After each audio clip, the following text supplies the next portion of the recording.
Who can even understand this? Fam.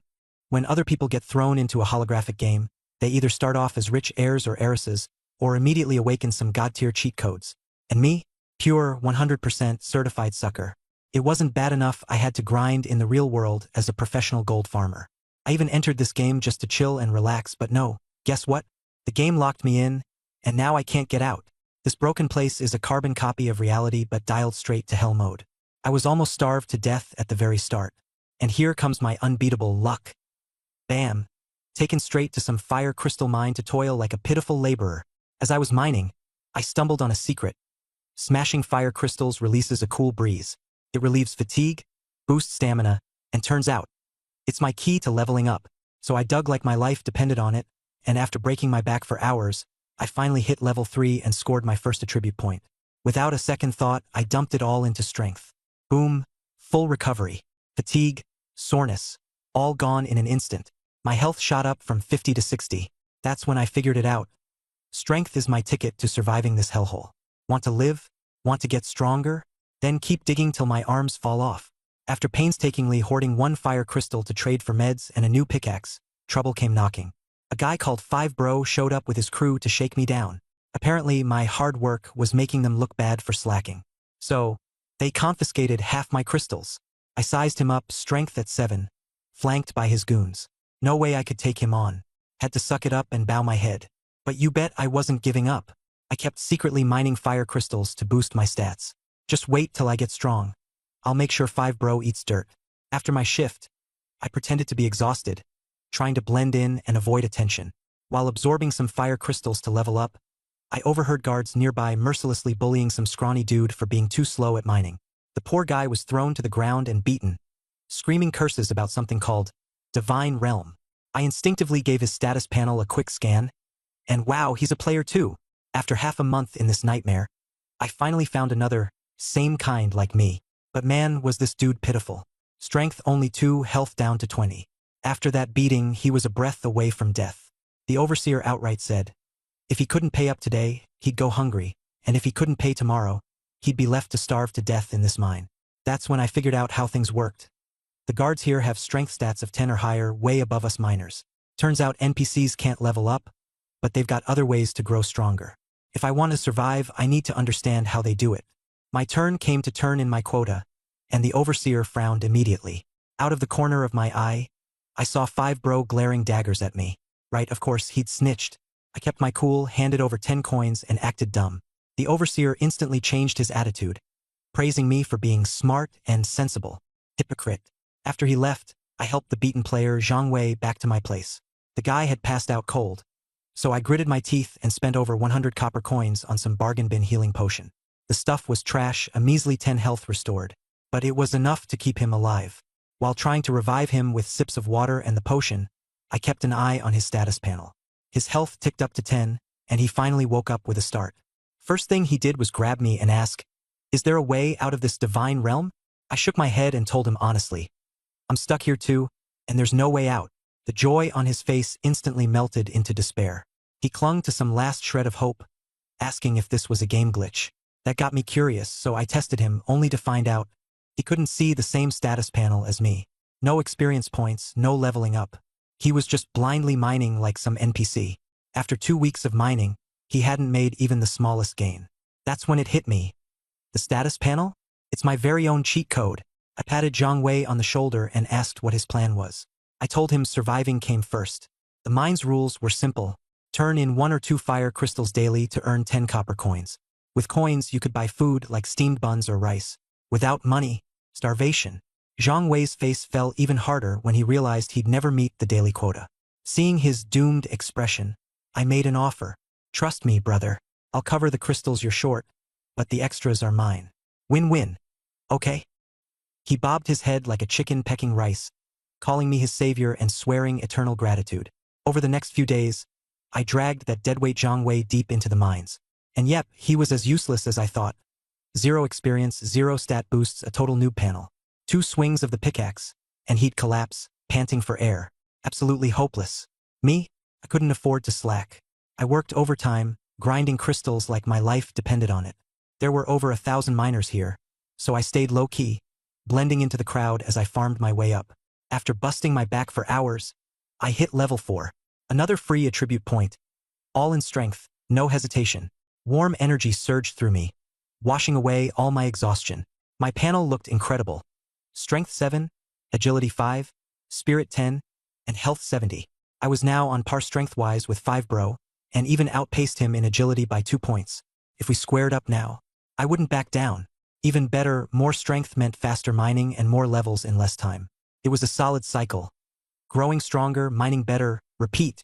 Once I hit a strength stat of 10, I'd rule this dump of a mine. By now, my basic pickaxe was wearing out, but I wasn't worried. I'd saved enough coins to buy a better one. With Zhang Wei in tow, I handed in our crystals, turning in 2 or 3 at once. The overseer was so pleased. He forked over 30 copper coins without a fuss. I casually probed him, asking why 5bro got away with bullying others for mining more. The overseer shrugged it off, saying as long as 5bro met the minimum, he didn't care how much anyone mined. Then he dropped some hot tea. 5bro's sister is the lover of Wu supervisor, a big shot in this place. That's how he gets away with everything. It all made sense now. No wonder he acted like the boss of the mine. Dude had family pulling strings. On the way back, Zhang Wei griped about how the overseer had nearly beaten him to death before. He was fuming with grudges. I kept my face calm, but inside, oh, I was taking notes. Every betrayal and slight here will be paid back in full sooner or later. To be honest, Old Bull, the foreman, isn't entirely a bad guy. He even shared some inside info with me and helped me cash out my overtime pay at night. He's bearable, barely. The following day, I straight up skipped work at the mines and headed straight for the blacksmith shop. I'd been scrimping and saving, scraping together 240 copper coins, all for the sake of upgrading to a solid pickaxe. The blacksmith was going all out trying to sell me on one. Refined iron pickaxe, 200 copper each, only 3 left. Better hurry. I glanced at the stats. +2 strength, +1 attack. For where I'm at, it's basically god-tier gear. With my current strength stat at 9, this would directly boost my leveling efficiency sky-high. But as I was checking out the pickaxes, my eyes locked onto another sneaky little gem hiding in plain sight. Oh man, turns out it's a refined steel pickaxe. At first glance, it looks pretty much like the regular refined iron ones. But this thing's stats, insane. It adds +3 strength and my attack goes all the way up to 8. This bad boy isn't just for mining. It's straight up a dual-purpose weapon/tool. It might as well have battle pickaxe engraved on it. I kept a poker face and pretended to be indecisive, shuffling around and asking a bunch of dumb questions to stall for time. The blacksmith, Old Wang, got so annoyed with me he waved his hand dismissively and said, "They're all the same. Just pick one already." Couldn't help but smirk inside. This dude couldn't tell the difference between refined steel and refined iron. What a loss for him. I immediately slapped down 200 copper and grabbed the refined steel pickaxe. Without wasting a second, I bolted out of there. Only after I'd put some distance between me and the shop did it hit me just how much of a steal this was. Literally hit the jackpot. Just the +3 strength it provides is worth at least 2 silver coins if I resell it. Pure profit. But just as I stepped out of the shop, bam, there's Big Brother Wu waiting for me with his lackeys. He started chiming in all smug about how I'd sneakily worked overtime and mined a ton of fire crystal, or I was baffled at how he even knew about that. But then my peripheral vision caught sight of someone. Oh, you've got to be kidding me. It was Zhang Wei, that total sucker, ratting me out. Big Brother Wu wasted no time, turning the crowd of miners against me with some straight-up PUA tactics. He accused me of working too hard, causing others to suffer, and forcing them to overwork just to keep up with me. The brainless miners swallowed it and started pointing fingers at me, blaming me for everything. Wu didn't stop there. He upped the ante, saying he'd break one of my arms as punishment. At that moment I snapped, no way around it. Breaking my arm would mean losing my mining and leveling opportunities. That's as good as a death sentence in this place. Before his goons could land a hand on me, I struck first. One kick sent a guy flying. One punch had another on the ground wailing. The crowd was dead silent. Everyone was shook. Who could have guessed that just a regular miner like me could fight like this? I mean, it's common sense. I've got 7 strength. My combat power completely crushes this lot. None of these plebs stands a chance against me. I turned to Wu and laid down the law. Don't mess with me, don't block me from earning and leveling up. Let's all just make some money peacefully. But if anyone tries to mess with my livelihood, I swear I'll fight to the death if I have to. Wu, feeling the pressure, tried to intimidate me himself, rolling up his sleeves and stepping forward. But just then, Supervisor Wu showed up with a team of guards. I glanced at his stat sheet and nearly fainted. He's a combat class NPC, a warrior. Strength 12, Agility 8, and he's trained in Black Tiger Fist. Damn it, this game really doesn't hold back. Not only is he packing high stats, but he's got an actual martial arts skill. Talk about stacked against us. He gave me the sideways look and casually hit me with a question right out of left field. So, you really enjoy mining this much? I immediately went full drama mode, glaring wide-eyed as I proclaimed earnestly. Of course, mining is in my blood. I was born to mine. Even in my dreams, I'm swinging a pickaxe. The second that nonsense came out of my mouth, every miner around me stifled their laughter. How could they not? Even flattery usually has some sense to it. But this was next-level ridiculous. And here's the plot twist. Supervisor Wu didn't just laugh. He nearly broke his chair, slapping his thigh. Then, unexpectedly, he gave me a full-on endorsement. From now on, if anyone gives you trouble, you tell them to talk to me. And then bam! He drops a bombshell announcement. At the end of the month, some bigwig is coming to inspect the mines, and they're organizing a mining skill competition. He named me as the miner representative. Internally, I couldn't stop screaming with joy. This is it. My golden opportunity. If I can integrate into the higher-ups, I can finally uncover the secrets of this weird divine realm, maybe score some NPC cultivation techniques. Total win-win. Meanwhile, Wu's face turned green on the spot. The dude was livid, losing it, stomping his feet in frustration. But a single offhand "shut up" from the supervisor shut him all the way down. That was that. Decision made, set in stone. As the crowd dispersed, guess who came crawling back like a snake? Zhang Wei, the guy who sold me out. He had the nerve to come up to me pretending to care, asking if I was hurt. I wasn't having any of it. I laid it out straight. We're done here. This is the last time I'm letting this slide. From now on, don't come near me. Go dig up your own fire crystal, Oregon. We're through for good. Back at the pit, I immediately whipped out my shiny new refined steel pickaxe and got to work. Wow, that +3 strength buff brought my total strength stat to 10. Crystals that used to take me forever to break? One swing, bam, shattered instantly. My mining efficiency's through the dang roof now. 5 hours straight of non-stop mining later, I'd gathered a full pound of fire crystal ore. Compared to when I first started, my output was up tenfold. Time for some quick mental math. 1 pound of fire crystal ore equals 100 copper. 10 pounds? That's 5 silver coins right there. Once I rack up enough silver, I can finally buy myself an official identity and kiss this unregistered drifter life goodbye. Seriously, in this godforsaken realm, no ID means anyone can mess with you all they like. So I've got my goals locked in. Grind like crazy, level up, hoard wealth, and secure a proper identity. It's all getting done by mining start to finish. Things were progressing smoothly until I stumbled upon a jackpot. This pitch-black hidden cave deep in the mines. Inside, nothing but big chunks of fire crystal ore, a literal gold mine waiting to be plundered. But it's risky as hell. Cave-ins, getting lost, backstabbers, venomous creatures. I wasn't about to go in blind. Patience first, power up. Once I hit 15 strength and max out my health, I'll dive in and clean house. Just as I was wrapped up in my plans, a shadow suddenly approached me. It was Zhao Ho. This guy's the real deal, a proper local with official status, 8 agility, and a seasoned veteran among elite miners. He opened his mouth, and the first thing he said completely floored me. Brother, your mining skills are insane. You're out-mining the entire open pit at this point. And then, get this, he laid out my entire plan to save up for an identity, down to the last detail. Turns out, he had a top-secret map of the mine and a special antidote for the poisons down there. With those, I could move through the deep mines like I owned the place. The map? 200 copper coins. Non-negotiable. Of course, I didn't just hand over the money like a sucker. I asked straight up, is this legit? Or are you scamming me?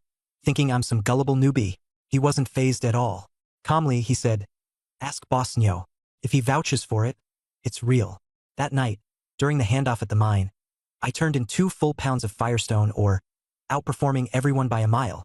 Boss Nyo noticed my sudden productivity boost and the way I looked a bit stronger than usual. He couldn't help but gossip a bit. I brushed it off casually, making something up on the spot. I used to be underfed and weak. Now that I'm eating properly, I'm back in full swing. He didn't push further, and just handed me 200 coins in wages without a hitch.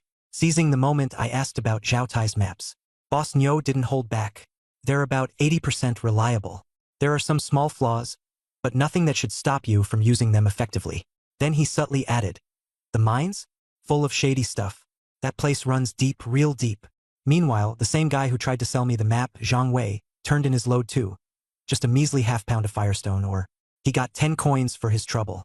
He hobbled around the place like he was ready to drop, completely falling apart under the strain of mining. But when I snuck a glance at his stats page, my eyes nearly popped out of my head. The guy had leveled up. Zhang Wei had unknowingly hit level 2.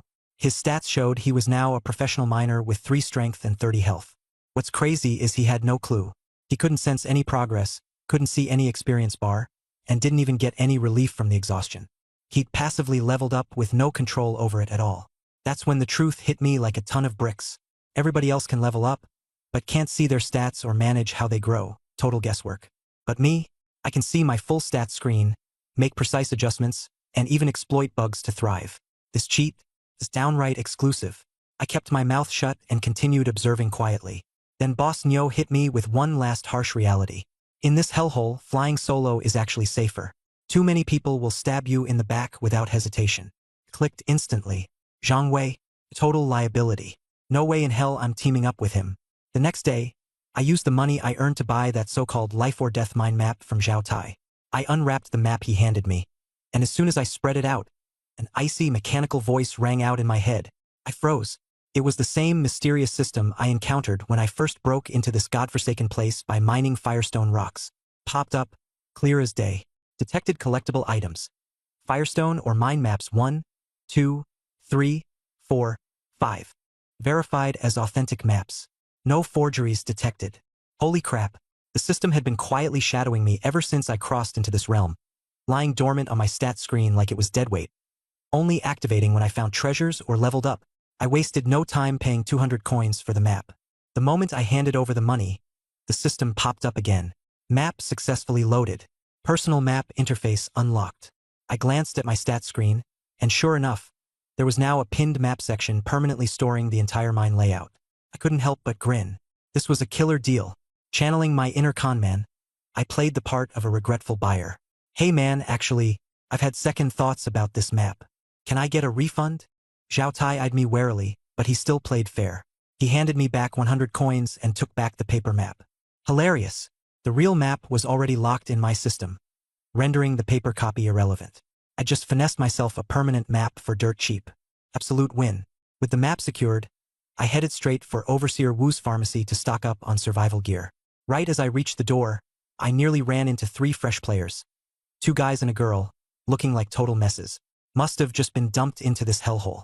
They huddled together, whispering quietly. My ears perked up, and I caught every word. Over 30,000 people have vanished across the country, and chances are, they've all been thrown into this nightmare, divine realm. My heart sank. So we're not mentally linked or in some VR simulation. We're here, physically, bodies and all.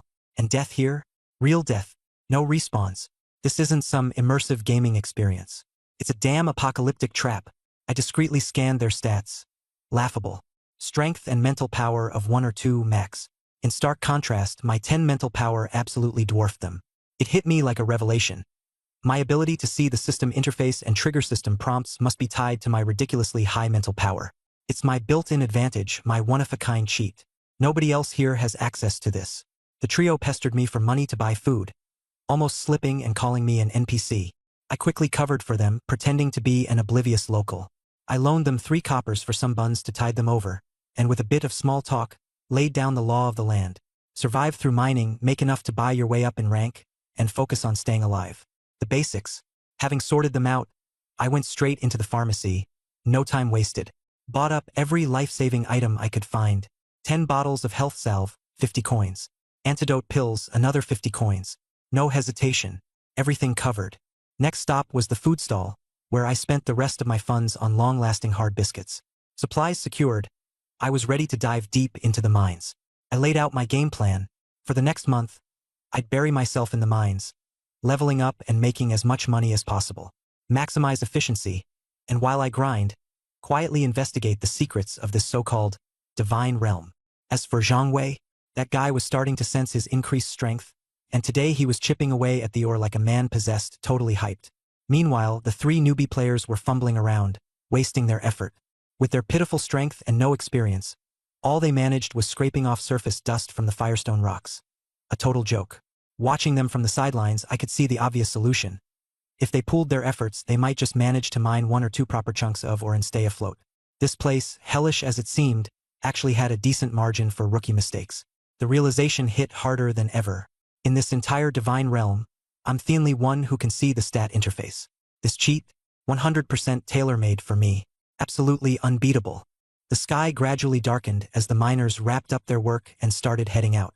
Seizing a moment when no one was paying attention, I quietly made my way toward mine shaft number 1. Its complex and twisting passages deterred most people, making it the perfect cover for me. After ensuring no one was around, I lit a fire starter and crouched down, sneaking inside. The inside of the mine was so dark that it was impossible to see my own hand in front of me. The eerie quiet sent shivers down my spine. Using the faint light of the fire starter, I matched my movements with the system's recorded map, inching forward cautiously. The deeper I went, the more I noticed I wasn't alone in the mine. Faint flashes of light occasionally flickered in the distance. Everyone moved silently, tense, and wary of one another. I carefully suppressed the sound of my footsteps and continued deeper into the mine. The map made it clear. The deeper I went, the larger the fire crystal deposits. I don't know how long I had been walking when suddenly, a gleaming light flared up in the darkness. Jackpot! I came face to face with a massive chunk of fire crystal. This chunk alone could yield a full pound once mined. This was a gold mine. Just as I was about to step closer in excitement, I felt that something was off. The sound of breathing reached my ears. Close, steady, and definitely not mine. Not from just one person. There were people lying in wait. My reflexes kicked in, and I immediately blew out the fire starter, clutching my steel pick tightly, retreating cautiously. From the darkness, someone bellowed and lunged straight at me. I instinctively raised the pick to block. Clang! A deafening crash echoed through the mine. My steel pick was broken clean in half by their weapon. A chill ran down my spine. Damn it! I'd stumbled upon cutthroat bandit miners. This was no joke. Turns out there were actual outlaws in these mines, ambushing laborers to loot their finds and leave no witnesses. Before I could process it fully, another figure lunged at me from the side. The oppressive danger surged closer in the pitch black. Bracing against the intense pain in my shoulder, I swung the broken pick with all my might. But the bandit was even quicker. Cold steel gleamed in the dark as their blade dived toward me. Quick as a flash, I gripped the steel pick and smashed it straight into one of the bandit's skulls. A direct hit. They dropped on the spot. You've killed a bandit. Earned substantial experience. The system alert resounded in my head, my experience points rocketing upward. I'd leveled up on the spot. Without hesitation, I dumped all my free attribute points into strength. The remaining bandits swarmed me at once. Luckily, my health was high, and the steel pick, though damaged, still packed a punch. I went all in, trading blows for blows, relentlessly taking down all 3 of them. After the brutal fight was over, I pulled up my character sheet to check my status. I'd taken a fair amount of damage, but my health bar was holding steady, nothing too critical. Chugging 3 bottles of injury bomb in quick succession, I watched as my health rapidly replenished. The last surviving bandit wasted no time surrendering, begging for his life. He even offered up 3 pounds of fire crystal in exchange for mercy. Wait a second, why'd his voice sound so familiar? I tested him by calling out, "Fifth brother." He denied it instantly. Using some classic mind games I borrowed from Zhang Wei, I baited him into slipping up. The moment he faltered, I knew. Without hesitation, I drove my pick straight into his back, pinning him to the ground. When I lit my fire starter to check, sure enough, it was Fifth brother, the sly old bastard. With his dying breath, he muttered cryptically, "I'll be heading down soon, too." That's when I realized something wasn't right. Killing ordinary bandits? The system handed out experience points like crazy. But killing Fifth brother? Not a single point of experience. It hit me like a ton of bricks. The system only rewarded real, head-to-head life-or-death combat. Finishing off someone already on death's door? That didn't count as a valid kill. Efficient as ever, I quickly cleaned up the scene. I dragged the corpses to a secluded corner, buried them, and destroyed any evidence. While I was at it, I looted the bandits' possessions, including Fifth brother's hidden stash of 3 pounds of fire crystal, altogether worth around an ounce of silver. Rummaging through Fifth brother's coin pouch, I even found 2 extra ounces of fragmented silver. Combined with the crystals I'd mined myself, I made a killing. Nearly 3 ounces of silver in total. I didn't rush to cash out immediately. It'd only draw unwanted attention. Playing it safe, I holed up in my quarters for the rest of the day. At the crack of dawn, Zhang Wei showed up again. He feigned an apology before probing if I'd managed to level up. Apparently, he noticed a strength boost while mining and started theorizing we outsiders had some secret growth mechanism. I didn't bother playing nice. Straight up told him, "You want free XP from me? Not a chance. Don't try to guilt-trip me with this player unity nonsense. Push me hard enough, I'll end you for real." His face turned an absolutely awful shade, but with the dirt I had on him, he had no choice but to swallow his frustration. I knew exactly what he was thinking. The guy had likely picked up on the underlying progression mechanics, but he couldn't see the system's interface. His understanding was vague at best, which meant being able to see the interface and assign stats precisely. That was still my one and only cheat advantage. Not wasting any more time on him, I headed straight for the mines again. Something felt off the moment I arrived. The atmosphere at the mining site was tense, unusually so. Every miner had been rounded up, surrounded by layers of guards. Even Overseer Wu and Manager Nyo were there in person. My heart sank. I thought they'd figured out about Fifth Brother's disappearance and the killings. Quietly pulling aside Uncle Wong, I asked what was going on. He explained. A blacklisted fugitive was hiding among the miners. A blacklist? I was immediately confused. Uncle Wong filled me in. The Zhao Kingdom kept a blacklist for wanted martial artists. Only those guilty of serious crimes made the list. Ordinary folks, they wouldn't be caught dead on it. Sure. Here's your revised and formatted translation. Right after that, Overseer Wu took out a portrait in front of everyone, cleared his throat, and shouted, "This man's name is Prison Butcher. Just escaped from Qingshan City. Let's all keep an eye out. Anyone who spots a stranger, report immediately for a hefty reward." As soon as his words landed, a miner pointed into the crowd and shouted, "You look unfamiliar." Before anyone could react, the man got his throat slit in a flash and dropped dead on the spot. The entire group of miners exploded into chaos, the scene turning into pure mayhem. I immediately tensed up, gripping the steel pickaxe by my waist with all my strength. No kidding, I've got 12 points in strength. No way I'd back down in a fight. But contrary to expectations, Overseer Wu wasn't panicked at all after seeing someone kill in plain sight. Instead, he smirked eerily. His eyes locked onto the figure darting out of the crowd as he coolly declared, "Prison Butcher, there's no escape for you." My pupils contracted as I quickly pulled up the system panel to scan that guy's stats. Zhang Hao, martial artist. Strength, 13. Agility, a whopping 18. No way, 8 of those points are boosted by equipment. Spirit, 3. Plus, he's skilled in Zhang family kick techniques. I instantly pieced it all together. This guy's crazy speed is all thanks to stacked buffs from his equipment and martial arts. Zhang Hao was sprinting full force. He was about to be blocked by constables at the front. Gritting his teeth, he turned back sharply and, bam! Overseer Wu sent a punch flying his way. Out of sheer instinct, I quickly glanced at Wu's stats too, and my jaw dropped. Wu que martial artist. Strength, 24. A full 12 points from extra buffs. Agility, 8. Spirit, 3. Martial art, Black Tiger Fist. Turns out this martial art isn't just fancy moves. It's an overpowered skill that boosts attributes like crazy. Full-on cheat mode. With a deafening boom, Wu's punch smashed directly into Zhang Hao's face. Zhang Hao didn't die immediately, but he passed out cold right there, completely silent. Every miner at the scene was dumbfounded. So was I. It was my first time witnessing firsthand the unmistakable gap between ordinary people and martial artists. A vast chasm. A spark of desire ignited fiercely in my heart. I want to learn martial arts. I need to get stronger. Not long after, a guy with a slicked-back hairstyle strolled over and started casually chatting with Overseer Wu about the broader state of the martial world. He mentioned how Black Tiger Fist was getting stronger and how it wouldn't be long before it blew its way into the prestigious top-tier sect, the Shanha sect. Wu kept up his polite, modest act, but my ears perked up. I made a mental note to remember Shanha sect. Some nearby murmuring suggested Zhang Hao, the wanted fugitive, had allegedly infiltrated the Monastery of Bitter Awareness to steal scriptures. No solid proof, though, just some random rumors floating around the Jianghu.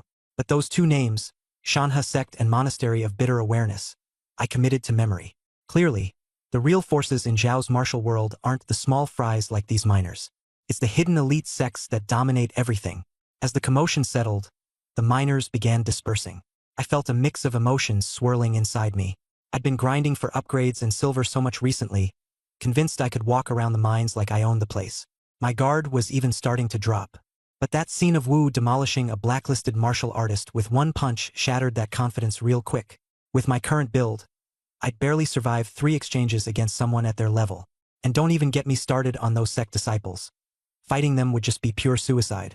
A wild idea popped into my head. Grind for levels. Grind like hell. If my stats are high enough, I'd be able to dominate, even without martial arts. Fully motivated, I buried myself back into mining fire crystal or like there was no tomorrow. Not long after, the 3 new players Chen Su and his crew noticed me. They approached eagerly and struck up a conversation. They brought up how I lent them 3 copper coins last time and curiously asked for my name. I brushed it off casually, saying, "Just call me Ryan," and waved my hand generously. "Don't bother returning those coins." But Lin Guoyong, one of them, immediately thickened his skin and had the nerve to ask if I could teach them some mining tricks. I rolled my eyes on the spot, retorting, "Why on earth should I teach you?" That shut him up real fast. Chen Su tried smoothing things over, slipping me 5 copper coins on the sly to return the favor anyway. I took the coins without hesitation and stalked off without wasting another word. By nightfall, I rushed straight into mine shaft number 5. Shaft number 1 had the corpses of Wu Ji's gang. Too creepy, I wasn't setting foot in there again. Shaft number 5, though, was full of twists and turns with countless branching paths, perfect for me to farm experience in peace. I charged deep into the mine, hacking away like a madman at every fire crystal ore I saw. When I got hungry, I gnawed on hard biscuits. Thirsty, I downed cold water. Tired, I took short breaks. Pure relentless grinding. Eventually, I came across an enormous chunk of fire crystal ore, easily over 10 pounds in size. I zeroed in and started wailing away like my life depended on it. With each strike, my technique improved, strength perfectly controlled, everything feeling crisp and smooth. Once I finished mining that massive piece, the system notification exploded in my head. Experience threshold met. You've leveled up to level 7. Didn't hesitate for a second. Dumped the free stat points straight into strength. Base strength shot up to over 10 points, and with the steel pickaxes plus 3, my total hit 13. Holy crap, stat-wise, I've already surpassed Overseer Wu. Now all I need is just one martial art, and I'll go nuclear. Right as I was feeling smug, a sharp, searing pain suddenly shot up my ankle. Looking down, I saw a black scorpion-like mine bug had stung me hard. My health was dropping fast. I fumbled to pop an antitoxin pill, swallowing it in one gulp, and chugged some wound-healing medicine right after. Thankfully, the antitoxin worked fast, slowing the health drain and stabilizing me at 67 HP. I chugged 2 more bottles of medicine, and my health finally started recovering rapidly. Lighting up a fire torch, I scanned the ground. Damn it, the mine bug that stung me was already gone, leaving only a tiny burrow behind. That was when I got the full picture of just how nasty these mine bugs are. I've got 100 max HP, and just one sting wiped out a third of it. Considering new players in Divine Realm start with just 30 HP, one sting from these things is a clean insta-kill. Pure nightmare fuel for newcomers. No wonder every miner turns pale at the mention of mine bugs. They're absolutely terrifying. I stayed put for a full 30 minutes before my health finally regenerated to full. Once I'd recovered, I mustered my courage and continued inching deeper into the mine. Just as I turned a corner, the flickering light of my torch cast a faint glow into the darkness, and I froze. A massive, writhing swarm of black, slimy creatures was squirming frantically on the ground. Squinting to get a better look, the sight made my scalp tingle as I bolted in panic. It was a dense mass of black, scorpion-shaped mining bugs. Hundreds, no, thousands of them. All squeezed together, a roiling, intimidating black tide. The swarm went berserk, chasing after me relentlessly as I sprinted forward with all my might. I kept frantically backpedaling before they finally gave up the chase. Panting heavily to catch my breath, a realization struck me like lightning. Mining bugs are naturally drawn to ores. There was no way a normal chunk of ore would attract this many bugs. There was only one explanation. Somewhere deeper inside, there had to be a mineral essence. I remembered Uncle Wong mentioning casually once that on rare occasions, mineral essences form deep within veins. Not only are they worth a fortune, but the experience they bring is off the charts. I quickly pulled up the system's mapped records for the area, which immediately made my hair stand on end. The route ahead was a complete dead end, with no forks or alternate paths in sight. In other words, if I wanted the mineral essence, I'd have no choice but to bite the bullet and face off head-on against this massive swarm of bug soldiers. As I began cautiously retreating, my brain raced to find a solution. Fire would have been the ideal strategy, but in this pitch-black mine, with no oil or source of flame at hand, that idea was out. Dousing them in water? Equally impractical. I couldn't carry enough water, let alone direct a stream through here. Just as I was about to abandon this windfall from the heavens, something caught my eye, the faint outline of a massive boulder nearby. In a flash of inspiration, gears clicked into place in my head. If I couldn't get out of this pit, then I dragged the boulder in and crushed the bugs under it. I immediately turned back, hauling in over 30 big rocks in a single effort. Each one was the size of a watermelon and weighed at least 60 pounds. Thanks to my 13 strength points, I could lift them, throw them far, and maintain control, no problem. The only challenge: accuracy. Cue the training montage. I went full-on madman mode, endlessly practicing my throws. I trained from dusk till dawn, shaving my margin of error down to less than half a meter. Perfect. More than enough for what I needed. I positioned the boulders along the pathway, carefully spacing them every 10 meters until I assembled a solid formation of stone traps. Once I'd prepped everything, I marched right back into that dead end. The second the scorpion mining swarm spotted me, they went ballistic, shrieking and charging straight at me. Stealing my nerves, I deliberately kept about a 10-meter buffer from the swarm as they barreled toward me. When the time came, I dashed to my first boulder, hefted it up, and hurled it downward with all my might. The boulder slammed into the wriggling mass of bugs with a deafening crash, splattering an entire section of the swarm instantly. Blackish-brown insect goo sprayed everywhere as a flood of system notifications lit up my interface. My XP bar shot up like crazy, and I couldn't help but yell out in excitement, "This is insane!" Keeping my nerve, I grabbed the second rock. Another throw, another satisfying crunch as another swath of bugs was obliterated. My XP soared again, scaling levels beyond belief. You have killed a large number of mining bugs. XP requirements met. Level up. You are now level 8. A familiar, ice-cold system prompt rang in my ears. Same plan as always. I dumped every last free attribute point into strength without hesitation. I continued running and throwing, slowly but surely thinning out the swarm. By the end, the once massive horde of bugs had dwindled to a single lonely straggler. I slowly shifted into a defensive stance, pretending to confront it head-on. Gripping my steel pickaxe, I waited until it crept just close enough before whipping out a stone and smashing it into a bloody pulp. It finally clicked. The system's rules were crystal clear. You only earn XP for killing targets that pose an actual threat. Mining bugs and bandits? Threat detected. XP rewarded. Brother Wu after he was down and out? Threat neutralized. And not a single crumb of XP. With the swarm gone, I cautiously made my way to the very end of the tunnel. In the faint flicker of torchlight, a small, fist-sized crystal, radiant, luminous, and fiery, sat quietly on the ground. This was no ordinary or not by a long shot. This was none other than the fabled mineral essence. And behind it, to my utter astonishment, was an ancient, weathered manual buried underneath. A dusty relic of old. Its cover bore 4 bold, golden characters. Diamond King Kong Sutra. In that moment, everything clicked into place like a perfect puzzle. The rumors about Zhang Hao stealing a martial sutra weren't baseless after all. Just as Captain Lin and Overseer Wu gossiped about, Zhang Hao must have fled Green Hill City, stashed the mineral essence and manual here in this dead-end mine, and used the essence to lure mining bugs as a makeshift safeguard. He probably planned to return and retrieve it all once the heat died down. But the gods had other plans. I, unknowingly, turned out to be the biggest beneficiary in this whole wild scheme. At this point, I was 100% certain what I held in my hands wasn't just a priceless mineral essence. It was also a practical martial art sutra. With no one around in the pitch darkness, I carefully stretched my hand out to pick up the Diamond King Kong Sutra. Just as I was about to tuck it securely into my coat, a cold system prompt popped into my mind. Martial art detected. Diamond King Kong Sutra. Requirements for cultivation. Strength 10, willpower 10. I glanced at my status screen. All requirements perfectly met. Would you like to comprehend this sutra? I didn't hesitate for even a single second and immediately willed. Comprehend. Golden light erupted from the sutra, flowing directly into my body as the ancient manual vanished into thin air. Suddenly, my mind buzzed with an influx of Buddhist scripture and the full training method for the technique. I eagerly pulled up my attributes menu, and, lo and behold, the martial arts section now displayed. Diamond King Kong Sutra. Note: first-class technique. Not yet initiated. A first-class martial art. My hands were shaking with excitement. To think that Overseer Wu's Black Tiger Fist didn't even have a rank. And here I was, stumbling upon a first-class technique for free. Reading into the sutra, I was blown away. The cultivation process had 4 levels, each more incredible than the last. Mastering just the first level would grant me 5 free attribute points.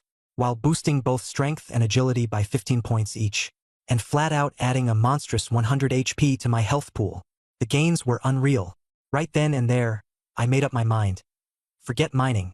This job is dead to me. I needed to head back to my cabin ASAP and focus solely on cultivation. Before leaving, I carefully stashed the precious mineral essence, hidden away the bugs' corpses and the aftermath of my battle to erase all evidence, and buried the essence in an extremely discreet spot. It was simply too risky to carry it around. Besides, the true treasure wasn't the mineral essence. It was this game-changing Martial Sutra. As I exited the mine, Supervisor Nyo complimented me as usual when he saw I had extracted over 30 pounds of fire crystal rock. He swiftly handed me my payment without a hint of suspicion. Clutching the silver coins, I rushed back to my shabby wooden hut without wasting a second and began studying the Vajra Bright King technique. The Buddhist scriptures and full stances of the technique were crystal clear in my mind. Following the instructions, I assumed the first horse stance, raised both palms upward, and silently recited the scripture. Within just 10 minutes, a warm current surged through my body. Success! I had officially set foot on the righteous path of cultivation. Currently, my base strength was at 11 points, boosted to 14 points with the mountain-crushing fist. But when I threw a punch, my hands couldn't unleash their full power due to the lack of explosive force. Additionally, I hadn't even fully mastered the first level of the Vajra Bright King technique. If it came down to a life-and-death fight, I clearly wasn't a match for Supervisor Wu, let alone the terrifying and formidable figures lurking in the divine realm. As I approached the entrance of mine number 1, a foul stench assaulted my senses. The rotting bodies of the Five Brothers gang had been fully unearthed and neatly arranged on the ground. It was impossible to tell how many days they'd been decomposing for, and the putrid smell made me dizzy and nauseous. At the scene were not just Supervisor Wu and Supervisor Nyo, but also Captain Lin, Monk Huining, and a new figure. A young man in white robes embroidered with a map of mountains and rivers. Clearly, he was a disciple of the Shanha Mountains and Rivers sect, and judging by his demeanor, not a low-ranking one. Even someone as slick as Monk Huining spoke to him respectfully. Meanwhile, the white-robed youth exuded an air of superiority, with a touch of ingratiation when addressing Huining. The sight made my heart race, and my palms were drenched in cold sweat. Damn, if these people were here for me today, I'd be completely doomed. Supervisor Wu fixed his steady gaze on me and asked, "Do you recognize the bodies on the ground?" With my best acting skills ready, I pulled a face of utter shock and horror. Glancing at the decayed, unrecognizable corpses, I repeatedly shook my head, saying I couldn't identify them. I inwardly thought to myself, not a lie, how could anyone recognize these mangled remains at a glance? In a calm tone, Supervisor Wu stated slowly, "One of these bodies here is Old Five, and in this entire mine, the person with the biggest grudge against him happens to be you." I instinctively took half a step back, feigning a look of both fear and panic, and pretended it was the first I'd heard of it. Monk Huining and the Shanha sect youth scrutinized me for a moment, exchanged a glance, and then nodded slightly. Their questioning ceased. In that moment, I immediately grasped their thought process. The gruesome deaths of the Five Brothers clearly didn't seem like the work of an ordinary miner like me. It was much more in line with someone like the Prison Butcher, a ruthless criminal. Coupled with the fact that the incident occurred at mine number 1, the clues naturally pointed to the fugitive Zhang Hao. Their mental leap was almost comedic. They had convinced themselves that the Prison Butcher must have hidden the Buddhist scriptures from the Temple of Suffering somewhere in mine number 1, triggering all this chaos. The white-robed youth immediately declared coldly, "I don't care if we have to dig 3 feet into the ground or turn the entire mine upside down. Those scriptures must be found in mine number 1. Internally, I couldn't help but feel smug. What a bunch of fools. They're searching the wrong place. The real scriptures were in mine number 5, safely stored in my hands. Seizing the moment, I discreetly opened my system panel and checked this young man's information. Wang Jingshen Sect Disciple. Strength, 19, Agility, 10, Spirit, 5. Proficiency, mastered 3 martial arts, with 2 already at the Adept level. His combat abilities were genuinely formidable, far surpassing Supervisor Wu. However, compared to someone like Monk Huining, he still fell slightly short.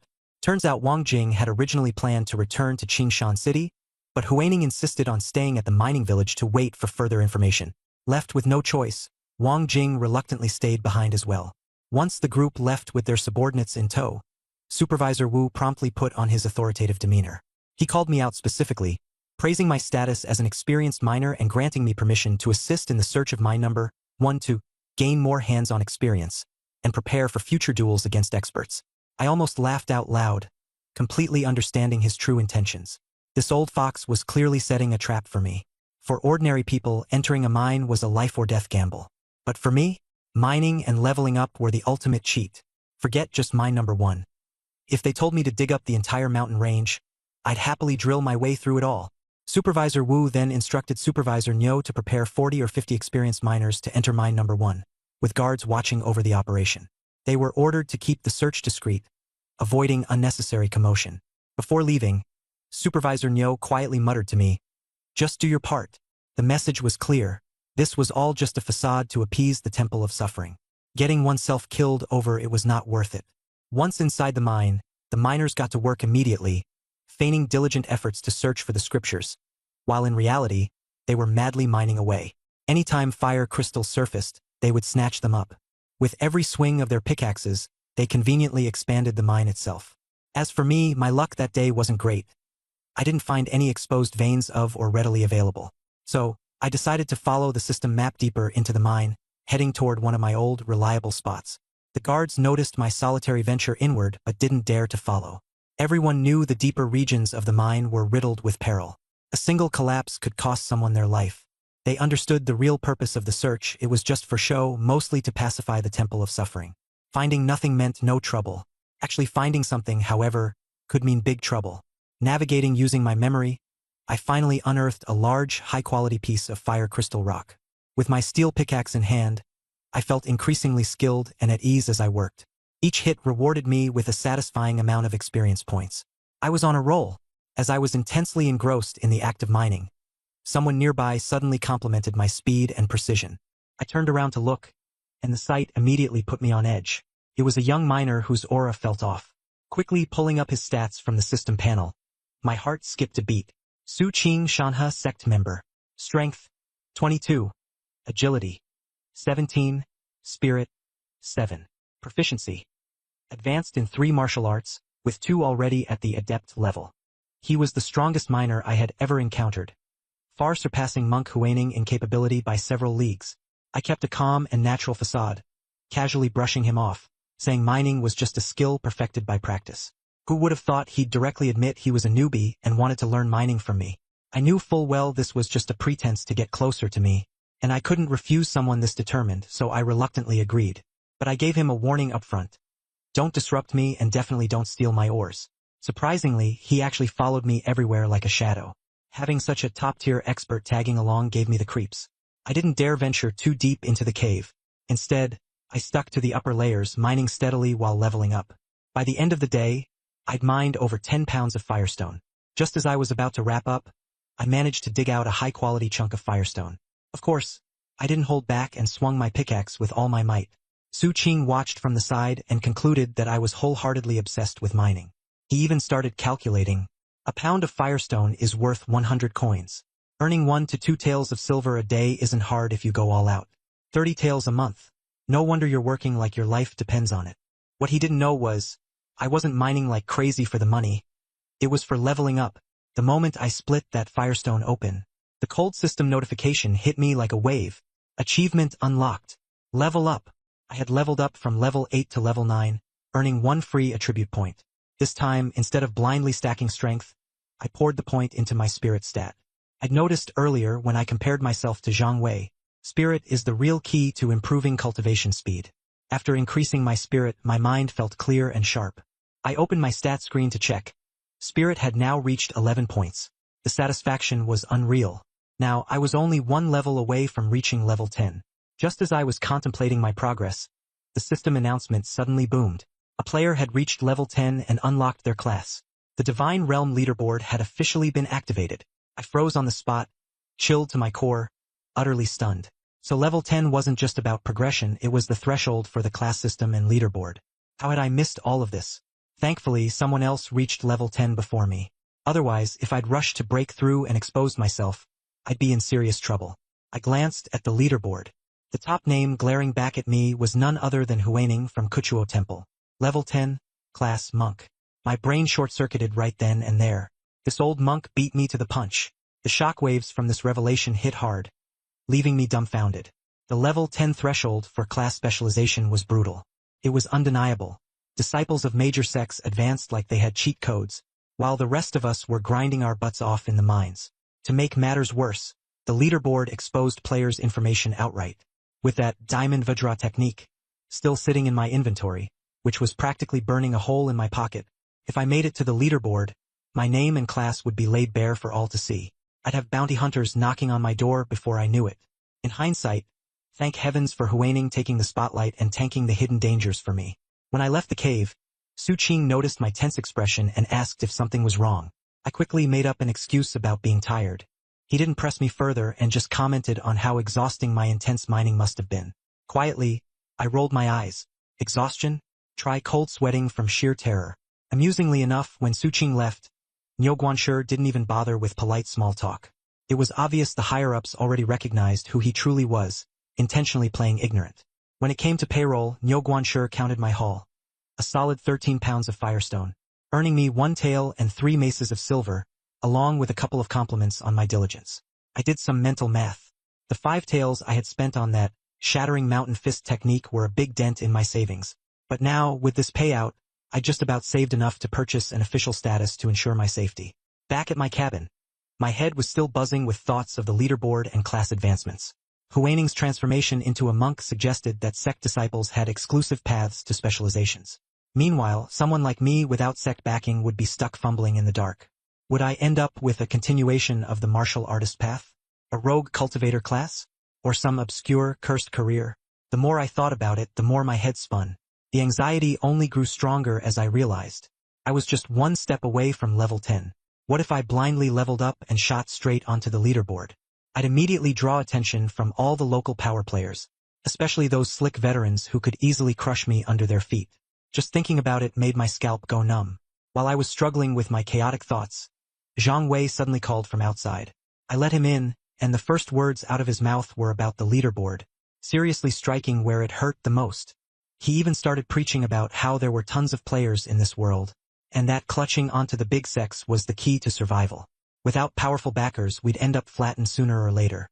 My inner thoughts were only curses at his shallow arrogance.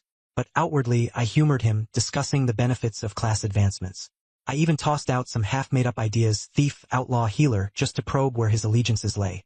The way Zhang Wei reacted, though, his expression turned oddly suspicious, as if he saw through my concerns.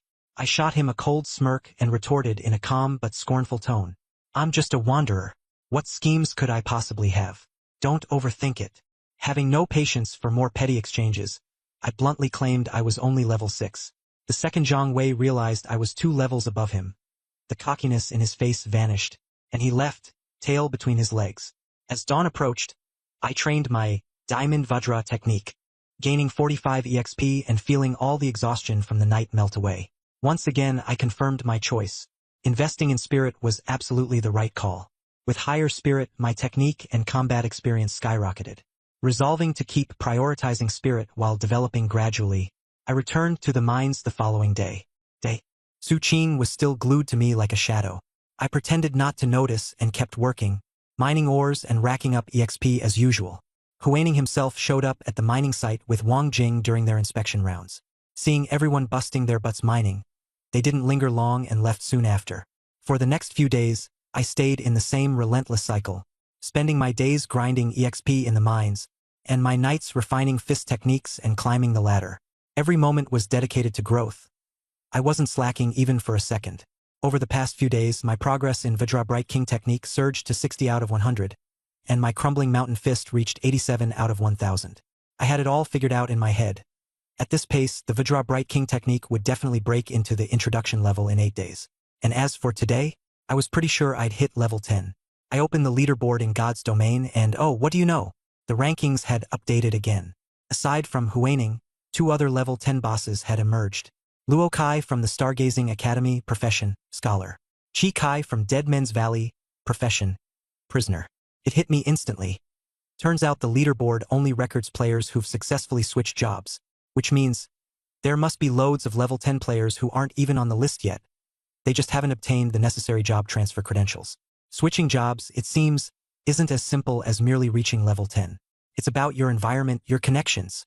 Monasteries, academies, ghost sects, each has their own exclusive class system. And me? I'm just a wandering, unaffiliated loner with no backing and no inside track. All I can do for now is grind levels quietly. Just as I was heading toward the mine entrance, I bumped into Zhang Wei. He told me that Huining and his crew had already left. He also mentioned he was planning to leave the mining village today too, aiming to find better opportunities in Qingqing City. With an air of conviction, he said mining leads nowhere, that real opportunities lie in the big cities. I chuckled inwardly at his words but didn't try to stop him. He could leave if he wanted. After asking around, I confirmed that the entire group from Kuju Monastery had indeed withdrawn. I let out a sigh of relief. After all, the Vajra Bright King technique in my hands is bona fide high-tier martial arts. As long as I keep my mouth shut and avoid revealing anything, no one's going to come after me. I'm solid. Seizing the opportunity, I snuck into the depths of mine shaft number 2. That mine wasn't a place to linger. Time was of the essence. Better to head back to my hut and bury myself in training before complications arose. Diving deep into mine shaft number 2, I made my way toward an inner cavern, targeting the mining spots rich in fire quartz. I found a promising chunk of fire quartz and dug in with everything I had. As I swung my pickaxe, waves of experience flooded into me, washing away my fatigue and leaving me feeling utterly rejuvenated. I'm not sure how long I'd been at it when the system notification exploded in my ears. I'd leveled up to 10. The free attribute points I earned? I dumped them all into spirit without hesitation, bringing it up to 12 points. Immediately after, the system rewarded me. Congratulations. Being among the top 30 players to reach level 10, you've earned a white chest. A burst of white light shot out from the chest, illuminating it as it appeared quite visibly, right in front of me. But, of course, right at that moment, Su Qing appeared out of nowhere. My heart skipped a beat, my back tensing instinctively. What great timing, huh? Thankfully, only players can see the chest, and he didn't notice a thing. False alarm. Su Qing didn't bother with chit-chat, he got straight to the point. He revealed that he was heading back to the mountain and river sect, and then dropped a bombshell. His true identity. As it turns out, he had an even bigger backstory than Wang Jing. Disguising himself as a miner had only been a cover while he secretly investigated the authenticity of the Buddhist scriptures. After extensive probing, he concluded that the scriptures weren't in this mining area at all. Kuju Monastery had changed its target of suspicion to Green Hill City. All the mining they had done here, smoke and mirrors, purely a ploy to mislead others. After covering the serious stuff, Su Qing turned to me with a smirk and casually asked, "Why not come with me? Join the mountain and river sect and give it a shot." I was ecstatic, almost laughed out loud. Was this my golden ticket dropping from the sky? A chance to attach myself to a powerhouse sect and rise straight to the top. But before I could even celebrate for 2 seconds, Su Qing shook his head lightly. His voice was brutally pragmatic. "But don't read too much into it. I was just making conversation. You're a refugee with no family, no connections, no resources. A place like our sect, with its strict rules and high expectations, you wouldn't make it in." His words hit me like a bucket of ice water, extinguishing my hopes almost instantly. The more I thought about it, the clearer his true intentions became. Su Qing had it all figured out. Turns out, mountain and river sect's leader had promised him a lucrative reward, a genuine crimson gold vein, once this mission was complete. But the vein was too vast for Su Qing to oversee alone. He needed someone trustworthy and reliable to keep an eye on things, to manage the other miners, and to maintain control of the area. He wanted me to become his second-in-command, another Wu Kei, someone to run interference and help him secure his claim over the vein. And here's the thing, crimson gold is hundreds of times more valuable than fire quartz. It's a prized commodity even mountain and river sect takes seriously.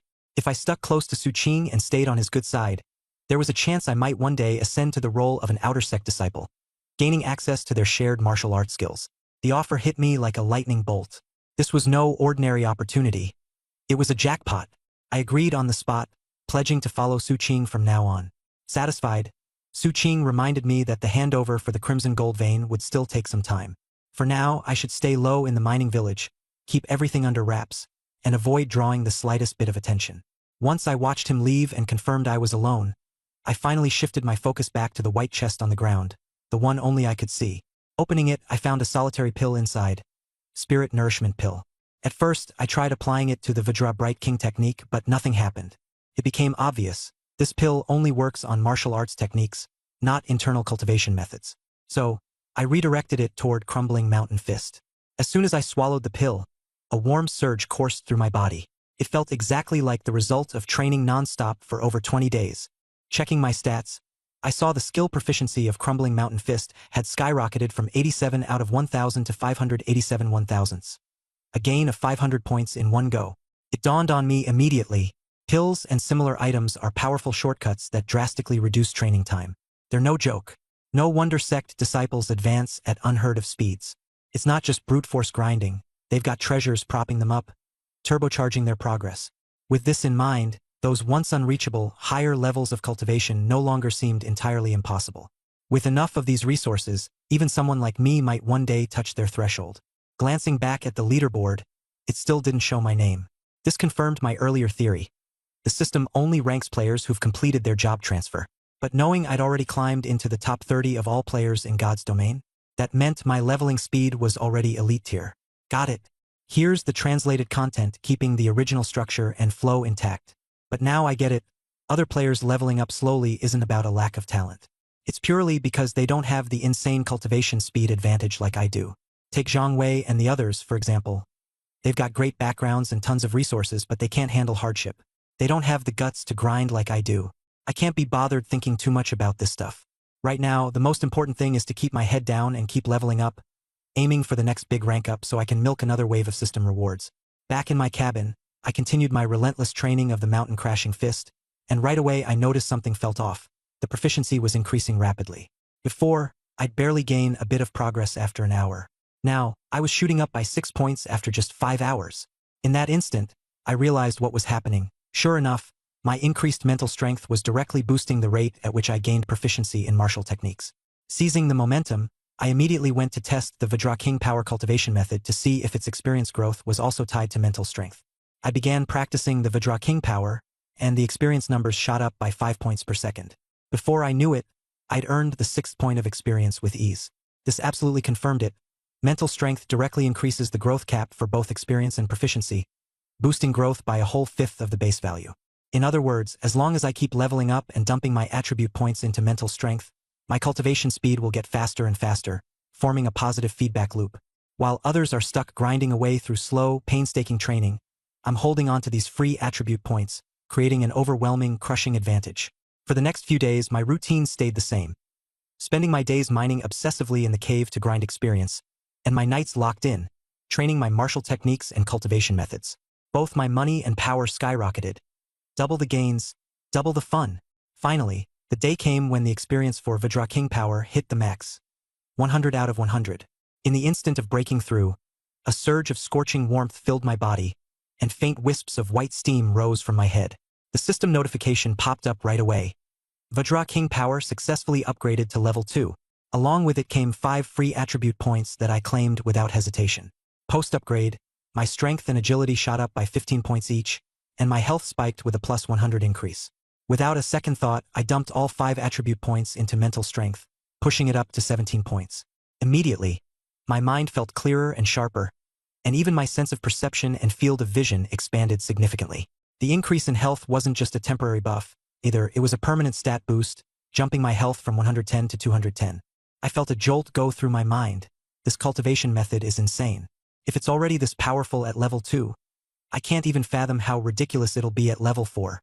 Testing my newly enhanced abilities, I activated the cultivation method and focused my power. My strength surged up to 26, and agility hit 20. Adding the boost from the mountain crashing fist, my strength skyrocketed to a whopping 29. Landing a punch squarely on the ground, the stone slab beneath my feet cracked and shattered, leaving a clear imprint of my fist. The power was undeniable. But it wasn't long before I realized the downside. Vajra King Power burns through energy insanely fast. Running the technique while attacking drained all my inner energy in less than a minute, forcing it to shut down automatically. I instantly understood this is a pure burst-type cultivation method. It's great for explosive power in combat, but totally unsustainable for prolonged grinding like mining or training. After reviewing the level 2 details of the technique, I noticed the rewards had doubled compared to level 1, higher stat boosts, even crazier health increases, and now an added feature called Vital Energy. I'm not sure how Vital Energy works just yet, but thinking of Su Qing and Huinang, they're probably stuck in the lower levels of their techniques. Meanwhile, I could potentially surpass them, all thanks to my boosted mental strength, faster cultivation speed, and higher limits. Without wasting any time, I began practicing the level 2 cultivation method. Though the stances had changed, I adapted to them quickly.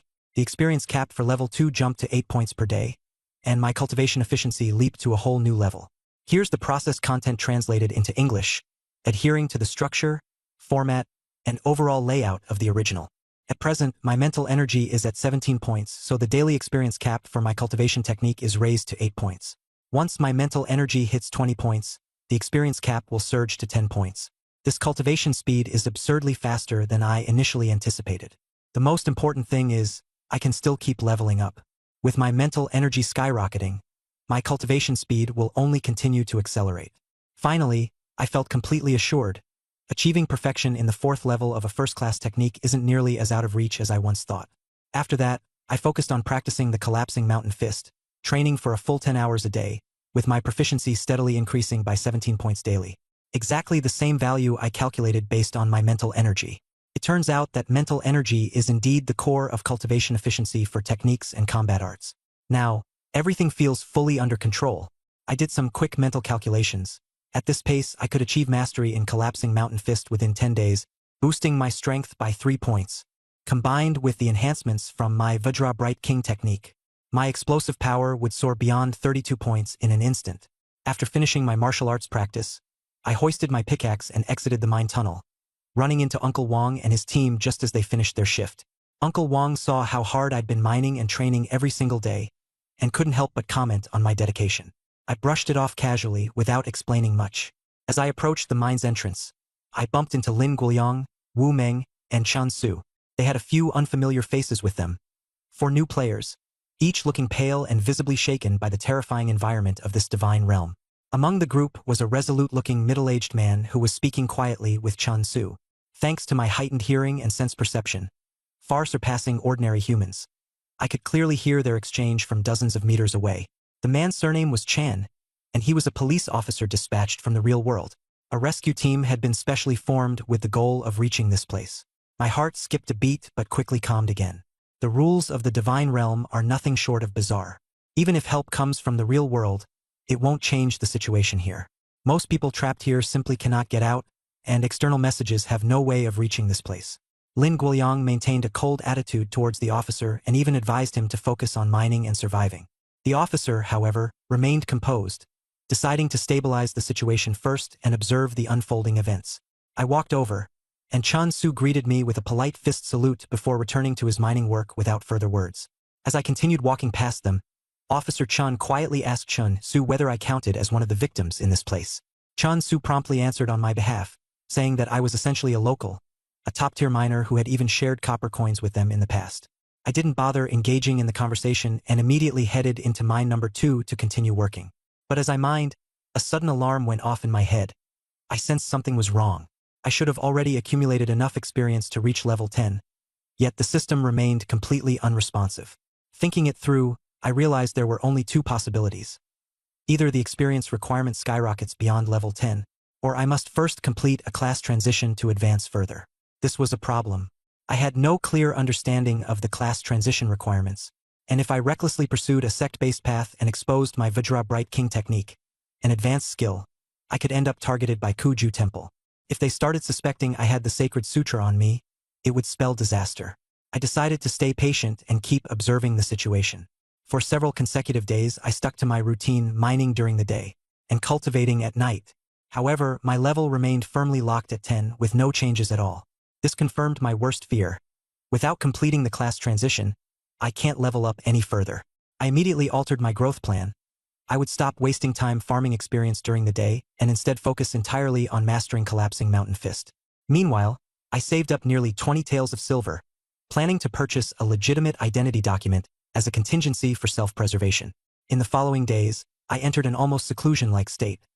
Aside from basic necessities like eating and relieving myself, I spent all my time holed up in my cabin, devoted to intense martial arts training.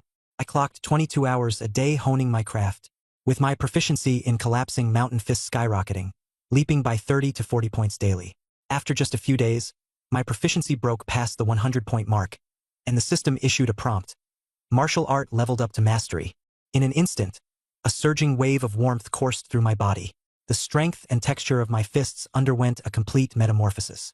My entire physical power converged like rivers flowing into the sea, all coalescing into my fists. Despite the cramped space of the cabin, my punches, steps, and movements were precise and unrestrained. The sharp whistle of my strikes filled the air, the sound of breaking wind reverberating with an intensity that could shake one to their core. As I trained, I instinctively activated my Vajra Bright King technique, the energies from both practices subtly beginning to fuse. I checked my attribute panel. Strength 32, Agility 20, Mental Energy 17. With this stat lineup, I was leagues ahead of the average miner. But I knew all too well, I still lacked real-life life and death combat experience. Facing opponents like Su Qing, Huinang, or Wang Jing, their strength was undeniable. An outcome from going head-to-head with them would be hard to predict. But against Wu Kei, I was confident about dominating him, easily surpassing him in every respect. I began quietly planning my next step. With my level capped at 10 and no clues for the class transition, my status as a vagrant limited my mobility everywhere in the region. Getting a formal household registration in Qingshan City was urgent. It would significantly expand the areas I could access and free me from being confined to the minor sector. With this decision made, I headed straight for Wu Kei's residence. Glancing at his attribute panel, there was barely any improvement. His growth rate was laughably slow. It's evident that between native NPCs and players, there's a natural, insurmountable divide. Even though his Black Tiger Fist was at the accomplished stage, his strength at best hovered around 24 points. Once I activated Vajra Bright King technique, my strength jumped directly to 32 points, easily overpowering him in overall capability. I maintained a humble tone and told him I had saved up 5 taels of silver and planned to purchase household registration in Qingshan City. But Wu Kei was quick to mock me, asking how someone mining all day could possibly save that much money. I didn't bother arguing, calmly pulling out the identity jade slip, pressing my finger on it, and instantly revealing a clear mark. After handing over the silver, I successfully obtained my identity booklet. He reminded me in particular to head to the city's administrative office to have my portrait officially recorded, warning that failure to do so would render my document invalid after 6 months and impossible to replace. He even mentioned that once Qingshan City required external assistance in the future, I could accompany him, and he'd help fully establish my household registration. This version maintains the original structure, pacing, and tone, while adapting expressions to fit natural English storytelling. I quickly returned to the cabin to pack my belongings. For antidote pills, for bottles of healing salve, 5 pieces of dried rations, a fine steel pickaxe, and the remaining 15 taels of silver, all set and ready to go. Just as I stepped out the door, Chan Su came rushing over, dripping with sweat, saying something had gone wrong with Officer Chan and pleading for my help. We walked as he explained the situation to me, and I used the moment to familiarize myself with the current dynamics. Turns out, it was Lin Guoyang and Wu Meng stirring up trouble at the Firestone Mine, deliberately inciting new players to cause chaos. A large group of miners had gathered to surround the troublemakers, with the mine guards merely standing off to the side, watching indifferently. Officer Chun, trying to mediate and restore order, got hit in the head by a hard object, leaving him seriously injured and covered in blood. Chan Su had led an effort to calm things down but failed and had no choice but to come find me in desperation. I quietly reminded Chan Su to steer clear of Lin Guoyang, as his one-track mind and extreme ways would only bring trouble. Chun Su nodded quickly in agreement. Scanning his status screen, I saw he was level 4, not top tier, but he had grit. When we got to the mine entrance, Manager Nyo, visibly annoyed, was grumbling about how the new players had no sense of discipline and were constantly causing trouble. I told him sternly that if things carried on like this, someone would end up dead. After a lot of back-and-forth persuasion, he reluctantly allowed us through. The site was already in utter chaos, with miners crowding around until no space was left. Lin Guoyang and Wu Meng, alongside the new players they led, were huddled together in the middle, looking disheveled. Meanwhile, Officer Chun was slumped on the ground, drenched in blood, repeatedly bowing and apologizing. The ringleader wreaking havoc was a wiry young man called Moku, swinging an iron pickaxe. He urged the miners to bury the newcomers alive on the spot. The mine guards were still passively spectating, allowing the tension to escalate. Just as Moku raised his pickaxe to make a move, I shouted a sharp command that froze him in his tracks. The miners instinctively parted to clear a path for me. Nearby, Uncle Wang tugged on my arm, cautioning me not to get involved. I spoke firmly, even if they're in the wrong, no one deserves to die. Unconvinced, Moku launched into a loud tirade, spouting defiant taunts. I simply took out a tael of silver, handing it over as compensation to pacify the crowd. The atmosphere shifted immediately. The miners, swayed by the offer, began contemplating taking the money and letting things go. Without hesitation, I went over to Officer Chun and held his hand steady to staunch the bleeding. Sprinkling on the healing salve, the blood stopped almost instantly. His health bar had dropped to just over 20 points, one step away from death. Grateful, Officer Chun pressed me for the name of the miracle medicine I'd used. I brushed it off with a casual lie, saying it was just the 5-1 a bottle healing salve from the mine's pharmacy.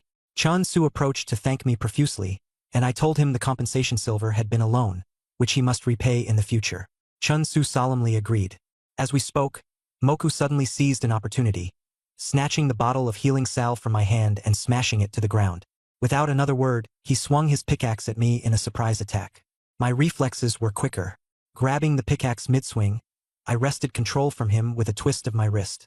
The heavy tool was now solidly in my hand. It didn't matter how much Moka struggled.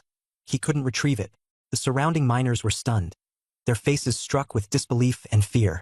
Red-faced and furious, Moku continued shouting accusations, claiming I was disrupting the mine's rules.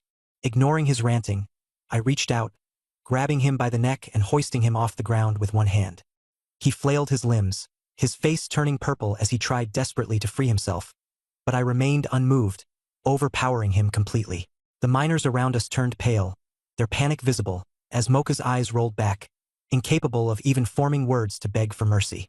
Manager Nyo hurried over, pleading for me to let him go, warning that if Moka died and the officials got involved, things would spiral out of control. Relenting, I released my grip, and Moku crumpled to the ground, trembling in shock, his eyes gleaming with sheer terror. Turning to Manager Nyo, I patiently awaited his decision. He promptly declared the matter resolved. Moku would be penalized 10 genes of Firestone or for his violent actions, and if he couldn't gather enough, all his wages would be seized instead. I nodded in approval. That punishment was harsh enough. Manager Nyo waved off the crowd to disperse, leaving Moku to scamper away in humiliation. On the other side, Officer Chun, now visibly recovered, again inquired about the healing salve I'd used. I gave him the same nonchalant reply, insisting it was just basic medicine from the pharmacy.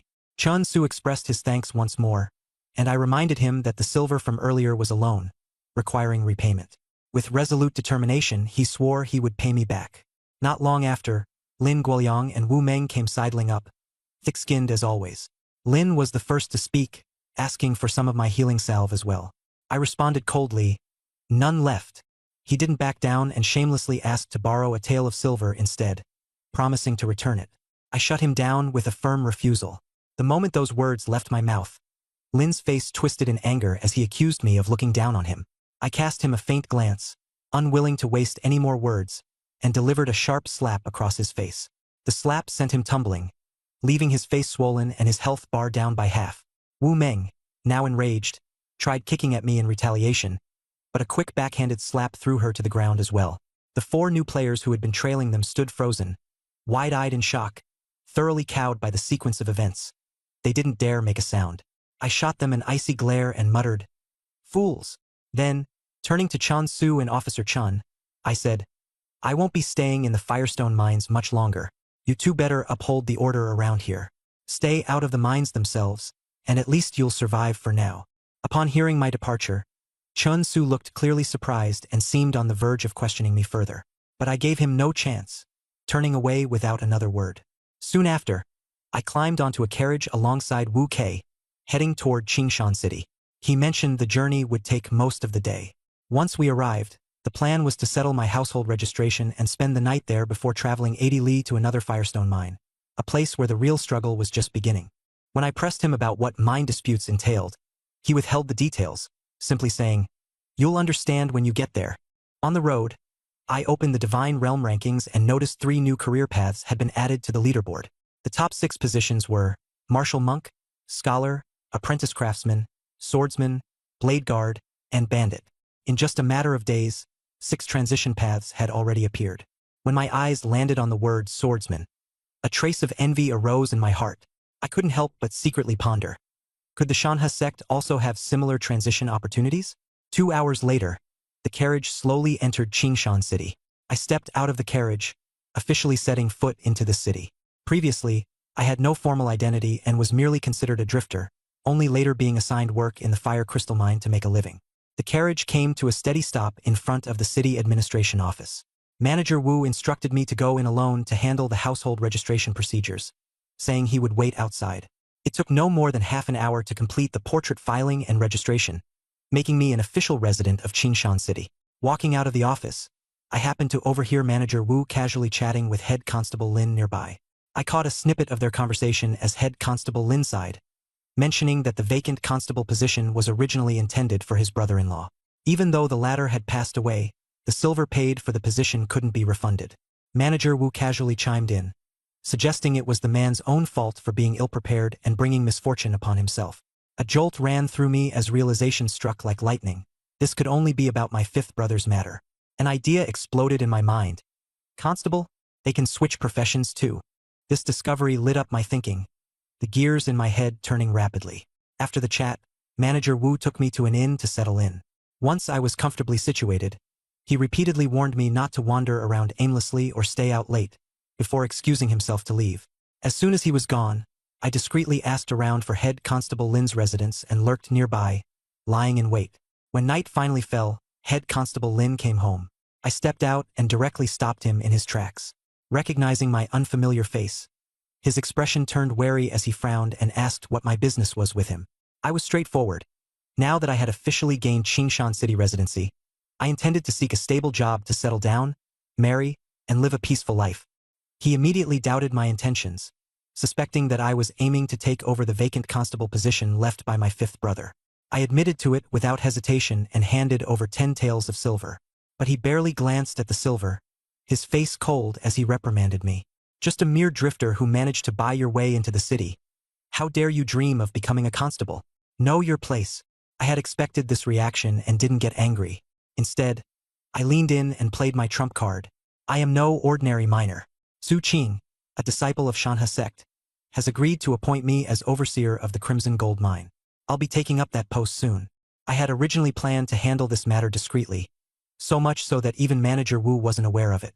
The mention of Su Qing and Crimson Gold Mine instantly changed Head Constable Lin's demeanor. His face darkened with suspicion. How could an ordinary miner have ties with a sect disciple? He demanded, his tone laced with doubt. Unless you're at least a martial practitioner, it doesn't make sense. He abruptly lashed out to test me, but I had anticipated this. Raising a hand, I effortlessly deflected his strike.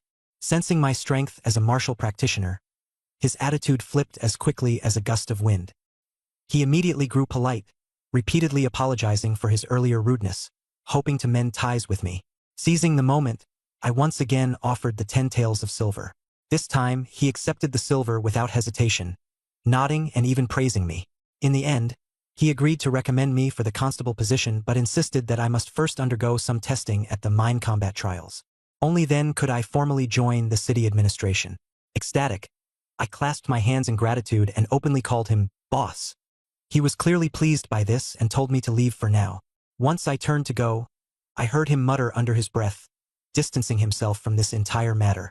That night, Wu Kei remained absent for an unusually long time. I clenched my fists, keeping vigilant, eyes fixed on movements across the street, all while ensuring the area was secure. I then silently activated my Vajra King embodiment technique, delving into deep cultivation under the cloak of night. By the next morning, Wu Kei returned, summoning me to set out together. Along the way, he revealed the true nature of Shanhe sect. It was essentially a mining syndicate profiteering off fire crystals and crimson gold. One mine alone could yield returns of tens of thousands of coins, and within the syndicate, mine thieves ran rampant. I couldn't help but ask, why does no one crack down on these mine thieves? He scoffed, explaining, thieves blend in among the miners. Clearing them out is difficult. Besides, stealing minerals is minor. It's often overlooked by those above. His tone turned serious, his expression grim. But here's the bigger problem. 3,000 caddies of fire crystal ore are missing from the mines. Shanhe sect is sending people to audit the account soon, and someone will have to take the fall for it. Wu Kei admitted bluntly that this so-called mine combat trial was simply a setup to pin the blame on me. His intent behind bringing me along now became crystal clear. He planned to use me as a scapegoat and eliminate me in the process. The carriage came to a halt. Outside, a group of masked, burly men had gathered. Laid out on the ground were over 20 miners' lifeless bodies, including Uncle Wang, who had met a tragic end as well. I spoke coldly. Do you really think Shanhe sect would believe they can frame me for this? Wu Kei's confidence didn't waver. He claimed that he had already spread word that I was connected to the Lai family. Even Steward Niu had investigated my background and had been favoring me due to this misunderstanding. What Wu Kei had truly been struggling with was finding a suitable scapegoat, and now I had conveniently fallen into his trap. In that moment, clarity hit me like a storm. Steward Niu mistook my identity, and Wu Kei was exploiting it to the fullest. I swept my gaze across everyone present, observing their displayed stats. These masked brutes were all mine guards. As for Wu Kei, his stats remained unchanged. My confidence solidified. The outcome of this encounter was already determined. Wu Kei probed further into my relationship with Su Qing. I gave him an honest answer. Su Qing values me highly. He's promised me the role of overseer at Crimson Gold Mine. If you dare touch me, he won't let you get away with it. Wu Kei simply sneered, claiming it was perfect timing since Su Qing himself was overwhelmed by trouble at the mines and wouldn't have the bandwidth to intervene. A sinking feeling hit me as I realized there was a far greater force orchestrating events from the shadows. Before I could respond, Wu Kei suddenly attacked, employing Black Tiger Fist. His strength surged as he unleashed a powerful strike aimed directly at me. I activated the Vajra King embodiment technique immediately, my power and speed skyrocketing. Coupling it with the amplification of Collapsing Mountain Fist, I faced his strike head-on. Wu Kei, believing I was merely a martial practitioner, had severely underestimated me, failing to anticipate the sheer force of my capabilities. Here's your content translated into English while maintaining the original structure, paragraph format, and overall layout. I slammed a heavy fist into his chest. His sternum caved in instantly, and he spat out blood as he was sent flying backward. He hurriedly begged for mercy, but I paid no attention, charging at him with a relentless barrage of punches. I beat him until he howled in pain, completely losing any ability to fight back. As blows rained down, I coldly spoke. Uncle Wang was a good man, and you just decided to kill him. You think I'd take the fall for you? You aren't worthy. And fifth brother, he died because of you too. You're just like him. A worthless piece of trash. Only then did Wu Kei realize I was wielding the Vajra King's technique, but by then, it was far too late. With one final punch, I crushed his skull and ended his life on the spot. I had originally intended for Wu Kei to die in sheer terror and regret, leaving no loose ends. But with time pressing, I couldn't afford to focus on such details. The guards around the mines were already beginning to stir uneasily. Now that my strength had surged, such a commotion was no longer a significant threat. I started digging immediately, carefully burying the bodies of the deceased miners, then disposed of Wu Kei's corpse along with those of the mine's guards. Searching Wu Kei's personal belongings, I discovered banknotes amounting to a whopping 800 taels of silver. Suddenly, I recalled seeing him sneak out late the previous night. He must have been conducting business to sell illicitly mined, or he likely had a well-connected buyer in Qingshan City. Then it struck me. There was no way he'd have disclosed his entire scheme to the other party. Even if suspicions arose, it wouldn't matter much. After all, I was about to officially secure my position as a constable. Pocketing the silver, I erased any trace of the scene, and by the next morning, I returned directly to the Qingshan City Yamen. Head Constable Lin saw my return and asked how the mine incident had been resolved. Seeing his usual demeanor, I breathed a sigh of relief. It seemed he hadn't been in league with Wu Kei. Following the cover story I had prepared beforehand, I claimed that Wu Kei had left abruptly due to pressing matters and had instructed me to return to the city and await further orders. Head Constable Lin didn't overthink it. He simply retrieved the necessary documents and officially processed my appointment. From that day on, I became a constable of Qingshan City. At the moment I accepted the documents, a system notification appeared before my eyes. Having met all the prerequisites for a class change, I could now officially transition to a constable role. I confirmed the option without hesitation, finalizing the class change. A notification popped up. Constable exclusive skill, Insight unlocked. Additionally, I was granted 5 free attribute points. A surge of energy coursed through my body, instantly leveling me up 3 times, bringing me to level 13. I opened my system panel and officially entered my new status as a Qingshan City Constable, now holding a total of 8 free attribute points. Suppressing my excitement, I closed the system panel. Head Constable Lin began briefing me on the rules and duties. Constables operate under the Iron Robe Division, which ostensibly comes with a fair degree of authority. We are responsible for handling all illegal activities in the city. However, in reality, we are restrained by the directives of the Shanhe sect. As merely a 9th-rank Iron Robe Constable, my capabilities are limited, and we have no jurisdiction over internal sect affairs. Most of the time, we're required to simply look the other way. Being a constable isn't just a title. There's a complete promotion system behind it. Head Constable Lin expressed his hopes for stability within his district, aiming for a single rank promotion before his retirement. I immediately assured him that I wouldn't cause any trouble. Soon, I'd be assigned as a supervisor at the Qijin mine. He quickly clarified that the two roles weren't mutually exclusive. I wouldn't need to reside in Qingshan City year-round. All they asked was that I promptly return whenever senior officials from the Iron Robe Division conducted inspections. This completely eased my mind. My plans to quietly grow and develop at the mines remained intact.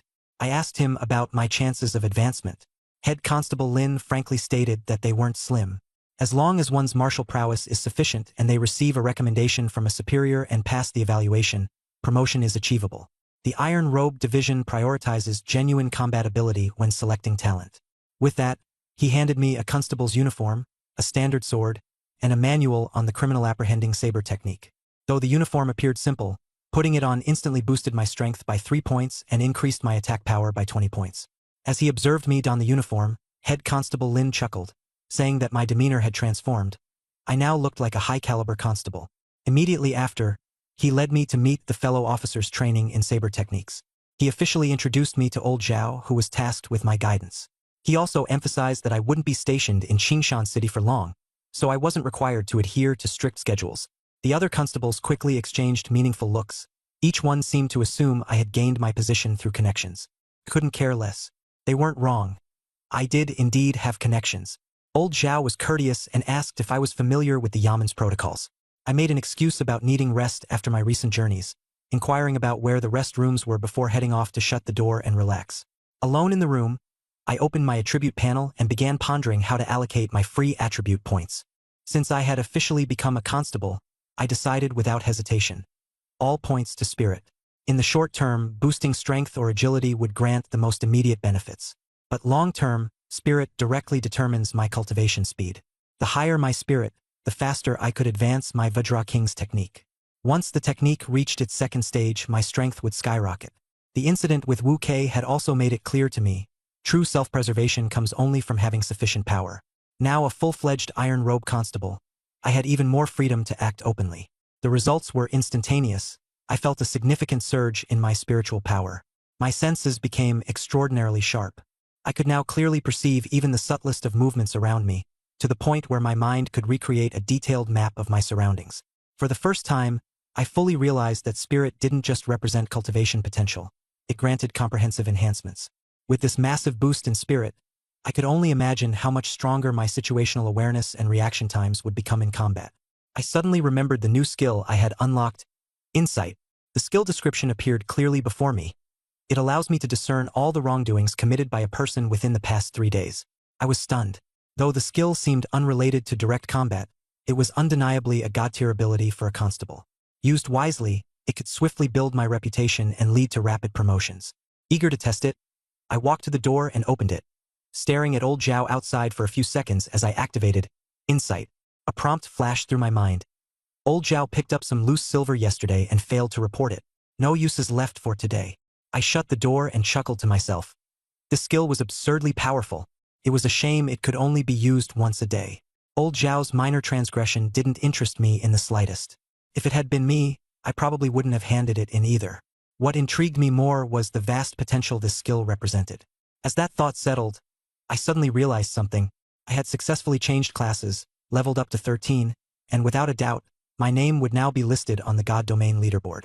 This is section 15:20 seconds. Below is the processed content as per your request, maintaining the original structure, paragraphing, and layout. I quickly opened the Divine Realm leaderboard, just as I suspected. Hui Wu, Luo Kai, and Qi Kai were at level 14. Fang Yun, Ning Shizha, and Lin Dongdong at level 13.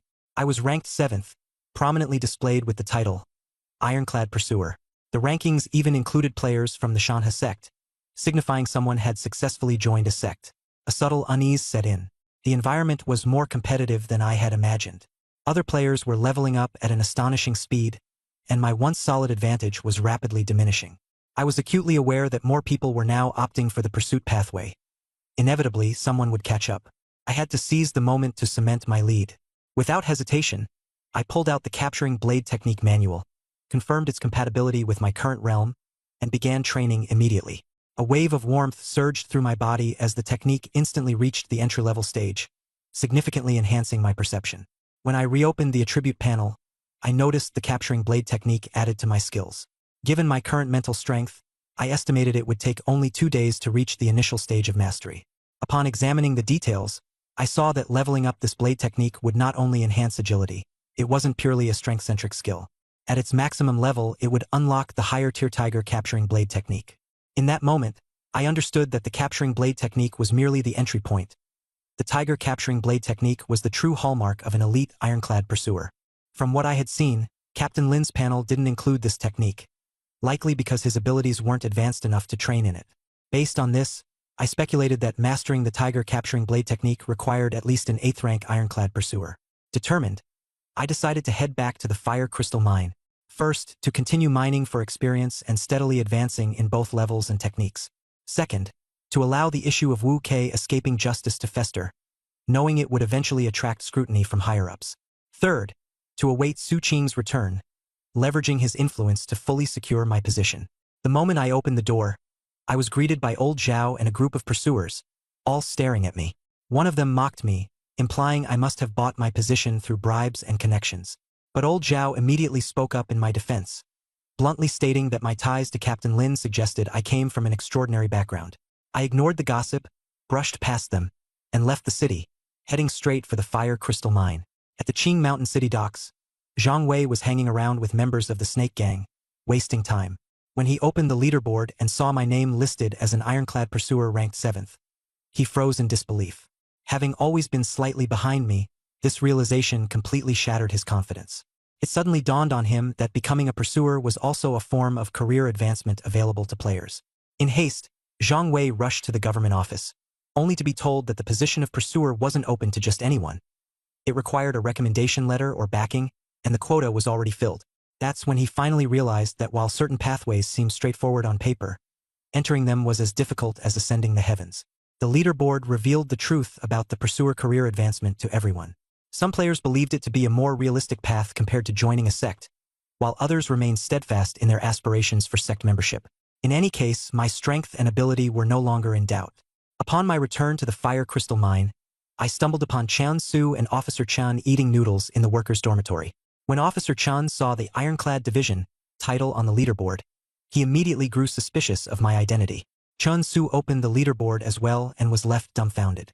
Soon, Lin Guoliang and Wu Meng crowded in.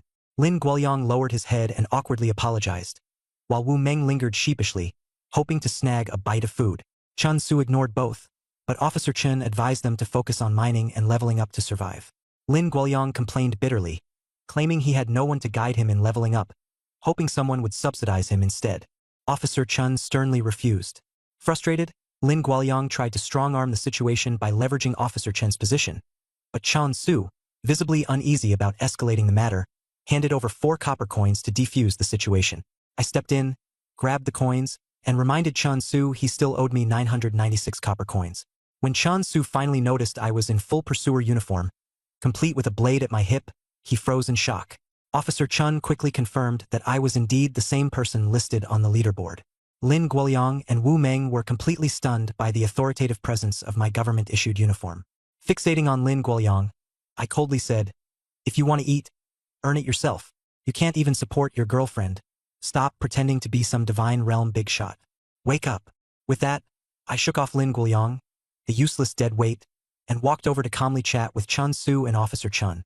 The miners around us silently watched me, captivated by the scene. This was exactly the effect I intended. I had no plans to stay low profile anymore. I wanted everyone to know I was an ironclad pursuer. This way, any suspicion regarding Wu Kei's corruption and disappearance would shift away from me entirely. The prestige of my official position would shield me from scrutiny. Inside the wooden house, Chen Su sighed bitterly, finally realizing I was also a player. I candidly admitted to them that I knew all along but had intentionally avoided revealing it too early. I even mentioned how I had encountered Zhang Wei in the past and his unremarkable nature. I further explained the conflict between Zhang Wei and me, pointing out that Lin Guoliang had always been a part of Zhang Wei's circle, though Zhang Wei at least had the decency to fend for himself. Chen Su looked a little embarrassed but understood my reasoning for staying hidden. Officer Chen wholeheartedly supported my approach, emphasizing that the quality of Divine Realm players varied widely, with people like Zhang Wei and Lin Guoliang being prime examples. Revealing one's identity too soon posed significant risks, and working covertly was often the better strategy. I asked if they were capable of viewing other players' attribute panels, but they both shook their heads, asking why I could. This confirmed that Zhang Wei hadn't been lying. The ability to view others' panels was tied to strict requirements concerning level, attributes, and techniques. Only those who officially became martial artists could access such information. Taking the opportunity, I examined their attributes. Chun Su had reached level 5 through mining with a strength stat of 7. Officer Chun, though at a lower level, had remarkably high base stats with strength and agility far surpassing the norm. Hearing my explanation, their eyes lit up, and they finally grasped how high the bar was to become a martial artist. I explained that becoming a pursuer offered a stable and practical career path. As long as they succeeded, they wouldn't have to risk their efforts seeking other career advancements. Despite their initial hesitation, I reassured them that once they officially became pursuers, the Ironclad Division would provide entry-level techniques, and with the system covering them, the difficulties wouldn't be insurmountable. Here's the processed result, maintaining the original tone and structure. Let me know if further adjustments are needed. This is the 16th of 22 sections. Based on my logic, here's the processed content while retaining the original paragraph structure, line breaks, and overall layout. Chen Su still looked troubled. Being penniless, low in rank, and holding a vagrant identity, it was impossible for him to become a constable. I smiled and reassured him, telling him that not succeeding now didn't mean it would never happen. As long as he stayed alive, opportunities would always come. I laid out my offer. I was about to head to the Red Gold Mine as a supervisor. They could follow me there to mine, level up seriously, and once I officially became a constable, I would find a way to help them secure an opportunity. Both of them instantly lit up with joy, excitement overflowing. Outside the door, Supervisor Nyo was waiting. When he heard I had become a constable, his face was filled with astonishment. He had always mistakenly thought I was a scion of the Hong Kuan family. With my new role at the Green Hill City Yamen, it all naturally made sense to him now. Supervisor Nyo repeatedly praised me, claiming that becoming a constable meant my future was limitless, and most of the disputes in the martial world would no longer involve me. He grew curious, asking why, as a constable, I would still return to the mines to dig. I casually replied that on days without duties, I would mine to earn some silver. His expression turned a bit odd, but he seemed to understand. After all, my mining speed was extremely fast, being able to harvest dozens of pounds of fire crystallite in one go, something others simply couldn't match. He nodded and permitted it, ensuring I'd still be paid as a regular miner but reminded me not to neglect my constable duties. As for Wu Kei's disappearance, I had already prepared my explanation. I had headed to Green Hill City that day, and Wu Kei, instructing me to wait for him the next day, never showed up again. Hearing this, Supervisor Nyo seemed pensive but left with a smile. I immediately took Chen Su and Officer Chun into the mines to start digging. This time, I didn't bother hiding my actions. I directly led the two of them into the mine. The other miners were visibly shocked, staring at me in my constable uniform as I still entered the mines to dig. But with my identity clear, no one dared comment. That evening, after we wrapped up work in mine number 3, I had harvested 10 pounds of fire crystallite. Though the money earned, just one tael of silver, wasn't much. What truly mattered to me was the continuous flow of experience points. Chun Su and Officer Chun, though utterly exhausted, couldn't hide the smiles on their faces. They knew that by following me, they finally had hope. At night, instead of returning to my cramped wooden hut, I carried my officer's blade to an open field outside to practice the subduing thief blade techniques.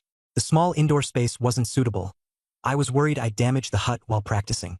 I practiced continuously for 2 hours, raising my mastery level by 5 points, nearing proficiency.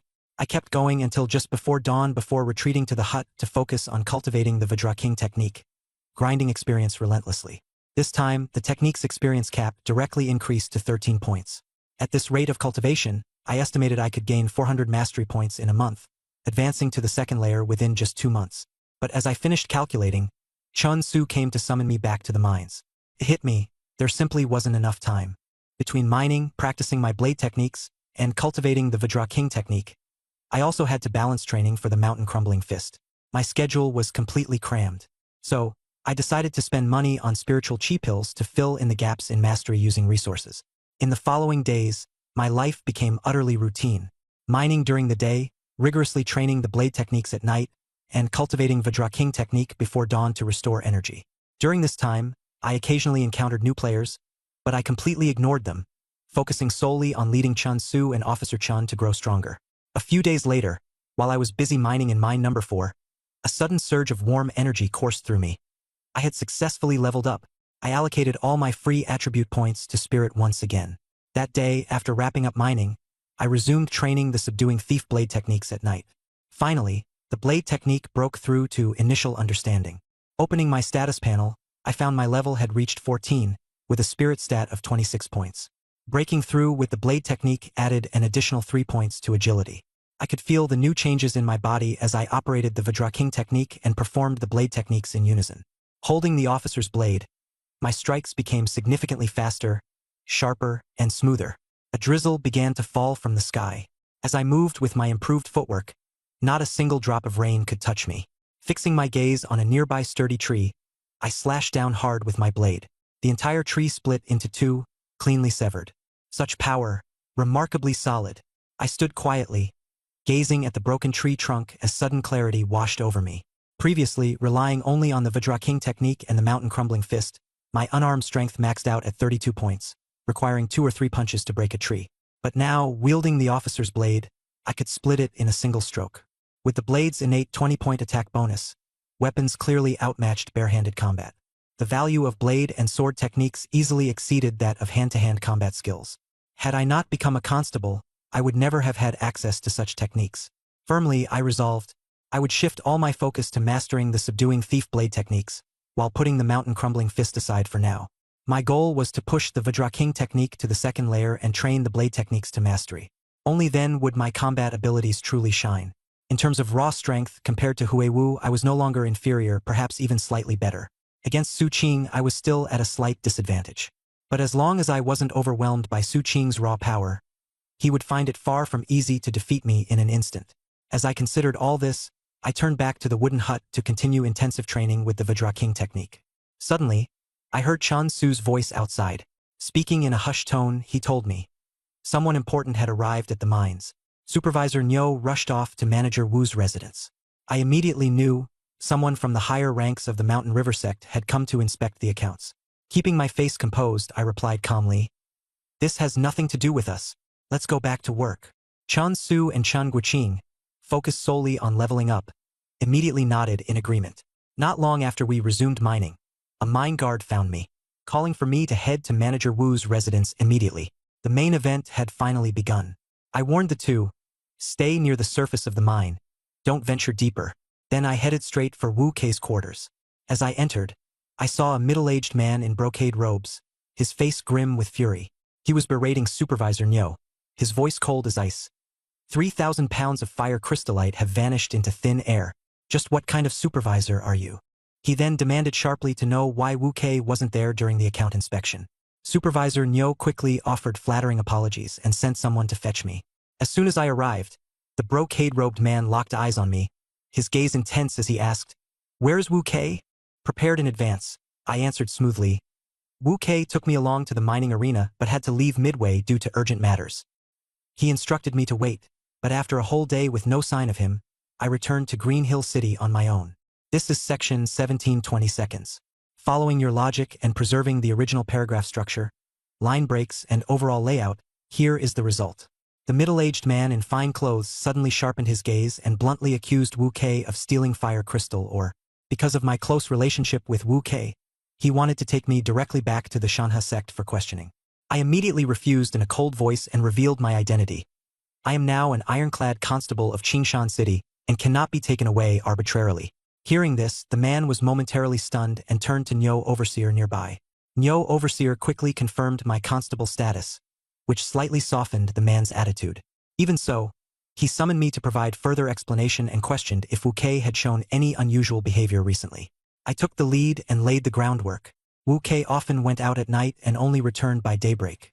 As soon as I said this, he pressed me for details. I remained calm outwardly, though inwardly I recalled how I hadn't slept that night and heard Wu Kei's movements clearly when he returned. Middle-aged Deacon Li was mostly convinced and explained he had no intention to make things hard for me.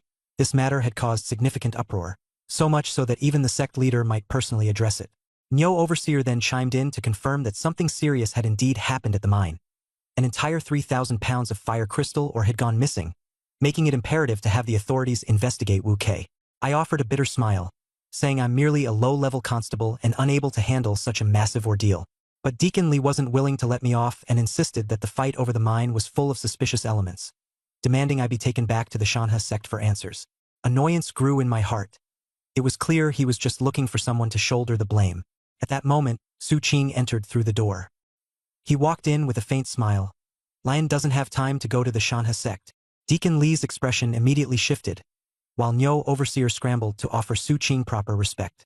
With just a few statements, Su Qing set the tone decisively. He bluntly remarked that he had been suspecting Wu Kei of exploiting his position all along and had instructed Nyo Overseer to monitor him in secret. It suddenly dawned on me. No wonder Nyo Overseer had been holding back his opinions clearly and cautiously. He was one of Su Qing's men. Apparently, the mine situation had long since been in Su Qing's control. Su Qing admitted candidly that he hadn't confronted Wu Kei earlier because Wu Kei had been favored by his senior brother. Now that Wu Kei had fled, it became the perfect opportunity to resolve this neatly. He immediately made arrangements for me to be appointed as the overseer of the Qijin mine. I was one of his people. Suspecting me was no different than suspecting Su Qing himself. Deacon Li's face froze instantly. He was well aware that the Qijin mine was Su Qing's domain. The lack of information on his part left him out of touch with the upper hierarchy. Continuing to press me would be equivalent to directly accusing Su Qing and asking for trouble. He bent in submission with a cupped fist. He turned to Su Qing and asked whether the matter with Wu Kei would be concluded as such or if the proper legal process should still be followed. Su Qing shook his head outright. Taking this matter public would only tarnish the reputation of the Shanha sect. The loss of 3,000 pounds of fire crystal ore was already a major embarrassment. Su Qing decided to report directly to the sect leader and have the sect handle it internally. Deacon Li immediately nodded in agreement and ceased to say more. Su Qing assigned Nyo Overseer to temporarily act as the overseer at the fire crystal mine to maintain order and prevent further disruptions. I quietly listened throughout the entire exchange. Internally, I couldn't help but admire Su Qing's deft maneuvering. With just a few words, he firmly pinned everything on Wu Kei, elevated Nyo Overseer, and subtly consolidated control over the fire crystal mine. Here is the translated text based on your request, keeping the structure, paragraph breaks, and layout intact. Su Qing instructed Steward Li to take the records back and give an honest report, while he himself decided to head to the Red Gold Mine in person to prevent anyone from taking advantage of the situation or causing trouble. Steward Li didn't dare delay and left after bowing respectfully. After he left, Su Qing turned to me and asked how I had become a constable. I didn't hide anything and directly admitted that I had given Constable Lin 10 taels of silver. Su Qing was silent for a moment before asking if Constable Lin knew my true identity. I nodded. I told him that at first Constable Lin didn't want to take the money. But the moment I mentioned senior brother Su's name, his attitude changed immediately. Su Qing didn't get angry after hearing this. Instead, he nodded. He said that this made sense. If Constable Lin didn't know I was one of his people, he wouldn't have dared to accept those 10 taels of silver from me. And even if he did take the money, he wouldn't have actually given me the position of constable. He commented that it was a good thing for me to become a constable. He said that there might be opportunities in the Ironclad division in the future, which could also benefit the Shanha sect. Only then did I breathe a sigh of relief. Su Qing didn't mind and was actually glad to see this happen. It showed that my position as a constable was now more secure. Then, he asked if I had brought my belongings, saying he planned to head to the Red Gold Mine immediately. I mentioned that I wanted to bring 2 helpers along. He asked if I trusted them. I said I trusted them completely. He nodded and allowed me to bring them. Soon after, we got on the carriage. Chen Su and Chen Guoqing seemed very tense.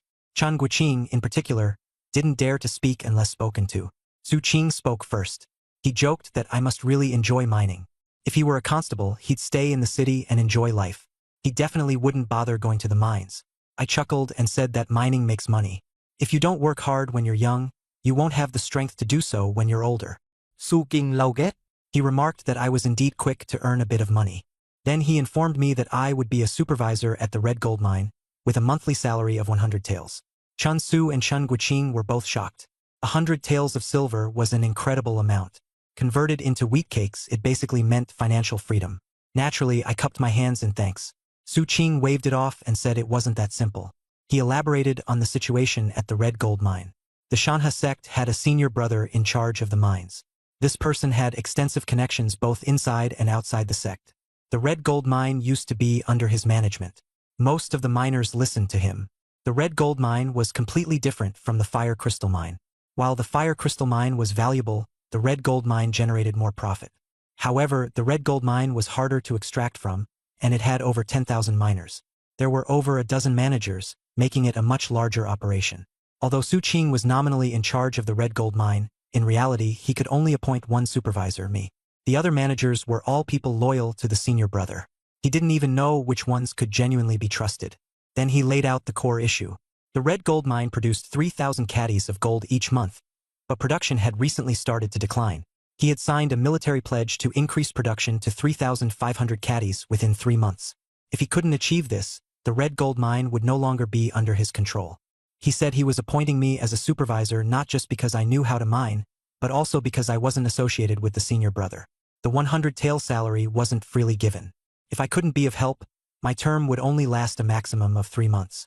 I felt a mix of emotions. Su Qing's position was challenging. Although he had won the opportunity, he was now holding a hot potato. Internally, he didn't even have reliable people to assist him. Chen Guoqing murmured that with 10,000 miners producing 3,000 caddies a month, each miner was extracting just 1/10 of a caddy a day. Su Qing was surprised and asked if he had studied arithmetic. Then he smiled and said I had good judgment. By bringing someone like Chen Guoqing along, there was hope for completing the task. He asked if I had any thoughts on the matter. I suggested the most straightforward idea, improving mining efficiency, starting with the pickaxes. Chen Su and Chen Guoqing quickly followed up, agreeing that the better the pickaxes, the faster the miners could dig, and the more experience they would get. I continued with my proposal, providing hardworking miners with superior steel pickaxes. Su Qing shook his head with a wry smile. The cost of steel pickaxes was high. The Shanha sect wouldn't allocate them to everyone. Even if they were provided, some miners might still slack off.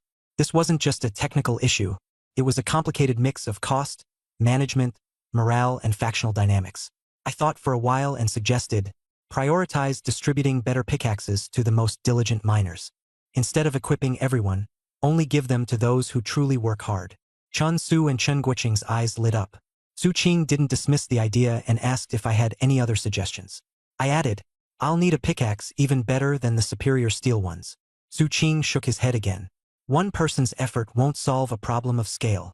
He messily scratched his hair, clearly frustrated, and joked that if he had known it was such a headache, he wouldn't have taken on the responsibility. I reassured him, we still have 3 months. There's time to figure things out. The key is to identify and deal with the miners who are slacking off. Su Qing wasn't optimistic. With over 10,000 miners, how many can we afford to get rid of? And replacing them with newcomers doesn't guarantee mining efficiency. Mining has its techniques. He admitted he had tried it himself. Non-martial artists couldn't compete with old miners in speed. He sighed in the end. We'll have to take it as it comes and see how things unfold. At least with the fire crystal mine no longer in someone else's hands, Wu Kei's incident will cause trouble for senior brother. Suddenly, he thought of something and asked, now that you're a constable, did you receive the catch bandit saber technique? I nodded. He commented that it was a valuable technique. If mastered to perfection, it could lead to the tiger catch saber technique. The tiger catch was comparable to the Shanha draw saber technique. I asked what the requirements were. He listed 3. First, perfection in the catch bandit saber technique. Second, becoming an 8th rank ironclad constable. Third, passing an additional assessment, though he didn't know the specifics. I realized that being 8th rank was a real threshold. Su Qing chuckled. Don't tell me you're seriously aiming for 8th rank? It's practically impossible. 9th rank is achievable, but 8th rank is another story entirely. I questioned him further. Constable Lin is 9th rank. Is 8th rank really that difficult? He compared it this way. The ironclad division is like the top sex. 9th rank is akin to being an outer disciple. 8th rank is equivalent to being an inner disciple. The two are entirely different levels. Many people spend their entire lives striving to get into the inner circle but fail. Hearing this, I understood. 9th rank was the edge, while 8th rank was the core. I gestured discreetly to Chen Guoqing. He was clever enough to seize the opportunity to ask about the differences among the martial sects. I waved him off. I'm not really one of the martial world. You should ask senior brother Su instead. Su Qing smiled faintly. The road ahead is long. It's worth discussing the martial world more. His remark energized us. Information like this was immensely valuable. Su Qing countered with a question of his own. What do you think of the Shanha sect? I replied, it's strong. He self-deprecated by saying, at best, it's a third-rate sect. There are still second-rate and first-rate sects above it. Even with the wealth from the mines, compared to second-rate great sects, we're like a bug next to an elephant. I became even more convinced that the Shanha sect was third-rate. Sect rankings were tied to martial arts and techniques. Chun Su tried to flatter him. With senior brother Su here, the Shanha sect could reach second-rate or even first-rate status. Su Qing shook his head. That's impossible in this lifetime. Chun Su was shocked and asked why. Su King act like. It's because of martial arts techniques. A sect's rank is determined by the level of its techniques. The Shanha sect only possesses third-rate techniques. It's impossible to rise.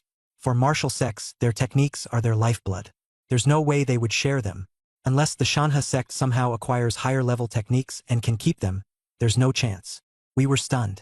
This should maintain both the nuance and style of the original text while translating into natural English expressions.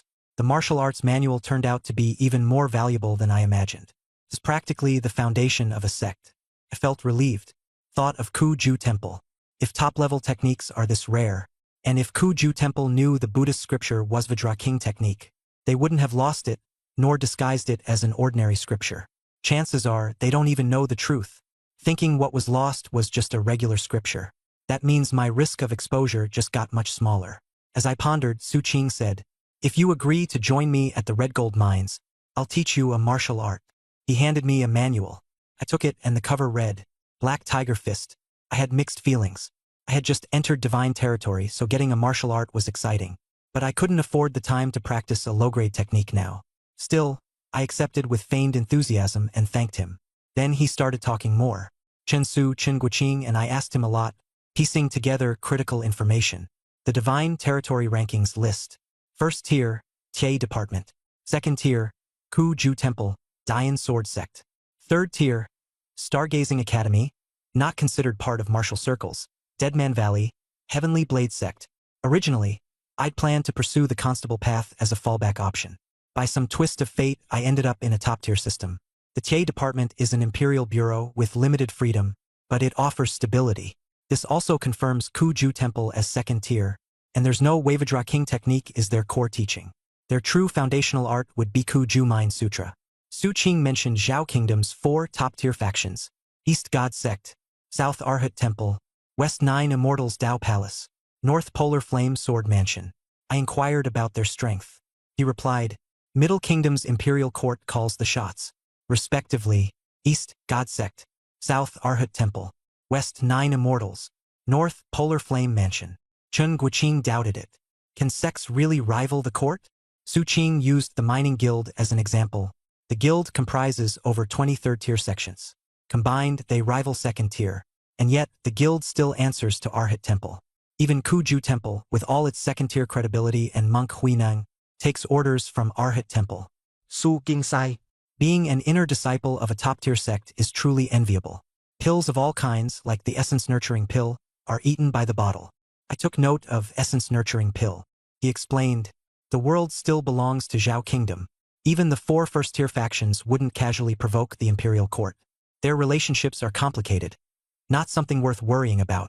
I voiced my goal of entering Shanha sect. Chan Su and Chen Guoqing echoed my ambition. Su King ancestly advis. Make achievements at the Red Gold Mines. Solidify your position. I can help maneuver you into Shanha sect. This lifted my spirits. He changed gears. I asked about the Essence Nurturing Pill. He explained martial arts progression. 1. Initial comprehension. 2. Proficiency. 3. Mastery. 4. Advanced artistry. 5. Transcendence. Using Black Tiger Fist as an example, 2 to 3 months for initial comprehension, 1 to 2 years for proficiency, 10 years for mastery. Each level difficulty increases tenfold. For ordinary practitioners, reaching mastery in their lifetime is commendable. With talent, they might achieve advanced artistry after over a decade. Transcendence? Nearly impossible. Inner disciples of first-tier sects achieve transcendence thanks to years of training. Relying solely on one martial art for defense is risky. However, practicing multiple techniques takes too much time. This is where the Essence Nurturing Pill comes in handy. Disciples of the 4 top-tier factions, and even some second-tier, use the pills to achieve advanced artistry in multiple arts while still young. High-tier martial arts increase difficulty even for basic proficiency. Without Essence Nurturing Pills, decades would be insufficient to reach the peak. Currently, I know fist and blade techniques, but I lack a movement art. That's a glaring gap. In this context, the importance of the Essence Nurturing Pill became vividly clear. I immediately asked Su Qing where to get them. He stated only the Imperial forces and the 4 top-tier factions had steady supplies. Shanha sect purchases their stock from them too. 1 pill's price was stable.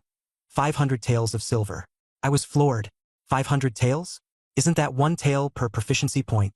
Su Qing kept his calm. At the end of the day, this world is about money. With wealth, even poor aptitude can grow. Essence-nurturing pills are remarkably fair. They work the same for everyone. He reminded me the Tie division could procure them too. Through allocation, some are available to buy occasionally. I resolved then and there. I need to climb to an 8th rank Tie constable. It's not prestigious, but the sense of security it provides is priceless. We finally reached the red gold mines. It's massive, far larger than the fire crystal rock mines. The moment our carriage approached the village gate, we saw 12 armed guards clearly expecting us. Su Qing muttered calmly, eyes and ears everywhere. Their leader, Fang Qingyang, stepped forward to report. He claimed to be Shanha Sect's overseer. As I stepped out wearing my constable uniform, with Chan Su and Chen Guoqing in tow, their eyes flicked at my outfit, and their expressions immediately shifted. Su Qing introduced me. This is the newly appointed supervisor, also a constable from Qingshan City, perfect to handle the red gold mine's rampant thefts and workers' grievances. Fang Qingyang and his group looked shocked but quickly switched to a respectful tone, addressing me as Supervisor Lai. I returned the courtesy with a cupped fist greeting, fully aware that my rank is but a title. True authority comes from strength. Su Qing instructed Fang Qingyang to show me around while he stayed for the next few days to handle Wu Kei's case. At the mention of Wu Kei, Fang Qingyang's eyes flickered briefly but regained composure. I was assigned a private courtyard, with a main bedroom for Su Qing and individual rooms for me, Chan Su, and Chen Guoqing. The accommodations were luxurious. Once settled, I immediately used my time to cultivate Vajra King technique. The disparity in quality between top-tier techniques was palpable. Delaying its progress was a waste. After maxing out my daily points, I switched to practicing capturing blade technique. The courtyard was spacious. My training lasted until dawn. Between sessions, Vajra King technique restored my energy and vitality. The next morning, I set out with Chun Su and Chen Guoqing. Fang Qingyang accompanied us as we toured the mines. But my actual objective? Counting the number of players. I have the unique ability to view player profiles, a massive advantage I utilized thoroughly, memorizing every name I encountered. Fang Qingyang described the red gold mines. Years ago, steady production was at 3,000 gene. Now, infested with mine bugs, frequent collapses, constant theft and murders. The miners refused to enter the mines. Production dropped to 2,000 gene. Chun Su's and Chen Guoqing's faces darkened. The military mandate demands production rise to 3,500 gene within 3 months. An impossible task. I asked how many miners were here. Fang Qingyang replied, over 10,000, it varies, but that's the estimate. I pressed for solutions to increase production. He gave a bitter smile. Impossible.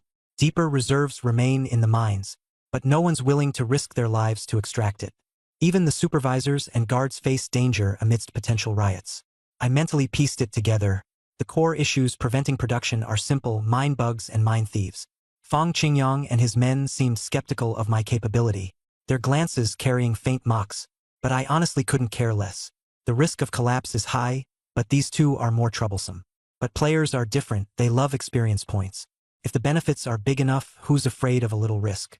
I asked where the blacksmith shop was to check out the quality of the pickaxes. Fang Qingyang paused for a moment, then took me there. Once inside, the pickaxes were way better than the ones near the fire crystal mine. I told him to show me the best they had. He thought I was going to distribute them to miners and reminded me that the mine didn't have money. I said, not for the miners, they're for the 3 of us. If we want higher output, I have to lead by example and go down to the mines myself. Fang Qingyang froze again but then laughed and led us to the storage room in the backyard. When he opened the door, I couldn't help but grin inside. A pile of treasure-like pickaxes was sitting right there. He pointed to the crimson gold pickaxe, saying the last supervisor had left it behind and suggested I give it a try. When I checked its attributes, I was tempted. White grade quality, strength plus 10, attack 40, and even a skill called Frenzy 10 Strike. I quickly picked it up and felt a surge of heat running through my veins. My strength jumped to 21 instantly. Turns out, equipment here also has grades and skills. This is a real gem. Right then and there, I decided to claim it. I told Chen Su and Chen Guoqing to each pick a refined steel pickaxe for themselves. The refined steel pickaxes give plus 5 strength, which is already pretty good. Their eyes lit up, and they eagerly made their selections. I then ordered all 103 remaining refined steel pickaxes to be packed and sent to my courtyard. Fang Qingyang was stunned and exclaimed that they were mine property, each worth 3 taels of silver. I asked, "Are they your personal property?" He said no, they belong to the mine. I said, "As the supervisor, it's up to me to allocate mine assets. My orders must be followed." Half an hour later, the pickaxes and the latest mine maps were delivered to my courtyard. Su Qing came out, saw all the pickaxes lying on the ground, and asked what I was planning. I answered that I was redistributing assets. He assumed I was preparing to hand out better tools to the miners and reminded me that there weren't enough, nor would it completely solve the issue. I told him I'd have Chun Su carefully select diligent workers who were willing to put in the effort. We could give it a trial run. If it didn't work in 3 months, so be it. Noticing the crimson gold pickaxe on my waist, Su Qing asked if I was planning to personally work in the mines. I admitted, saying the pickaxe was perfect for mining, and I needed to see how much I could mine in a single day. Su Qing burst out laughing, complimenting me on my natural talent for mining. I didn't say much and led the 2 of them into the mining veins. During the morning inspection, I casually counted about 100 players around. Good strength overall. Some looked drained, just killing time. I wanted to kick them out but decided to hold off. I could motivate them if needed later. With the map in hand, I took the 2 into mineshaft number 1. The miners were stunned to see me heading in. Some speculated I was here to clear out the mine bugs or thieves myself. But most of them had the same reaction. They weren't willing to take any risks. I didn't bother explaining and just moved forward with the torch, following the map deeper in. After an hour, we struck our first crimson gold ore. It gleamed brightly. I told the other 2 to search for ores nearby but not stray too far. Raising my pickaxe, I swung down, instantly feeling the difference. Crimson gold ore was 10 times harder than fire crystal rock. But the experience points were also significantly higher. The hardness didn't bother me. The strength boost from the pickaxe made it manageable, and the experience points replenished stamina, allowing continuous work. I swung the pickaxe madly, digging away with enthusiasm, while Chun Su and Chan Guoqing watched with sweaty brows. They soon found some or two but had to take breaks after a while, whereas I hardly stopped. I tested the Frenzy 10-strike skill. A blur of strikes from my arms sent chips flying with 10 consecutive hits, resulting in a chunk of crimson gold or falling out. Though the effort was exhausting, the experience points seemed to suppress the fatigue right back. The 3 of us worked non-stop through the night, furiously mining. Whenever Chun Su or Chan Guoqing rested, they'd steal glances at me. Their expressions became increasingly perplexed, almost as if they thought I was possessed by some kind of mining demon. Through relentless digging, I finally leveled up. I added new points to my spirit stat and glanced at my character panel. Level 15 now. Strength, 11. Agility, 5. Spirit, 27. My martial techniques had noticeably improved, be it fist arts or blade arts. The level up left me quite satisfied. Even if the mining venture doesn't pan out, leveling up like this for 3 months straight would still be worth it. Curious, I casually opened the God's Domain leaderboard and was shocked. The rankings had shifted dramatically. Monk Huiwu from Bitterness Temple was no longer first. The new leader was Luo Kai from Star Observation Academy, at level 17 Scholar. Huiwu dropped to second, at level 16. Chi Kai from Deadman's Valley, Fang Yun from the Great Evolution Sword Sect, both level 16. I was tied at level 15 with Ning Shizha from Heavenly Blade Sect and Lin Dongdong from Ghost King Fort, ranking 7th. Meanwhile, in the first-rate sects, Wu Xiaoqin from Fragrant Mist Sect was level 14, Lin Sai from Nine Immortals Palace was level 12, and Jiang Tianai from Extreme Flamesword Mansion also level 12. Just a few days of not checking, and the leaderboard had changed this much. Incredible how quickly this game was spreading. Star Observation Academy has proven that even studying can lead to fast leveling. I turned to Chen Su and remarked, "Of course, this is a world of the extraordinary. No wonder things are this way." The more pressing matter, though, players were already entering first-rate sects. Su Qing noted that these sects are so powerful that even the imperial court shows them respect. The conversation turned heavy as Chan Guoqing brought up alarming numbers. When the rescue team was established, 300,000 were missing, and now that number was growing by over 10,000 daily. He speculated the total number of players was nearing 1 million. Hearing this, I frowned deeply. If this was true, then it must already be causing chaos outside. I stared at Chan Guoqing and asked, "Isn't the government regulating this? Why would they let people keep diving into the game? If they know these disappearances are linked to God's domain, why haven't they shut it down?" Chan Guoqing gave a bitter smile and said, "They can't stop it. This thing is too bizarre, impossible to suppress. Its advertisements are everywhere, you can't block it. I'm honestly worried reality will spiral into chaos sooner or later. Inside, I thought to myself, how bad would things have to get? People disappearing into a game, what families could accept that? The more this drags on, the worse the chaos in the real world. I resolved to keep things under control for now. Crimson Gold Ore attracted many players, and I discovered a bunch of them nearby. I had them gather everyone to my residence. Time to first figure out the situation outside. Both Chun Su and Chen Guiqing immediately agreed. Chun Su then casually asked, "How much crimson gold ore did you mine today?" Feeling the weight of my pouch, I replied, "Around 10 pounds. This ore is massive, finding even one piece is a gold mine. But damn, it's so hard the effort could kill someone. If not for the crimson gold pickaxe and the stamina gained from experience, managing 4 or 5 pounds a day would have been my limit." Chun Su pulled out his pouch and said he and Chen Guiqing had mined 3 to 4 taels total for the entire day. I told them, "That's not bad. Crimson gold ore is tough and exhausting, 3 to 4 taels is respectable. With refined steel pickaxes, it's much easier to mine fire crystal rock. 2 to 3 pounds a day is a breeze." Chen Guiqing did some quick math. 100 people working, 3 taels each, that's 30 pounds of crimson gold ore a day. Add your 10 pounds, that's 40 pounds daily. At that rate, over a month, we could hit 1,200 pounds. Reaching the goal of 3,500 doesn't seem so impossible now. This is segment 21, 20 seconds content. Proceeding with your request while maintaining the original paragraph structure, line breaks, and overall layout, here's the result. I nodded, our direction was right. Don't get too happy yet, I thought. Reality's never that ideal. Still, there's hope. I had confidence deep down. 2 months later, my Vidra King skill reached level 2. I'd earn another batch of attribute points. To mine effectively, I'd pour points into strength. Mental strength improves training speed. Strength directly boosts mining speed. Mining levels you up. Everyone on the leaderboard is grinding like crazy. I can't fall behind. I hadn't gone all out before, balancing work with rest. But now it's different. This place gets people killed. If I slack, I'd be left behind. Once my level lags, I'd lose all rewards and opportunities. I wondered if level 20 had any rewards. Maybe a random blue chest, something decent.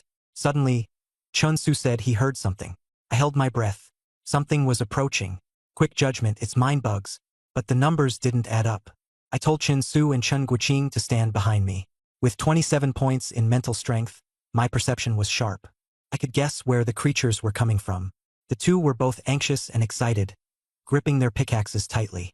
They knew killing mine bugs would grant experience. I instructed them, if you get hurt, don't hesitate to take wound medicine. This effect isn't fast, 1 HP per minute. But dragging it out wouldn't work. Within moments, green eyes glimmered in the dark. One pair turned into dozens, quickly into a swarm. Screeches erupted. The creatures lunged forward. They weren't scorpion-like mine bugs. They were mine rats. 1,000 of them. Retreat! I shouted immediately. Chun Su and Chen Guiqing didn't hesitate, turning to run. I stayed behind to cover our retreat, observing as I moved. The mine rats were fast, not fast enough to catch me, but they could easily reach the other two. If I left them behind, I might survive longer on my own. But I shook off that thought. I reminded them there was a narrow turn ahead. Once we reached it, I could bottleneck the rats at the passage and cover our backs. They'd take care of stragglers with their steel pickaxes. There were too many mine rats, no way to escape completely. We'd have to fight. Neither hesitated. They trusted me. Once we reached the turn, I swung my crimson gold pickaxe fiercely. I narrowed the passage, leaving just enough room for about a dozen mine rats to squeeze in at a time. After setting up, I took the front while the two of them held the rear. In my left hand, the crimson gold pickaxe. In my right, the officer's blade. With both strength stat boosts combined, the pickaxe was +10, the blade +3. Without activating skills, I had 24 points in strength. Using skills, I could push it to 39. But with both hands occupied, I couldn't use mountain-shattering fist. It didn't matter. I stayed focused on the passage opening. The first batch of mine rats squeezed through. I ignored the pickaxe and stepped forward with the blade. Using the thief-catching blade technique, I brought down 7 or 8 rats in one slash. Experience points surged into my body instantly. It's working. The bottleneck made this swarm manageable. I kept cutting down creatures. Exhaustion vanished as experience replenished my stamina. The stronger I became, the more outrageously I could recover stamina while fighting. Chen Guiqing remarked in awe. Most people would be dead tired after 2 or 3 minutes of fighting. You're like a machine. I ignored him, focused on swinging my blade. The mine rats' corpses piled up at my feet. Occasionally, a straggler made it through and the two took care of those. Even they felt stronger as the fight dragged on, leveling up. The earlier fatigue was replaced by a warm surge of energy.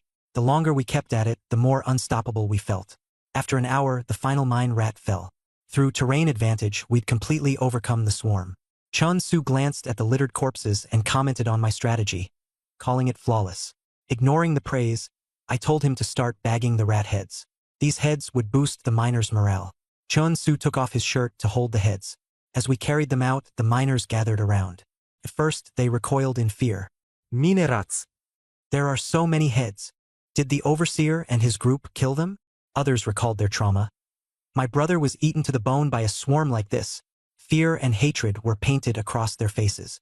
Soon, Fang Qingyang, the foreman, arrived, looking stunned. He didn't expect us to return from the mines with such a haul. I patted him on the shoulder.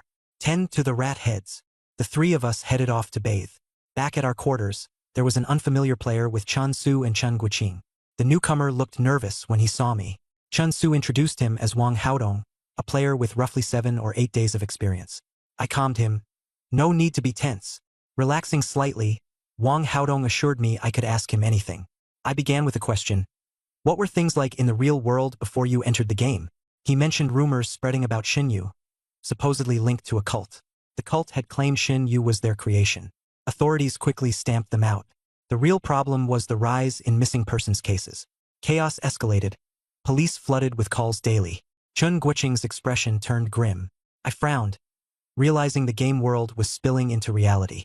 Wang Haodong continued, saying rumors online claimed that countries had sent special forces into the game to investigate. If we meet these forces, maybe there's hope of rescue, he added. Chun Su shook his head. No chance. Even special forces wouldn't survive much longer here. Relying on them to get us out? Laughable. Wang Haodong gave a bitter smile. Players had discussed these hopes in private, refusing to give up completely. I didn't reply, instead instructing the three to head back to the mines. I called for a meeting with all players. I had an announcement to make. The three hurried off to spread the word. Using the spare time, I trained my Vajra King skill and thief-catching blade technique. 2 hours later, most players had gathered. The majority looked uneasy as they entered the courtyard. Word had spread that the one calling the meeting was Ironclad Overseer Lion, ranked 7th on the leaderboard. Their reaction was unanimous, shock and awe. I scanned the crowd. Chun Su confirmed quietly that everyone present was a player. Those absent were either hiding their identities or hadn't been found. Close to 100 players had shown up. One female player asked cautiously, "Are you really Lion from the leaderboard?" I nodded. A male player questioned me, demanding proof. I stared him down. "Why should I have to prove myself to you? I'm the Overseer. Who are you?" He turned pale and stayed silent. I didn't waste time. I asked the group, "Do you know mining can level you up?" Newer players seemed confused, while seasoned ones nodded. Those who survived this long had figured it out. I continued, "How much crimson gold or can you mine in a day?" "1 mace," someone replied. 1.5, another added. 2 with good luck or extra shifts. A third chimed in. I didn't sugarcoat it. Unfolding my pouch, I dumped its contents on the ground. Today, I mined 10 pounds. Chun Su and Chen Guoqing followed suit. 3 taels. 4 taels. The crowd was stunned, staring at the mound in disbelief. "They're too slow," I said bluntly. "To level up, you need to grind." Someone muttered, "That's easy for an expert like you to say. We're just ordinary players. We can't compare." I didn't argue. Instead, I pointed out their real problems. First, outer mines have poor resources. The big veins are deeper inside. Second, their equipment is garbage. Third, they don't mine long enough to compete. I announced a plan. We'd form groups to grind levels together. Those joining must bring high-quality steel pickaxes. Increase your strength stat, it makes mining much faster. Joining the team meant obeying my orders, no exceptions. Dissenters wouldn't last here. In the past, a bold declaration like that would have sparked pushback. This time, silence lingered before someone finally asked, "Where do we get the pickaxes?" With pickaxes in hand, the mood shifted. Wang Haodong was the first to notice. His strength had significantly increased. Other players tested it out, amazed to feel the boost. Excitement rippled through the courtyard. "Done per your instructions. Let me know if additional edits are needed." This means, strong power means faster mining. Faster mining means quicker experience gains. Quicker experience gains mean levels soar rapidly. When I saw their excitement rising, I immediately dropped a powerful follow-up. The Divine Realm has an attribute panel. You can see levels, strength, agility, mental power. If you've trained in martial arts, you can even see skill proficiency. The moment I said that, the players lost it. How do we open it? They asked. I simply gave them one reply: become a martial artist. Only martial artists can access the panel. I verified this, it's legit. When I finished speaking, the atmosphere grew cold. Becoming a martial artist? Tough. A young man stepped up, saying he'd been grinding here for a month. The sects control major techniques and skills, and getting in is as hard as a grade schooler getting into Harvard. Cliché, but brutally accurate. Many players felt disheartened. Then, he added, it used to be impossible, but now? Maybe not. What changed? He had been grinding levels through mining, with his steel pickaxe and the mines as resources. His level and strength skyrocketed, creating a gap so obvious even the sect had to notice. Opportunities came naturally. The players' eyes lit up. They got it. Grinding levels and attributes first, that's the real way to go. I looked at his panel. Li Tianai, level 4, strength 8, agility 5, spirit 5. His attributes were decent, a potential talent, clear-minded and smart. I remembered him. Chun Su couldn't help but ask, shall we go mine? I waved my hand. Let's go, let's go. To mine number 1. At the entrance, Su Qing was chatting with a tall man, with a strange expression on his face. I glanced at the tall man's panel. Lai Jiwen, martial artist. Strength 32, agility 25, spirit 10. An insider, a tough figure from the Shanha sect. With his martial arts already mastered to a high level, his strength far surpassed Su Qing's. My heart grew heavy, but I showed no sign of it on my face, and greeted him first. Su Qing asked, am I taking this batch of people down into the mine? I nodded. He only said, go for it, and wait for word. Lai Jiwen suddenly smiled and said we were from the same family, and even personally brought miners. Su Qing had a good eye. I politely asked about his identity. Su Qing introduced him as the senior brother, the original leader of the Red Gold Mine supervisory team, who had been transferred away after something went wrong. And this time he had come back to share experience with management that was full of tricks and barbs. Lai Jiwen didn't care, and fixed his eyes on me as he asked, on the day Wu Kei disappeared, were you really with him? I became alert, and told the truth. Yes. He wanted to press for more details, but Su Qing quickly cut him off. Go on. Stop chatting nonsense. I didn't hesitate. I took the people down into the mine and ignored him. The two of them had already torn off all pretense, and I figured it out. Lai Jiwen has Wu Kei backing him, and came to keep watch over the Red Gold Mine, hoping to seize control back while he had the chance. Su Qing can't hold this mine steady. Lai will take it sooner or later. That made me laugh. No matter how capable he is, once my Vajra Bright King art reaches the second layer, and I add the free upgrade points, my attributes will skyrocket, and if we compare pure attribute values, he may not necessarily be able to suppress me. As for me, the only thing is I can't stop leveling up. Entering Minetan el número 1. Chun Su and the players split up and started searching, looking for red gold ore. Before long, the ore turned up, and the steel crane beak pickaxe in Li Tianya's hand slammed down hard, digging out a small piece. His eyes shining brightly. Strength was genuinely boosted, and the others were full of energy too. Digging without waiting, the mine had an explosion of resources, with plenty of paths and plenty of ore, so there was no fear of too many people and too little ore. Their only regret was that digging still wasn't satisfying enough. On my side, I rolled up my sleeves and dug furiously. The crimson gold pickaxe swung so fast it left afterimages, and the crimson gold or layers were peeled away like bark. Clanging sounds rang out non-stop, and when the players saw my mining speed, they were all dumbstruck. So the top-ranked expert really isn't just talk. That gave everyone a boost, and they became even more motivated. When they got tired of digging, they stopped to look at me, but I never stopped. When they slept and woke up to see I was still at it, admiration and reverence welled up naturally. Wang Haodong quietly asked Chun Su, was I this crazy before too? Chun Su, of course. That's the reason you're in the top 10 on the list.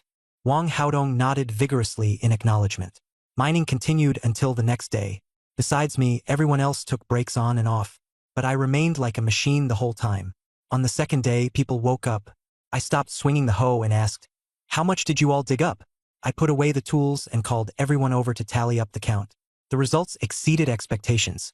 Some had dug 3 taels. Some started at 2 taels. A few managed one tael. For ordinary miners, digging up one mace was already impressive.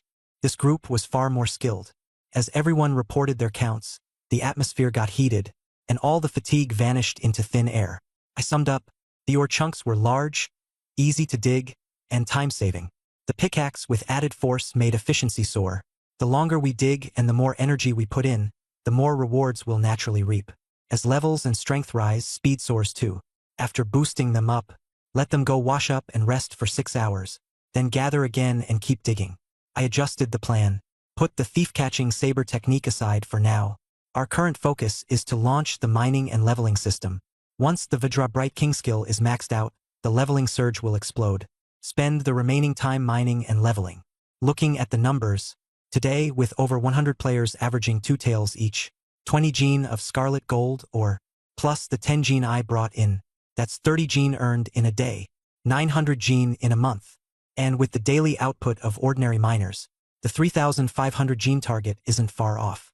This isn't just a mission. It concerns Su Qing's job security. My position as supervisor is secure now. As for the mine, I'll lead everyone to work it to the end. Out of the mine shaft, the other miners stared at us, counting first to see how many people there were. Then, unexpectedly, they were dumbfounded.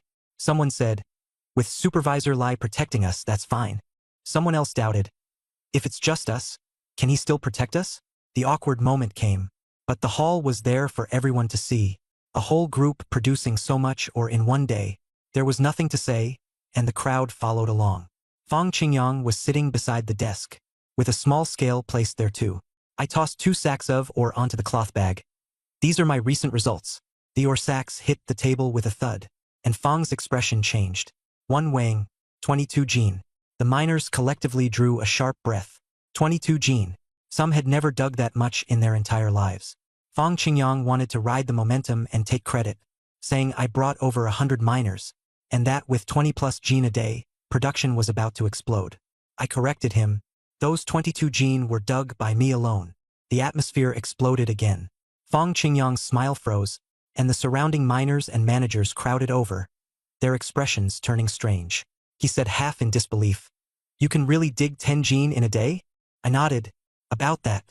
If I run into a big or chunk, I can do even more." The whole place fell silent. That speed was terrifying. Seeing my condition, the players knew it was true and didn't doubt it. For them, the most outrageous thing wasn't 10 gene, but that I barely ever rested. After a moment of silence, Fang Qingyang first settled the accounts. Red gold ore was worth 21 per qian. 22 gene converted to 44 taels of silver. Chun Su's eyes were practically about to pop out of their sockets. 44 taels of silver, something ordinary miners could only dream of. After settling the bill, he counted each player's red gold ore one by one. At first, everything seemed normal. 3 mace, 5 mace, 2 mace, but the numbers surged more and more wildly as he went on. 1 tael, 2 taels, 3 taels kept jumping higher and higher. When he called out Li Tianya's name, sweat poured down his forehead. It wasn't one person giving their all, but the whole group speeding up together. In the end, the counter was piled high with more than 30 gene of red gold ore, and the managers all had ashen faces. The miners watching from the side were all dumbfounded. They really couldn't figure out how this group was mining so fast. Some people set their sights on that steel cranebeak pickaxe, saying this pickaxe was completely different from the ones they used, and was probably specially given by Supervisor Lai. Others began to think that the real key wasn't the pickaxe, but the mine itself. The red gold ore in the mine came in large chunks.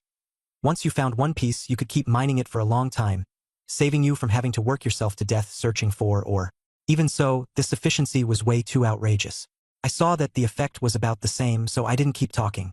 I told everyone to go back and rest first, and we agreed on a time to meet at the mine entrance.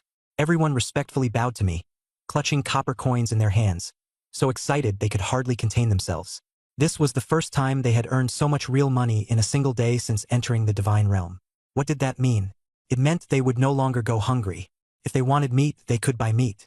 If they wanted fish, they could buy fish. Even eggs were now within reach, no longer a luxury. To people on the outside, it wasn't much money. But for the miners trapped here, who had previously struggled even to get enough food and clothing, this was confidence. Just as I was about to leave, an ordinary miner summoned up the courage to ask me whether he could go down the mine with me. I had been waiting for that question all along. I smiled and said, of course he could. Just follow along and don't hesitate.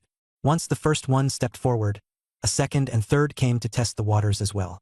I agreed to all of them, reminded them of the meeting time, and turned to leave. From this moment on, the situation at the Qijin mine had finally truly opened up. Fang Qingyang and the stewards weren't idle either.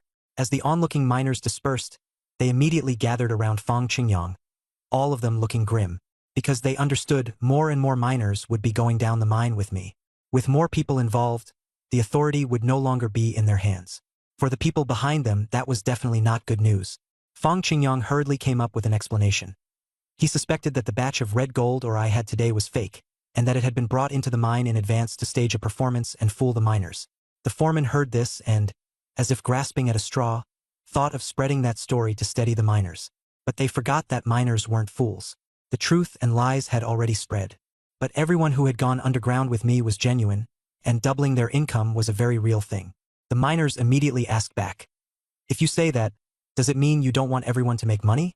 Once those words were out, the situation changed. When money is on the line, even ghost stories become nonsense. In the end, the miners decided. Whether it was real or fake, wouldn't the next trip underground tell them? As soon as those words were spoken, the foreman who had been spreading the rumors panicked. As for me, I went back to the courtyard, took a bath, got refreshed, and continued cultivating the Vajra Bright King art, gaining 13 experience points, then went on practicing the bandit-catching saber technique. At the appointed time, I appeared again in front of mine tunnel number 1. Besides the previous group of players, there were dozens more ordinary miners. Among them were a few real players disguised as ordinary miners, and I recognized them at a glance. No matter how well they pretended, it was useless in front of me. I didn't expose them and led everyone underground. With the previous experience, this time the movements were much more skillful. The players knew how to find ore and how to assign positions, working with high efficiency. The ordinary miners were still nervous, but once they went underground and saw everyone else burying their heads in hard work, the atmosphere quickly picked up. They quickly found the ore and immediately got to work. Clang, clang, clang rang non-stop in the mine. I found a big vein and called Chun Su, Chun Guoqing, Wang Haodong, and Li Tianai to dig with me. I stood in the front and dug straight ahead. The process was a huge shock to the rookie miners. I kept unleashing the crazy 10-hit combo. The pickaxe in my hand flashed like afterimages, and the red gold ore kept peeling away. It was so fast it made people's scalps tingle. The ordinary miners were all stunned, their eyes fixed in disbelief.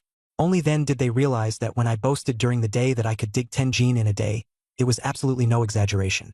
Some even began to suspect that I had been understating it. More importantly, they understood this. I was mining right at the front line. When the mine bugs exploded the vein, I was probably the first one to get hit. This wasn't just making money. I was also taking the risk and shielding them. The miners were deeply moved. In their previous understanding, aside from barking orders like a death warrant, the vein supervisors never helped much. No one ever personally went down into the mine to do this dirty, exhausting work. But I did it myself. Before I knew it, my standing in their hearts had risen sharply. At the same time, 3 hidden players were watching me in secret. All 3 were level 10, stuck at the threshold of class advancement, clearly ahead of the others.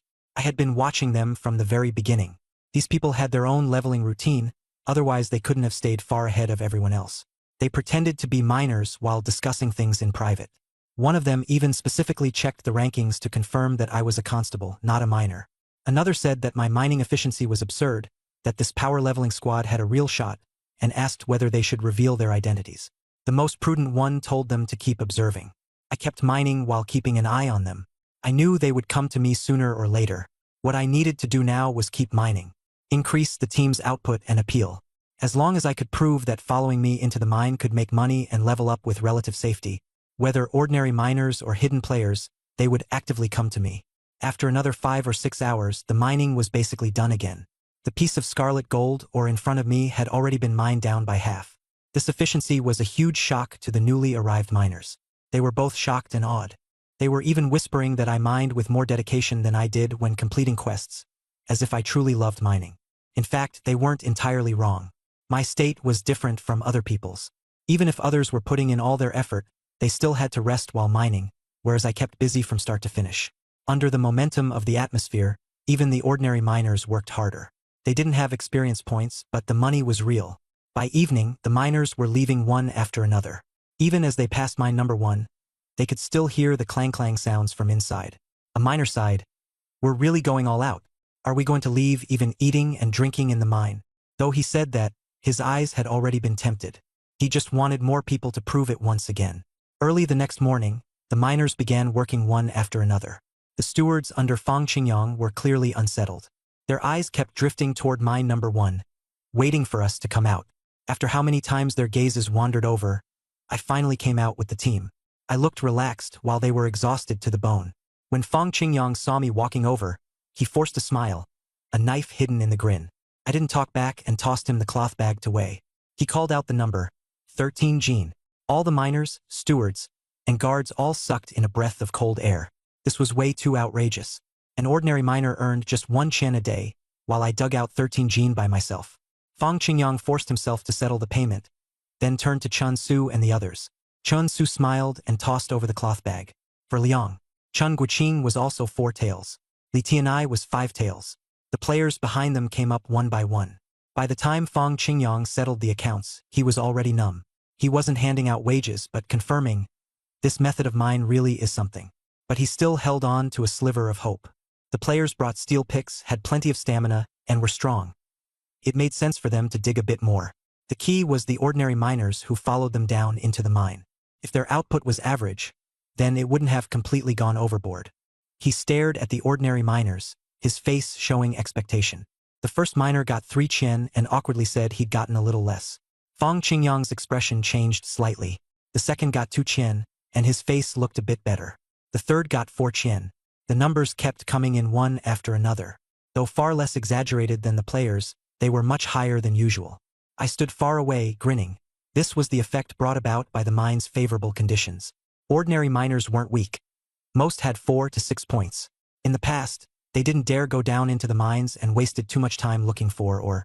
Now that the time spent searching for or was reduced, and without relying on equipment, their efficiency had also gone up.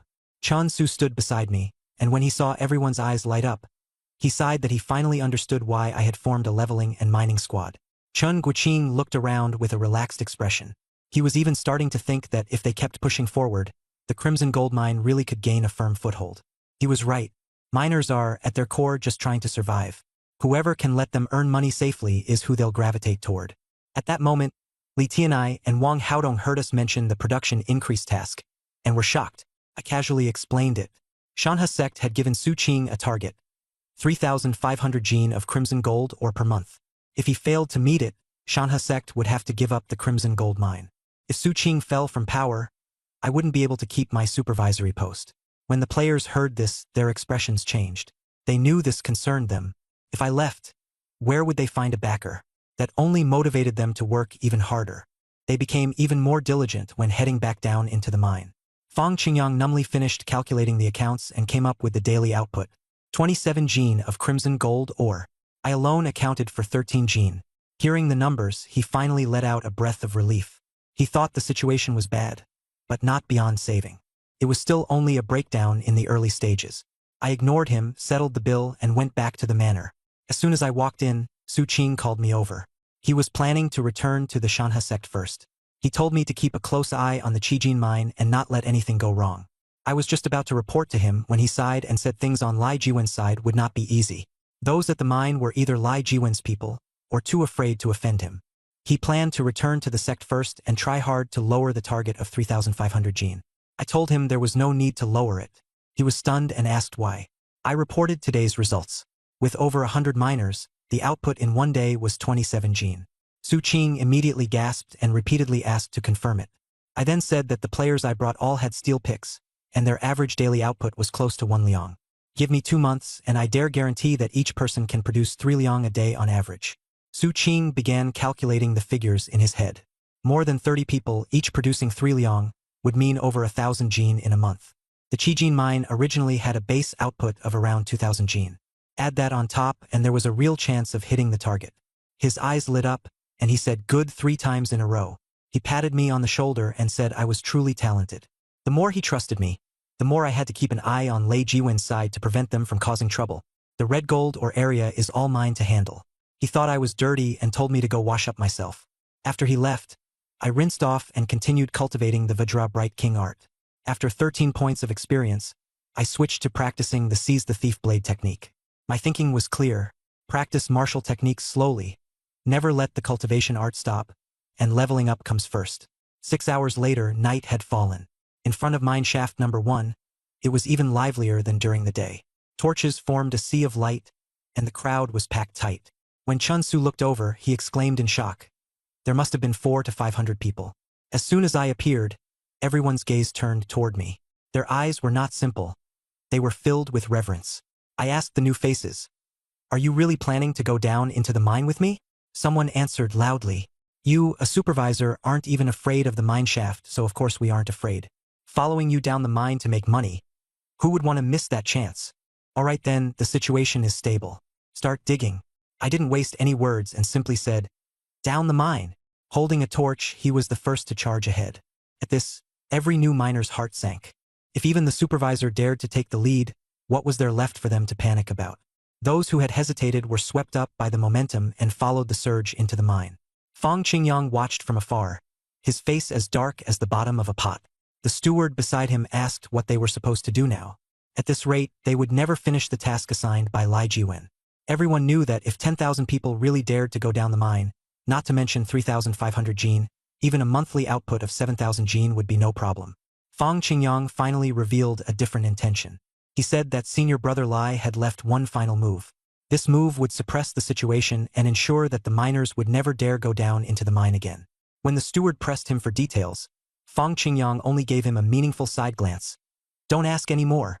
As soon as those words came out, the atmosphere immediately turned strange. It was obvious they were preparing to use a truly ruthless measure. I didn't notice anything myself and just kept following the rhythm deeper in. I found a suitable piece of red gold and kept mining like mad. Mine shaft number 1 was big enough that even with several hundred people down there, it didn't feel crowded at all. There were so many chunks that digging for a while posed no problem at all. I swung my crane beak pickaxe and unleashed a frenzied 10-hit combo. Chun Su and the others had long since gone numb from watching the way I mined. But the newly arrived miners were stunned when they saw my pickaxe leaving afterimages as I swung it. That was enough to make them believe what I said during the day, that earning 13 jin a day was no exaggeration. They watched me mine, like they were looking at a monster splitting open a mountain. Chan Guoqing shouted, "Stop spacing out. Hurry up and make money." The sound of digging echoed constantly through the mine. Suddenly, a miner in his 20s, while digging, slowly moved toward a less crowded fork in the tunnel. He acted naturally, as if he were just changing spots to look for or, as he went, his pace quickened. After making sure no one was following him, he broke into a run. He stopped at a marked spot. He took out a wooden box and opened it. Inside lay a mineral emitting a faint glow. Crimson Gold Ore Essence. Greed flashed in his eyes first, but he held it back, then carefully placed it on the ground. After he finished, he returned the way he came. Before long, several black mantises, each as big as a fist, rushed out and clustered around the ore essence to gnaw on it. When he looked back, he nearly got caught, but fortunately Chun Su saved him with a casual question. Chun Su asked, "You went inside to look for a big ore vein?" His face was tense, but he forced a smile. "I took a turn around and didn't find anything good." Chun Su didn't think much of it and kept digging. I kept digging like crazy, and then a notification rang out. I leveled up. A warm current surged to my brow, and it felt amazing. I'd only been mining for 2.5 days, and I'd already leveled up again. The speed was beyond expectations. Without hesitation, I put the point into spiritual power. My senses became sharper. I checked the attribute panel level 16. For more levels, and I'd have a chance to open a random treasure chest. I opened the Divine Realm ranking list and my heart sank. Lin Cai and Jiang Tianai had shot up to first and second place. Zhang Shindao of the Divine Sect and Li Shou of the Arhat Temple had broken into the top 4. The Iron Robe Division also had Qin Mo enter the top 10. More importantly, the former number 1, Luo Kai, was nowhere to be found. I immediately understood that he was probably dead. This world was far more dangerous than I'd imagined. At that moment, Chun Su came rushing over in a panic and shouted, "The mining worms are here!" I hurried over and saw the miners fleeing in all directions. Dark shadows lunged from behind, biting people. Some were killed on the spot, their bones and flesh devoured clean. Attacked from front and back, more than 400 miners were forced into the large mining chamber. I had Chun Guoqing count the Rinsu. When we went down the mine, there were 433 people. Now there were 423. 10 had died and 1 player was missing. He was probably as good as dead. A miner questioned, "Didn't they say going down into the mine wasn't dangerous?" I calmly replied, The mine is dangerous. If you want to make money but don't want to take risks, then don't come down here. Another mining insect lunged at me, and I slew it with one strike. On the ground, a black mantis the size of a fist sprang up. The old miner recognized it and said, "This is a crimson gold mantis. It feeds on crimson gold or normally lives deeper in the mine. It shouldn't be here." Several crimson gold mantises flew out from a side tunnel, and I killed them one after another. The old miner said that crimson gold mantises go berserk when they smell blood. With so many people bleeding, they would chase and kill us along the narrow paths. No matter which way we went, it was dangerous. I immediately checked to see who was acting abnormally. Chun Su remembered a miner who had run alone toward the depths. He quickly pointed the man out. Using insight, I confirmed it was Wang Er. He had hidden crimson gold or essence, lured the crimson gold mantises, and even used fresh pig blood as bait, causing the deaths of 10 people. I immediately understood. First, he used crimson gold or essence to attract them, then used pig blood to guide the crimson gold mantises. All the passageways in the area had been infested. I exposed his scheme and told him I was a constable from the Ironclad Bureau. If he didn't confess now, then when he was taken to the Qingshan City Prefectural Office, he'd be waiting to explain himself to Detective Chief Lin. Wang Er broke down and immediately confessed to the mastermind behind it all. Fang Qingyang. The miners were furious. So it was Fang Qingyang who had deliberately created this disaster for power struggles, scaring the miners so they wouldn't dare go down the mine. The players were fired up, frustrated and restless. Without me holding things together, they had nobody to rely on. Everyone stared at me, waiting for my response. I suppressed their anger and started by saying that Zhao's law forbids private fights. Once we're out of the mine, I'll personally escort Fang Qingyang and Wang Er to the Tia Department for Justice. But for now, the priority was handling the crimson gold mantis. I instructed everyone to step back as I grabbed a pickaxe and started sealing off the side branches of the mining chamber. All tunnels were blocked except for one, leaving only a fist-sized opening. This was textbook monster trapping. The 3 undercover level 10 players saw what I was doing and clearly recognized the move. I turned to Wang Er and asked if there was any more pig's blood left. "None," he replied. So I filled a bowl of blood myself and poured it at the entrance of the tunnel as bait. As soon as the first crimson gold mantis crawled out, I killed it with a single strike. After taking it down, I ordered Li Tianai and Chun Su to stay ready for follow-up strikes, while keeping the others away since the crimson gold mantis was far too dangerous. At first, there was a slight panic, but after a few encounters, their nerves settled. The corpses piled up to half a man's height. Once the miners had cleared up the bodies, the spawn rate decreased. It seemed like we had wiped out everything nearby. Still, I wasn't convinced. I gave Wang Er another bowl of blood and continued baiting the crimson gold mantises. Just then, a prompt sounded. The official saber was about to break. The official saber, full of notches, shattered on the spot after a few swings and chops. I switched to a pickaxe to guard the opening. Only then did the surrounding players finally realize how formidable I was.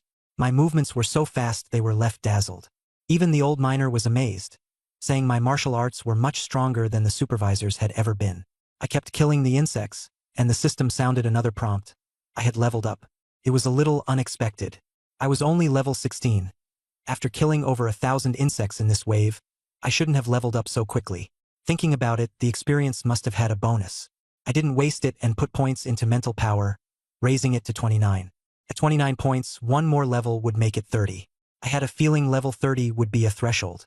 Excited, I kept blocking the passage. 2 hours later, no insects had come for 15 minutes. After confirming the area was cleared, I widened the mine tunnel. I told everyone to stand by where they were. I went to retrieve the Trujing Kongjing.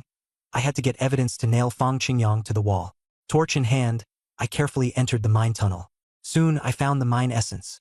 When I got close, I found there was another mass of flesh behind it, wrapped in blood-red strands like it was breathing.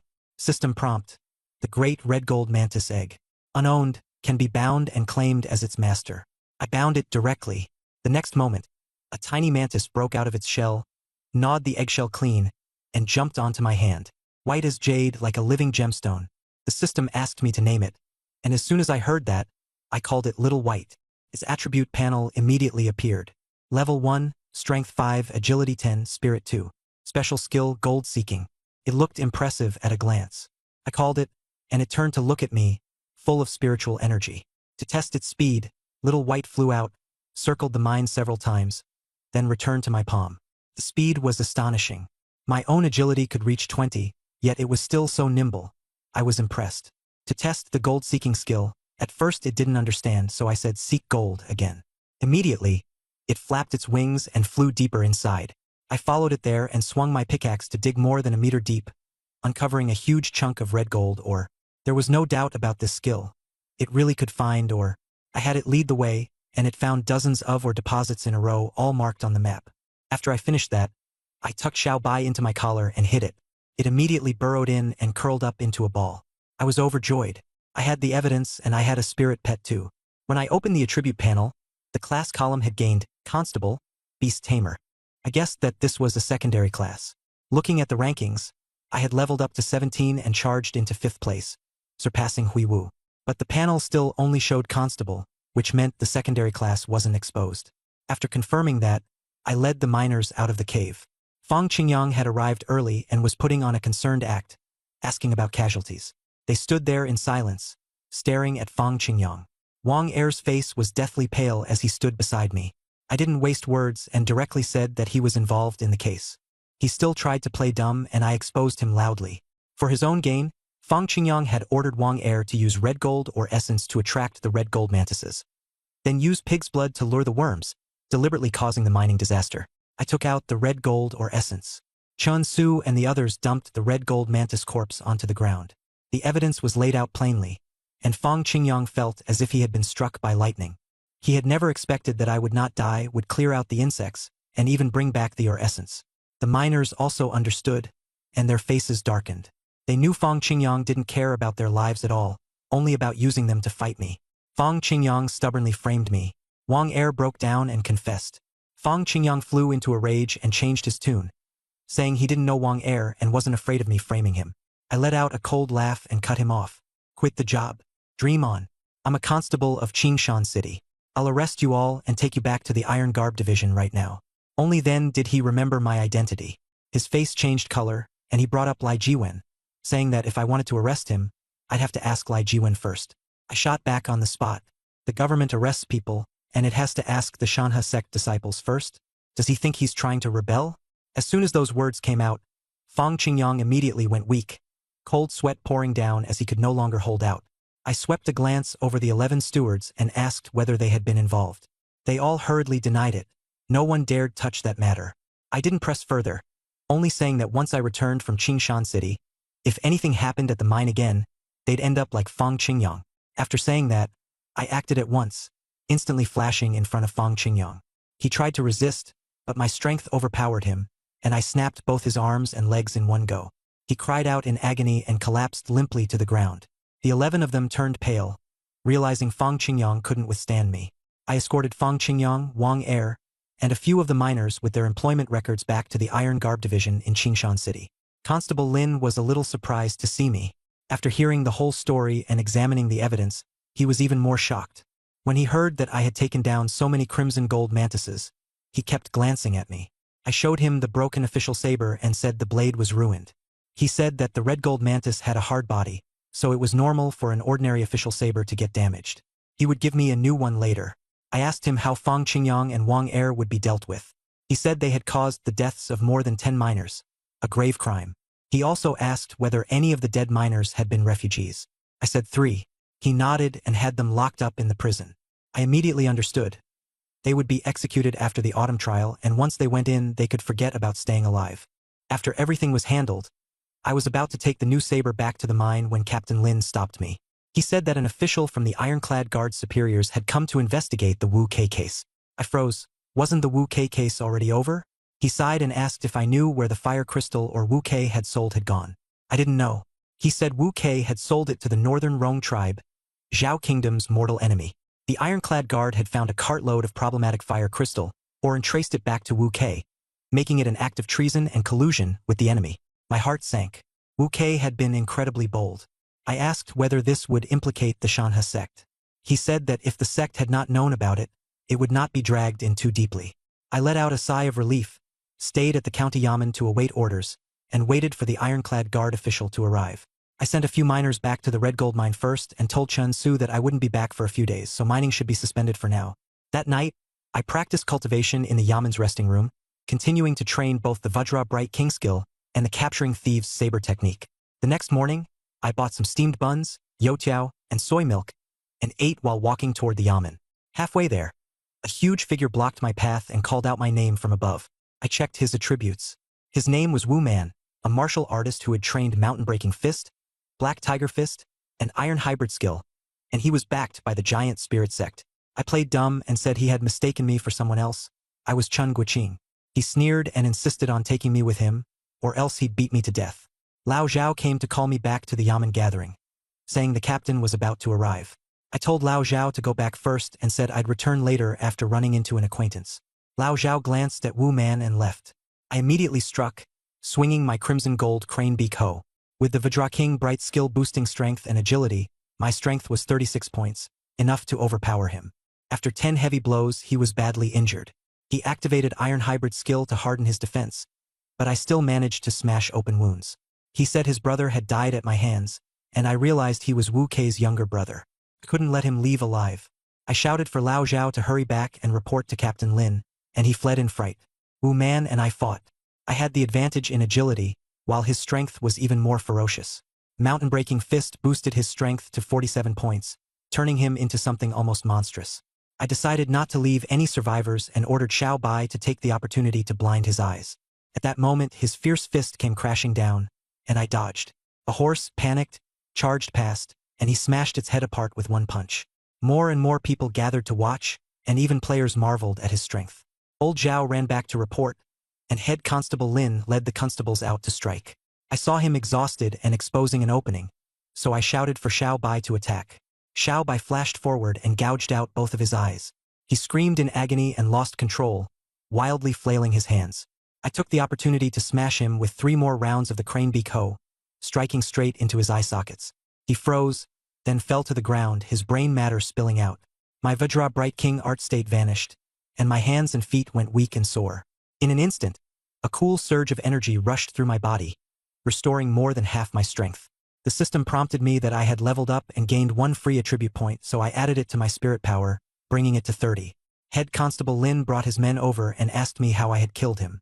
I said I could only blind his eyes. Nothing else would work. He asked if I knew who Wu Man was, and I said he was Wu Kei's younger brother. He was thrilled. The giant spirit sect was a Rong tribe sect, and Wu Kei was a Rong tribe spy. I had done them a huge favor. Collect the body and take it back. Master Shi Xian of the Ironclad Division arrived. He was much stronger than Wu Man, so I became cautious. As soon as he arrived, he questioned Head Constable Lin, saying that he did not even understand the Wu Kei case, and that his relationship with Head Constable Lin was unclear. Lin hurriedly explained that Wu Kei was a Rong tribe spy, and that I had also killed Wu Man.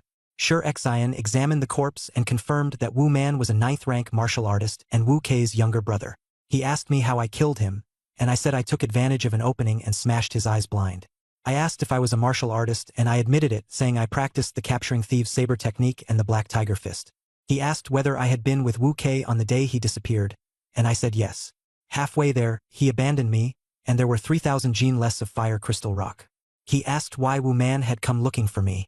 I said he was looking for Wu Kei's whereabouts. I said I didn't know, and then he wanted to kill me. Shi Xian basically believed him, saying that informants like this existed everywhere, and if they could all be handled properly, the Ironclad Bureau would have it easy. He asked me to practice the Capturing Thieves saber technique on the spot and show it to him. I didn't use the Vajra Bright King technique. The saber technique itself was already powerful, surpassing most constables. After watching, Shi Xian praised me and said I should be promoted to a 9th-rank Ironclad constable. He had the area cleared and left Constable Lin and me behind.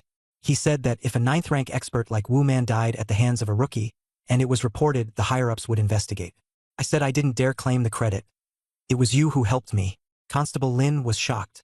Shi Xian laughed and said he wanted the credit too, so he helped me get it done. He directly gave me 9th-rank Ironclad gear and a new official saber, telling me that from now on I was a 9th-rank constable and that I would be officially registered later. System prompt. Profession upgraded. 1 additional instance of insight. I knelt to thank him, changed into the new equipment, and instantly my health increased by 100 and my attack by 25. Shi Xian said he had come to investigate the Wu Kei case and had incidentally picked up a pleasant surprise in me.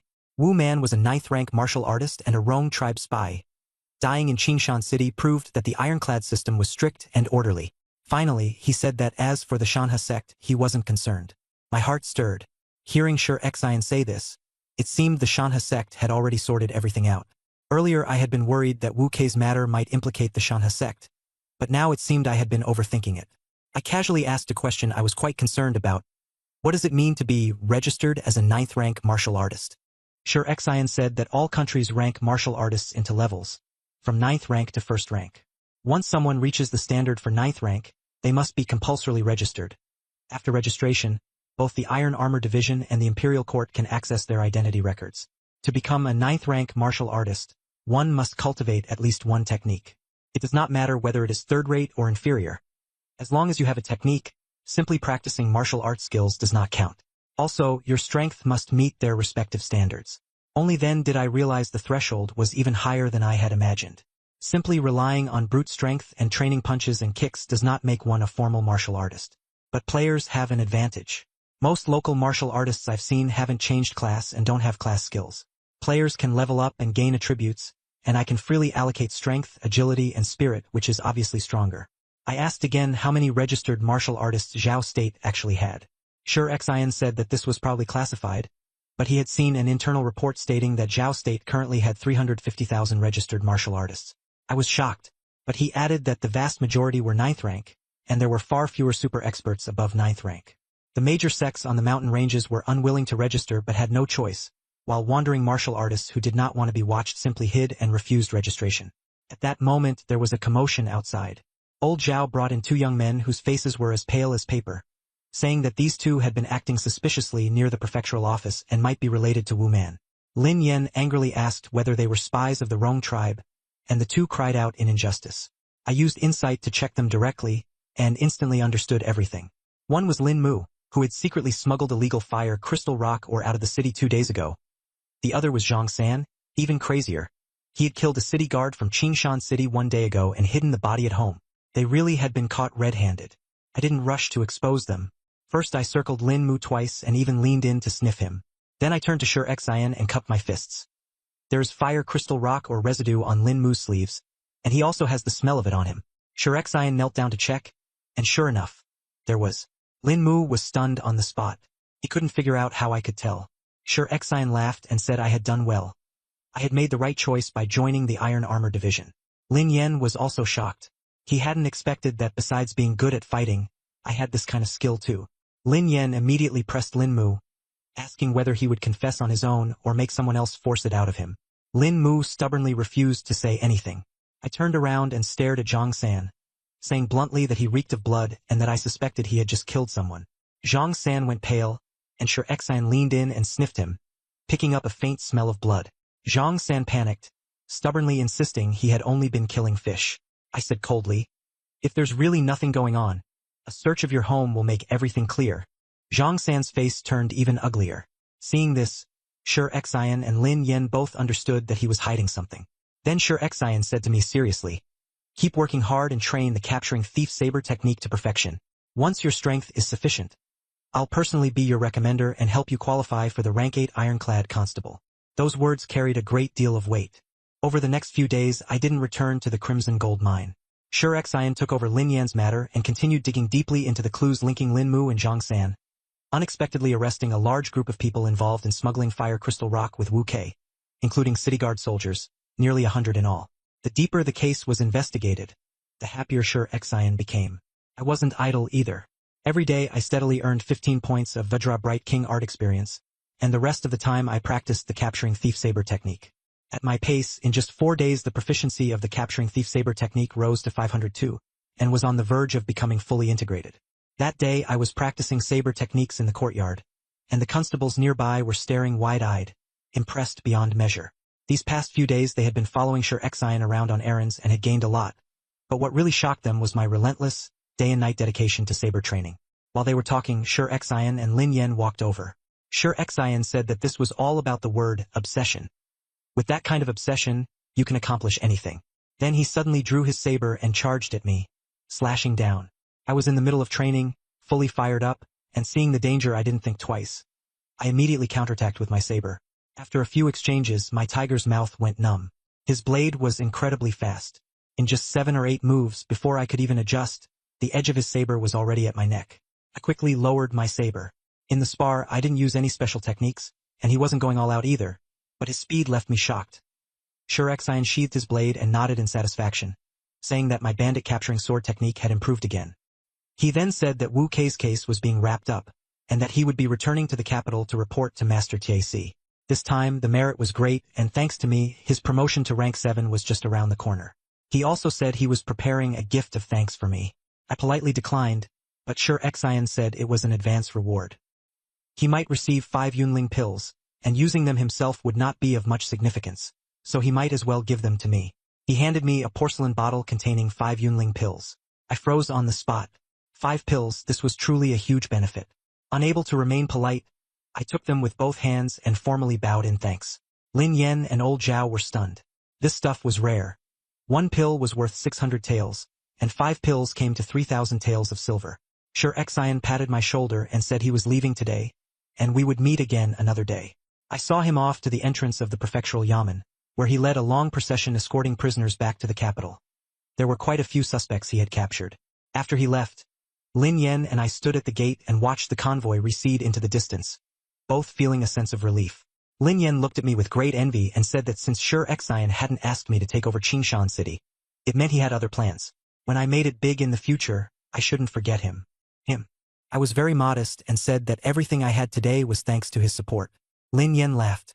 This wave of trouble had finally come to an end. I was fine and had even caught Sure Xian's eye. My chances had increased dramatically. Back at the mine, I asked Chun Su and Chen Guoqing about the situation there, and it was better than I had imagined. What happened with Fang Qingyang had intimidated the stewards, and no one on the mine was slacking off. The daily output of red gold ore had surged to over 100 jin. That increase was extremely rapid. With me leading the team, the monthly quota was easily met and even exceeded. Chun Su excitedly asked me when we were going down the mine, and I decided to gather at cave number 1 at dusk. After relaying the message, the yard fell quiet, and I took out a spirit-nourishing pill and swallowed it. Instantly, the medicinal power exploded, my proficiency skyrocketed, and the seizing thief saber technique reached 1,000, achieving complete mastery. A buzzing rang through my mind, and every detail of the entire set of movements became incomparably clear, fully wrung into my body. I drew my saber and slashed out. The blade whistled through the air, and I knew the saber technique had matured. The seizing thief saber technique added 6 points of agility, and Sure Xian's hint was clear. From now on, I could start practicing the seizing tiger saber technique. I glanced at the panel. 2 martial skills had reached complete mastery, and 1 cultivation method had just begun to reveal its basics. My strength was about to surge. I weighed the 4 spirit-nourishing pills left in my hand. They could raise my proficiency by another 2,000 points, and at my current pace of training, for months would be enough to reach great mastery. But time was tight, so I'd focus on leveling up first and not get hung up on saber techniques. I immediately swallowed all 4 pills at once, and my proficiency rose by another 2,000 points, saving me more than a month of grueling practice. After getting ready, I took the crimson gold cranebeak pickaxe and headed to the mine. There were more and more people there now. A full 1,000 miners had come, far more than 400 before. Privately, Chen Guoqing asked me whether splitting into 2 teams would risk letting in bad people. I said calmly, the mine is big enough. As long as the teams are properly divided, there's no problem. I ordered teams of 5. Anyone who couldn't make up a full team wasn't allowed to go down. Quite a few people looked unhappy, but I didn't care. Those who hadn't formed a team probably had issues, and I didn't want to take them. An hour later, Chen Guoqing and Chun Su had finished organizing everyone. As before, I walked in front and led the team into the mine. Little White in my arms was restless, clearly excited. It had been a long time since it had last eaten crimson gold ore. I let it go off on its own to search for food in the depths, and if it found an ore deposit, it was to give a signal. It was nimble, instantly turning into a white shadow and darting into the darkness. I already had a plan. From now on, I'd let it hide in the mine and find food on its own, while helping me mark ore deposits. I began the real grind to level up and mine. By the afternoon of the next day, everyone had come out one after another, safe and sound, with no one hurt. Tired but excited, the harvest was bountiful. I asked the steward for his name, Tang Gao. His strength was mediocre, so I didn't beat around the bush. I said plainly that Fang Qingyang was already in custody, that I had become a 9th-rank ironclad constable, and that they shouldn't drag down Brother Su Qing. I also deliberately mentioned that Wu Kei and their backer were the same person, and that Wu Kei was a spy from the Rong tribe. Their backer should be panicking now. Whether they could even get through the ironclad division was still uncertain.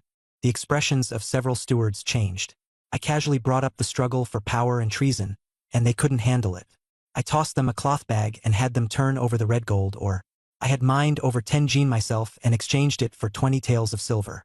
Back in the courtyard, I took stock of my assets, and the silver on hand had exceeded 1,000 taels. Now I had money but no channels. I couldn't buy anything useful to improve my strength. Spirit-nourishing pills and good equipment were both in short supply. Thinking of equipment, the 9th rank official saber at my waist wasn't bad, but it was only average. I went to the blacksmith shop. When the blacksmith saw me, his attitude immediately became much more respectful. I directly laid out the official saber and asked them how it was, and whether they could make a better blade. They looked it over and said it was a fine saber made by the Ironclad Division's workshop, but the weapons they made themselves were mostly ordinary goods, not as good as it. Someone reminded me, if I really wanted a good blade, I should go to the Changel Prefecture office in Changelshao and find Tai Nyo. His blacksmithing skills for forging sabers were unmatched.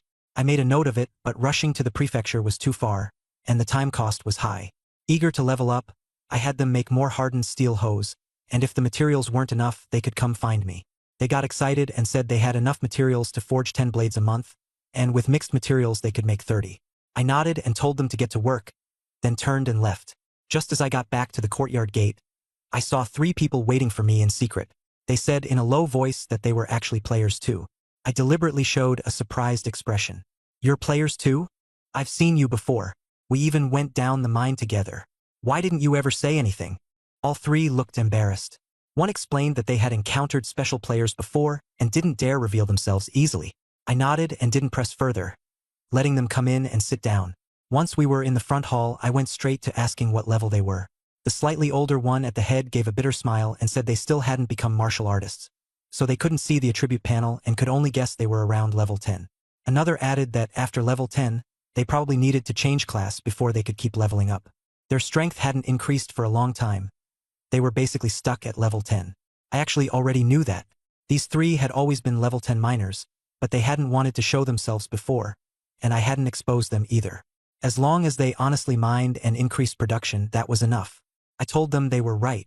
Before changing class, you can't see the attribute panel, and without changing class, you can't level up either. All 3 of their eyes lit up. The leader hesitated for a moment and asked what price had to be paid to become a martial artist, and whether I had any extra martial skills. I frankly said that I did indeed have a copy of Black Tiger Fist, but martial skills were scarce. Either you used them yourself or you sold them. The 3 of them immediately perked up and, lowering their voices, discussed it, deciding to pool their money to buy one first, with the oldest among them learning it first. The oldest man asked me for the price. I quoted the price, 500 taels of silver. The 3 of them changed expression. They had only saved a little over 100 taels during this time, and 500 taels for a single martial art technique was too expensive. Someone questioned that Black Tiger Fist was too ordinary. I replied calmly, it's still the early stage of the game. No matter how ordinary it is, a martial technique is worth this price. You might not even be able to buy one for 1,000 taels elsewhere. I wasn't gouging them. What was bottlenecking players right now wasn't money but access. Black Tiger Fist wasn't profound, but it was the ticket onto the path of a martial artist. At that moment, the older player suddenly changed his tune, saying that in the real world he could immediately transfer 5 million to me, and would complete the transfer once he left the game. My face darkened, and I asked, do you think I'm an idiot? The atmosphere instantly turned cold. I said it plainly, Divine Domain isn't an ordinary game. We've all become missing persons. Who can guarantee we'll ever make it back? If you die here, you're dead for real. Life is worth more than money. Real-world transfers are useless. Silver, martial techniques, and strength are what matter. I directly told them to leave and said to keep mining. Once they had gathered 500 taels, if Black Tiger Fist still hadn't been sold, they could come find me anytime. Suddenly, Gao Chun clenched his teeth and said he would trade a secret for Black Tiger Fist. The others objected, but he persuaded them. He said that since they were stuck at level cap, keeping the secret was useless. If they couldn't break the deadlock, they would only be left behind. They were all gold farming professionals and understood the need to weigh the pros and cons. I asked him what secret was worth 500 taels. He said it was an ultra-safe monster farming spot. Going there could get you to level 20 in 3 days without much trouble. If you ranked first, you might even get an extra reward. My eyes lit up. After thinking it over, I'll drop the price by 100 taels of silver, and with the secret included, the Black Tiger Fist is yours. They discussed it and nodded in agreement. In addition to the 100 taels of silver in cash, the secret was this: Deep inside Mine Cave number 36, there is an underground river. Following it downstream leads to a stone grotto filled entirely with insect cocoons. By stepping on and bursting a pile of them, you gain extremely high experience. They relied on this to rapidly reach level 10. I casually asked whether the first 30 level 10 players would all receive rewards. Their expressions all changed. I stopped asking and had Gao Chun take me there. Once we got there, the Black Tiger Fist would be his. I changed into 9th grade iron armor, an official saber, and a red gold crane beak pickaxe, called Xiao Bai Back, and followed them into Mine Cave number 36. It was hidden especially deep. After a few dead-end turns, ordinary miners who strayed in would never think to go down into the river. Swimming several miles downstream along the underground river, we saw a sunken stone grotto. Gao Chun pointed at it. I took one look inside and saw it was packed with insect cocoons. I immediately judged it to be a mineworm nest. If these cocoons hatched, the mine would absolutely be in danger. I tried stepping on one of the insect cocoons. I immediately felt a cool surge of energy flow into my body, and the experience gained was even higher than from the red gold mantis. I confirmed that Gao Chun hadn't lied to me. They really did rely on this to rocket to level 10. I didn't waste any time and directly handed the Black Tiger Fist to Gao Chun. He practiced it on the spot, and the light from the manual entered the space between his eyebrows. A few breaths later, he excitedly said that the attribute panel had opened and his class had changed to martial artist. I nodded and let them leave. The three of them were reluctant to part, but they still obediently went into the water and left. Xiao Bai immediately flew out and chomped on the insect pupae furiously, overjoyed. This place is not only suitable for me to grind experience, but also for it to grow. I didn't waste any time and started leveling up. The deeper I went, the denser the insect pupae became. One step down crushed more than a dozen of them, and my experience skyrocketed. In less than an hour, I reached level 19 and gained one free attribute point. My first instinct was to add it to mental power, but the system prompt said my mental power had already reached the current cap. Without a matching cultivation method, mental power couldn't be increased any further. Only then did I realize mental power wasn't something you could just raise whenever you wanted. It required a cultivation method to go with it. Helplessly, I added it to agility. From 5 to 6, my body felt lighter, and both my sword strikes and movement became faster. Continuing to step on the insect pupae, I quickly leveled up to 20, gained another one free attribute point, and kept adding it to agility, raising it to 7. Just as I hit level 20, a system pop-up appeared. I was the first player among the million players in the Divine Realm to reach level 20, and I received a random treasure chest reward. I saw a silver treasure chest appear before my eyes. The first reward was white, but this time it was directly silver, a clear improvement in quality. I hurriedly opened the chest. It wasn't a pill or equipment, but a martial skill Engsu Step. Just reading the description made my heart race. When Engsu Step is cultivated to the extreme, one can step across the void. At the beginner level, it increases agility by 12 points. At mastery, 24 points. At great mastery, 36 points. At expert level, 48 points. And at transcendent mastery, it boosts agility by a massive 80 points along with the treading the void skill. This wasn't some ordinary top-tier item. It was a divine skill. For now, I couldn't train it very high, but I could at least push it to mastery first, and my agility would surge dramatically. Stacking Vajra Mingwang's skill, Seize the Thief Saber technique, and my base attributes, my speed would become unbelievably terrifying. At the very least, I could break away from a master's grasp, and even seize an opening to counterkill. Without hesitation, I learned the Engsu Step on the spot. Memories flooded into my mind, and my movements became nimble. While practicing Engsu Step, I also stomped on the worm cocoons, gaining both experience and proficiency. Soon I leveled up to 21, but it took even longer to confirm that after level 20, the requirements for leveling up increased greatly. The worm cocoons were basically all stomped to pieces, with only a small number left to be eaten by Little White. Looking at Little White's attributes, it was now level 5 with Strength 9, Agility 14, and Spirit 6. When it was level 1, it only had Strength 5, Agility 10, and Spirit 2. After leveling up 4 times, all 3 attributes increased by 4 each. This shows that its growth stage is different from humans. It doesn't train martial arts. Every time it levels up, all 3 attributes increase. That was reassuring. In the future, it would definitely be a powerful help. I called it back, and it flew onto my shoulder. My shoulder felt heavy, like I was carrying an iron block. I knocked on its shell. The texture was hard as pure gold. I checked my own panel. Level 21, Strength 11, Agility 8, Spirit 30. Vajra Mingwang's skill had reached the initial glimpse stage, Mountain Crushing Fist and the Seize the Thief Saber technique had been thoroughly integrated, and Engsu Step had just entered the beginner level. I opened the rankings. I was first, level 21. Lin Cai, Jiang Tianai, and Zhang Shindao were level 20. Li Shou was level 19, Hui Wu was level 17, and the 10th place, Qin Ma, was level 15.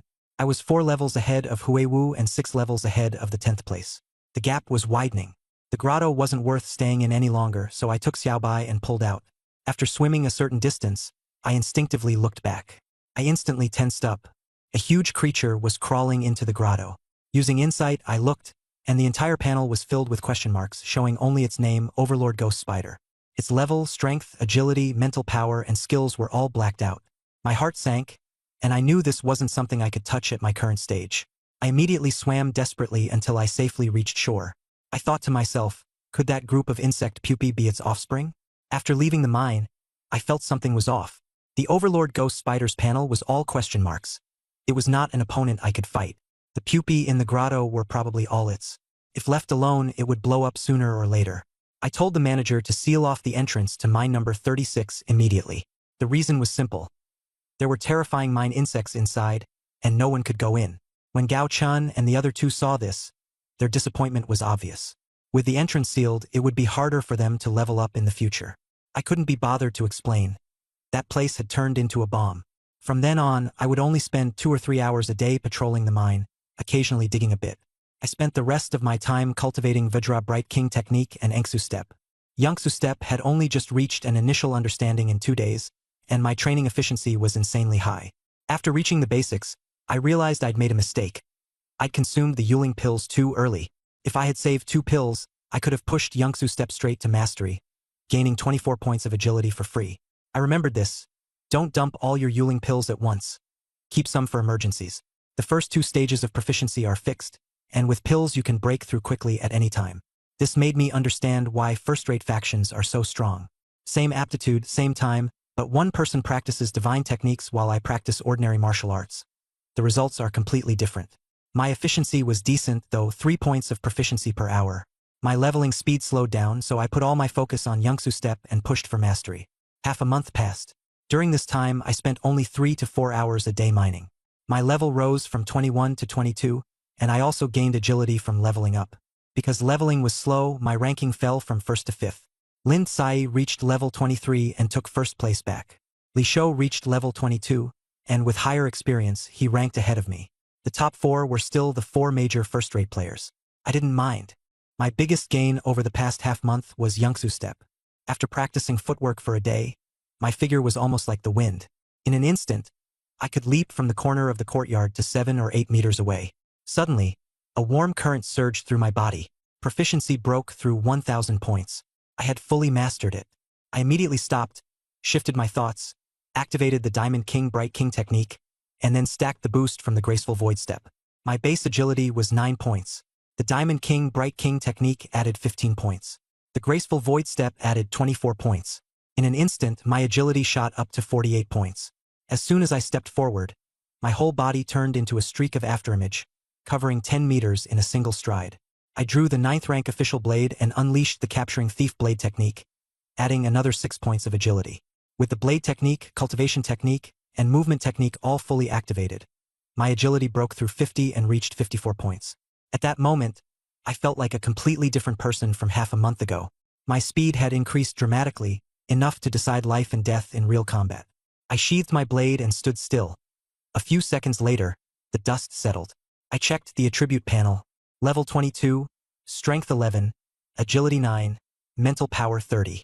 The Diamond King Bright King technique had just entered the beginner stage, while the Mountain Crushing Fist and Capturing Thief blade technique had both reached full mastery, and the Graceful Void Step had also reached full mastery. I felt reassured.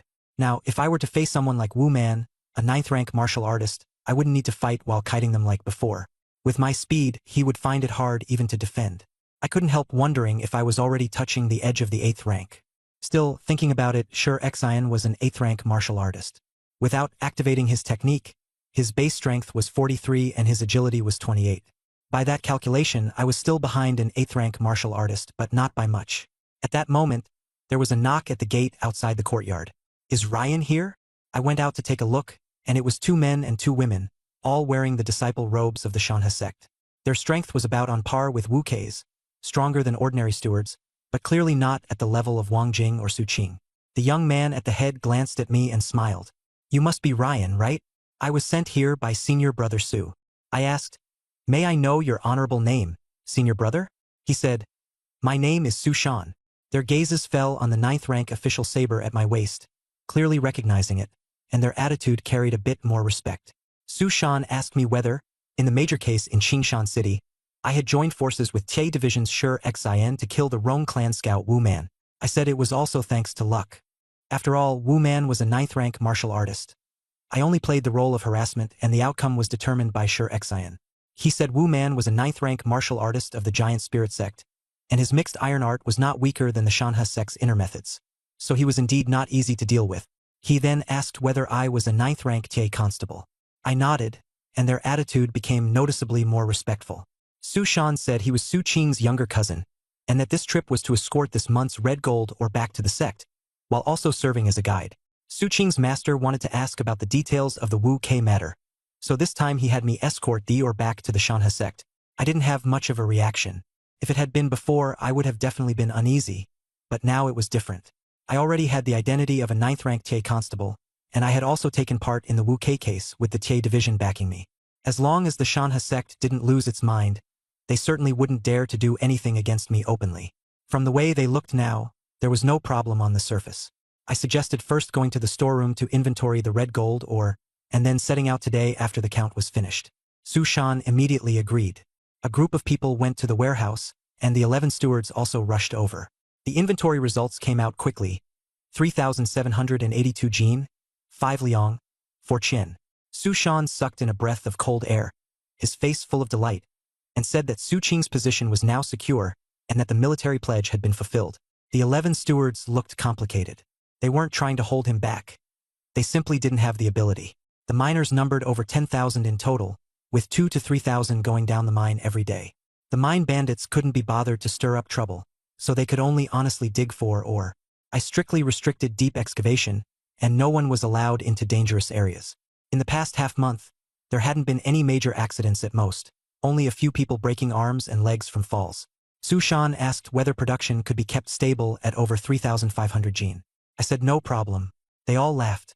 More than 3,700 Jin of red gold ore were loaded onto 2 horse-drawn carriages, escorted by 24 vain guards, and set off back to the Shanhe sect.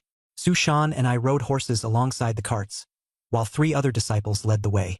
When the petty thieves saw the convoy's display of force, most of them took a detour. Su Shan brought up martial arts in conversation, and I smoothly steered the topic, saying that when I fought Wu Man back then, he used the splitting mountain fist, and his aura was like a mountain collapsing, pressing so hard that I couldn't muster any strength. I asked him whether the splitting mountain fist was an ultimate art. He said no. The splitting mountain fist was only an unremarkable boxing style, far inferior to the Shanhe 12 fists, but it could cultivate intent, which most people couldn't achieve because they lacked the talent. I understood that this talent was mostly related to spiritual power. I pressed further and asked what intent was. He said he hadn't grasped it either. Yi is a distinctive feature of the martial techniques of the 4 top-tier sects, and the divine sect's divine Dao art is especially good at cultivating Yi. It can also improve talent and comprehension, and speed up martial training. I thought of spiritual power techniques. If one wanted to increase spiritual power, I'm afraid one would have to find something like the divine Dao art. But I'm still far from that now. I can only keep it in mind and pin my hopes on the system's rewards. While we were talking, a disciple ahead rode back on horseback to warn us. About a li ahead, there was a tea stall. It had few customers before, but now there were more than a dozen men with thick arms there, clearly martial practitioners. The convoy immediately stopped. I looked in that direction, and sure enough, there were more than a dozen people sitting there. Su Shan said he'd go take a look and ordered the convoy to stay put. I said I'd go with him. He nodded. We rode over to the tea stall. The stall owner greeted us with a smile, while the dozen-odd customers kept their heads down, silently drinking tea. Su Shan sat on his horse and surveyed them. I opened the attribute panel and immediately sensed something was wrong. Aside from a few ordinary people, the rest were all martial artists, and their strength was on par with Su Shan's. Their affiliation was all Juling sect. As soon as I saw that clearly, suddenly one Juling sect martial artist sprang up and slashed at Su Shan with a long saber, shouting, "The Mountain River sect has grown suspicious. Kill him first to sacrifice to Wu Man." Immediately, the others made their move as well.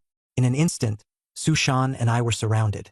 The tea stall owner turned pale with fright, while the ordinary customers hugged their bundles and fled for their lives. The 3 disciples behind him had no time to come to his aid. Su Shama was stabbed in the throat, flipped off his horse to fight back, and after taking a few blows was injured. With so many opponents, he simply couldn't hold out. He shouted angrily, "Warriors of the Jilling sect!" The 3 disciples in the distance had intended to rush over, but when they saw that more than 10 opponents were already scared off, some even wanted to protect the mine and withdraw before sending word back. Suddenly, a Jilling sect warrior pointed at me and roared. It was him! He used despicable means to kill Wu Man get revenge. 7 or 8 of them all turned at once and charged over to surround me. Su Shan's pressure dropped sharply. I smiled. They had chosen the wrong target. I didn't activate Diamond Vajra Wisdom Art, only triggered Graceful Void Step, then stacked the thief-catching saber technique. My agility shot up to 39. Before their eyes could even focus, I was already gone.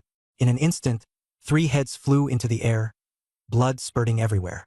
Before they could react, I charged again and took off 3 more heads in quick succession. They couldn't even catch my shadow. None of these giant spirit sect martial artists had cultivated iron-hardened skill. I took them down 1 slash at a time. It was like chopping vegetables. 1 encounter, 1 flying head. In the blink of an eye, they were all beheaded, without even a chance to fight back. Su Shan was stunned speechless. The tea stall owner, terrified, collapsed onto the ground, while the ordinary customers retreated far away, faces full of fear. I immediately pulled out my waist token and shouted, "Ironclad Division 9th Rank Constable Ryan is here. All barbarian spies have been exterminated. There's no need for anyone to panic." Hearing me shout Ironclad Division, the tea stall owner's face eased, and the customers also let out a sigh of relief. After the experience points in my body were fully absorbed, I clicked my tongue inwardly. This experience was far too little. I might as well dig a few more shovels of ore. Only then did Su Shan come to his senses. Stammering, he said, "Elaine, your strength." The 3rd disciple arrived with the caravan and, seeing the corpses on the ground, was all stunned. I ignored Su Shan and only smiled as I said, "Senior brother Su Shan, send someone to Qingshan City to inform Constable Lin Yan and ask him to come collect the bodies." Su Shan nodded and immediately sent a disciple off. After the person left, he looked at me with a strange expression. "Brother Lei, you're a 9th rank martial artist?" The other disciples and guards' expressions also changed. I replied calmly, "The assessment hasn't been held yet, so I haven't been officially registered, meaning the strength is there, but the title isn't." Su Shan understood and sighed. "Brother Lai, thanks to you, otherwise all of us would have died. And these 2 carts of red gold or would have been lost too." Then his expression suddenly changed and he asked, "Did the Ironclad Bureau already know there were Mang tribe spies in the ground, so they specially sent a 9th rank martial artist like you to lie low?" I didn't answer, only smiled. I understood that this misunderstanding was beneficial. My Shanha sect thought the Ironclad Bureau was secretly nurturing me, while the Ironclad Bureau thought the Shanha sect was cultivating me.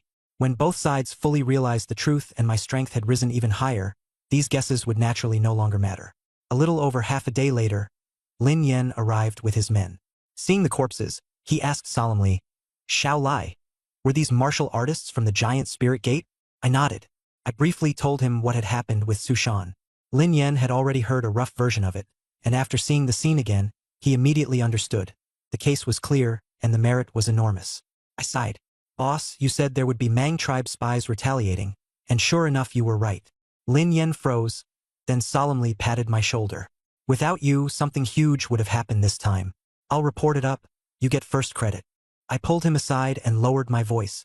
"Boss, I want to earn a bit more from the red gold, or if the merit is too great and my promotion is too fast, the prefecture office will transfer me away for debriefing, and then the arrangements in Qingshan City will be thrown into chaos. This time, you should take the first credit. If I'm promoted 1 more step, the Qingshan City constable position would suit me better." Lin Yan was shocked. He stared at me for a long while, then asked excitedly, "You really want to give me the first credit?" I nodded. "You're the rightful one."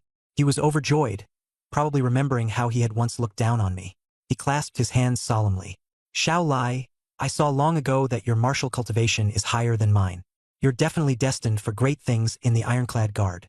I'll take the credit then. As long as I can go 1 step further, the position of constable in Qingshan City is yours and yours alone." I believed him. He had already figured it out. Tying his interests tightly to mine would only benefit him. I took the opportunity to ask Lin Yan whether the number of refugees in Qingshan City was increasing. Lin Yan nodded. "Yeah, there have been quite a few more lately. I'm guessing some disaster struck somewhere again. I immediately said, the Qijin mine is short-handed. If there are refugees, send them all there to work. Lin Yen was pleased. That's easy. I'd be delighted if you could help resettle the refugees. Once I'm done with things here, I'll send them over right away. I smiled and thanked him. Not long after, Lin Yen led people to clear away all the corpses of the martial artists from the Juling sect who had died, and we continued escorting the Qijin mine convoy on our way. A day later, we entered the Shanhe sect smoothly. The Shanhe sect was even more imposing than I had imagined, and its mountain gate was frighteningly large. I was taken to the sect master's hall, where quite a few people were already seated. An elderly man in purple robes was sternly reprimanding a middle-aged man, saying that Wu Kei was a spy of the Rong tribe and had even brought in Wu Man, a 9th-rank martial artist. If not for the ironclad guard's timely intervention, the Shanhe sect would have had a hard time explaining itself this time. At a glance, I could tell that this purple-robed elder was the sect master. The man being scolded could only nod and admit his fault. Beside him, a mature, beautiful woman chuckled and chimed in, saying that since Su Qing was in charge of the Qijin mine, nothing would go wrong again. The middle-aged man was unconvinced. He sarcastically said Su Qing was too young, which would affect production, and in passing questioned whether Su Qing had fulfilled his promise of producing 3,500 gene per month. Su Qing nervously said that initial results had already been achieved, and that the target would be met within 3 months. As soon as he finished speaking, the middle-aged man sneered. Perfect. This month's or has just been delivered too. Let's see whether your output has increased. The other elders all looked on indifferently, clearly unwilling to get involved. At this moment, a disciple hurried in to report that news had come from Su Shan's side. While transporting the ore, they were attacked by giant spirit sect martial artists. Everyone's expression changed. Su Qing turned pale, while the middle-aged man looked delighted at the misfortune. The sect master asked about the casualties.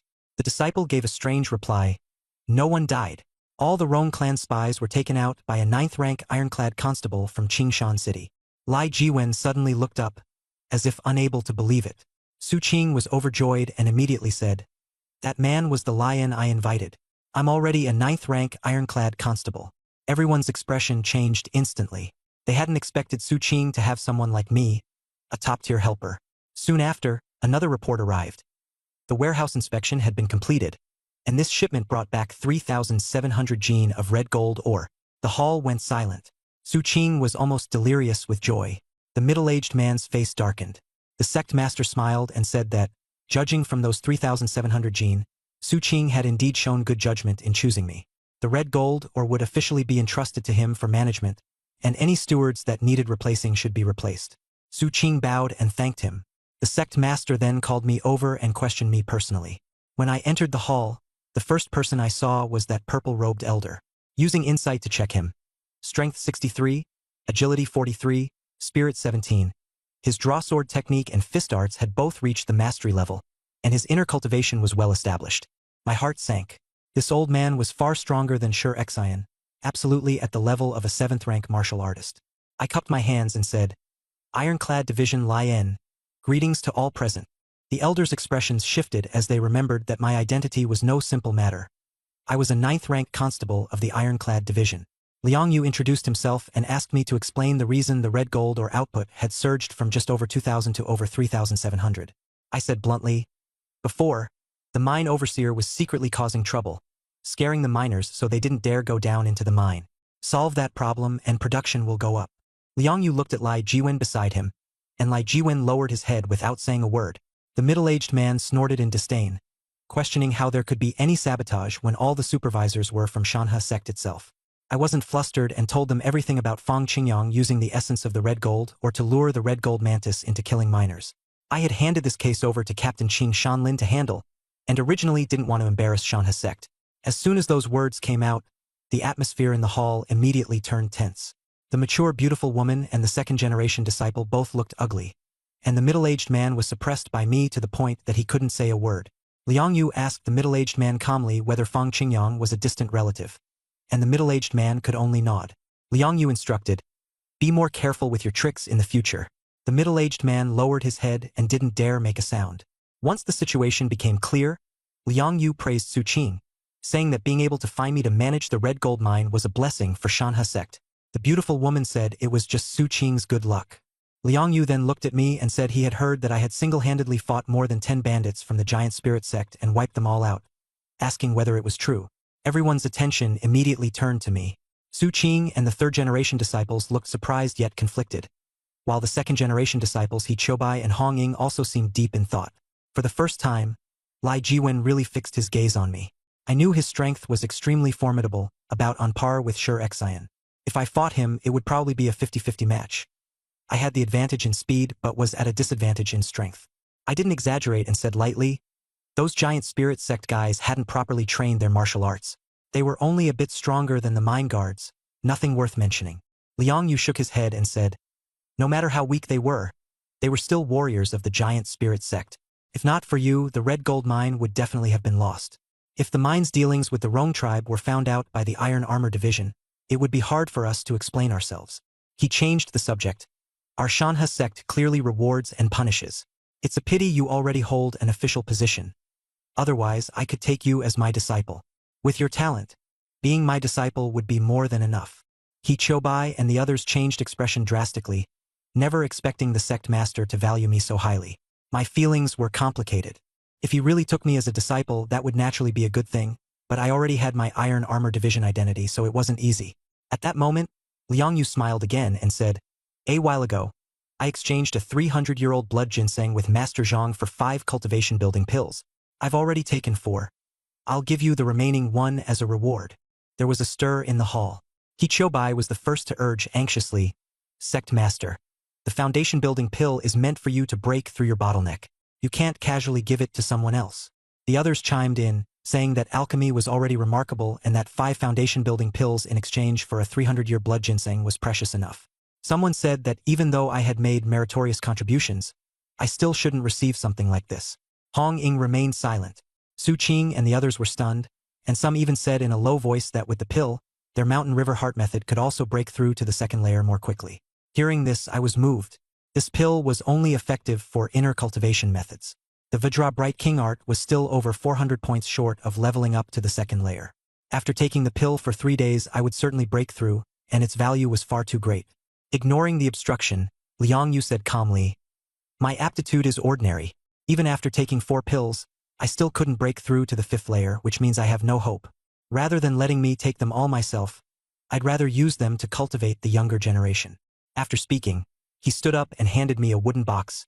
Take the foundation-building pill. He then instructed Hong Ying. Arrange a quiet room for Brother Lai. Have him take it quickly, so as not to attract others' covetousness. I accepted it solemnly. Hong Ying nodded and led me out of the hall. Just after stepping outside, I heard He Choubai's dissatisfied voice behind me, questioning why the sect master valued me so much. I didn't look back. I only felt that this pill had made many people envious, especially He Choubai and Lai Jiwen, who were certainly unhappy. But none of that mattered. The pill was now in my hands. I also felt that Liang Yu's intention was not only to show goodwill to the Iron Robe Division, but also that he valued me and had specifically given me this treasure in person. I followed Hong Ying to a secluded chamber in the mountains. She smiled and said, Lian, use this place for now. The pill is good, so take it quickly. Only then did I finally see her clearly. She looked to be in her mid-30s, with a steady and composed temperament. Checked her attributes. Strength 40, Agility 25, Spirit 12. Her saber technique was astonishingly refined, and her heart method had reached an exquisite level. My heart tightened. Although my attributes were slightly inferior to Shi Xian's, my martial techniques and inner cultivation method were superior. If we fought, I might just be able to overpower him. I guess she was Liang Yu's top subordinate. I gathered my thoughts and said respectfully, Thank you. She smiled and said, No need to be polite. You're friends with Su Qing, so you count as a junior too. Come by often when you have time. She turned and left. I pushed open the door and entered the quiet room, then locked it from the inside. The room was simple with a meditation cushion. I sat down, opened the wooden box and saw a round pill inside. I checked the system prompt. Peiyuan pill. Increases inner cultivation experience by 500 points. After taking it, you'll be immobilized for 3 days. My heart skipped a beat. 500 points of inner cultivation experience, even more than I had expected. The Vajra Bright King art was only more than 400 points away from reaching the second level. Once I took this pill, I'd break through directly after 3 days.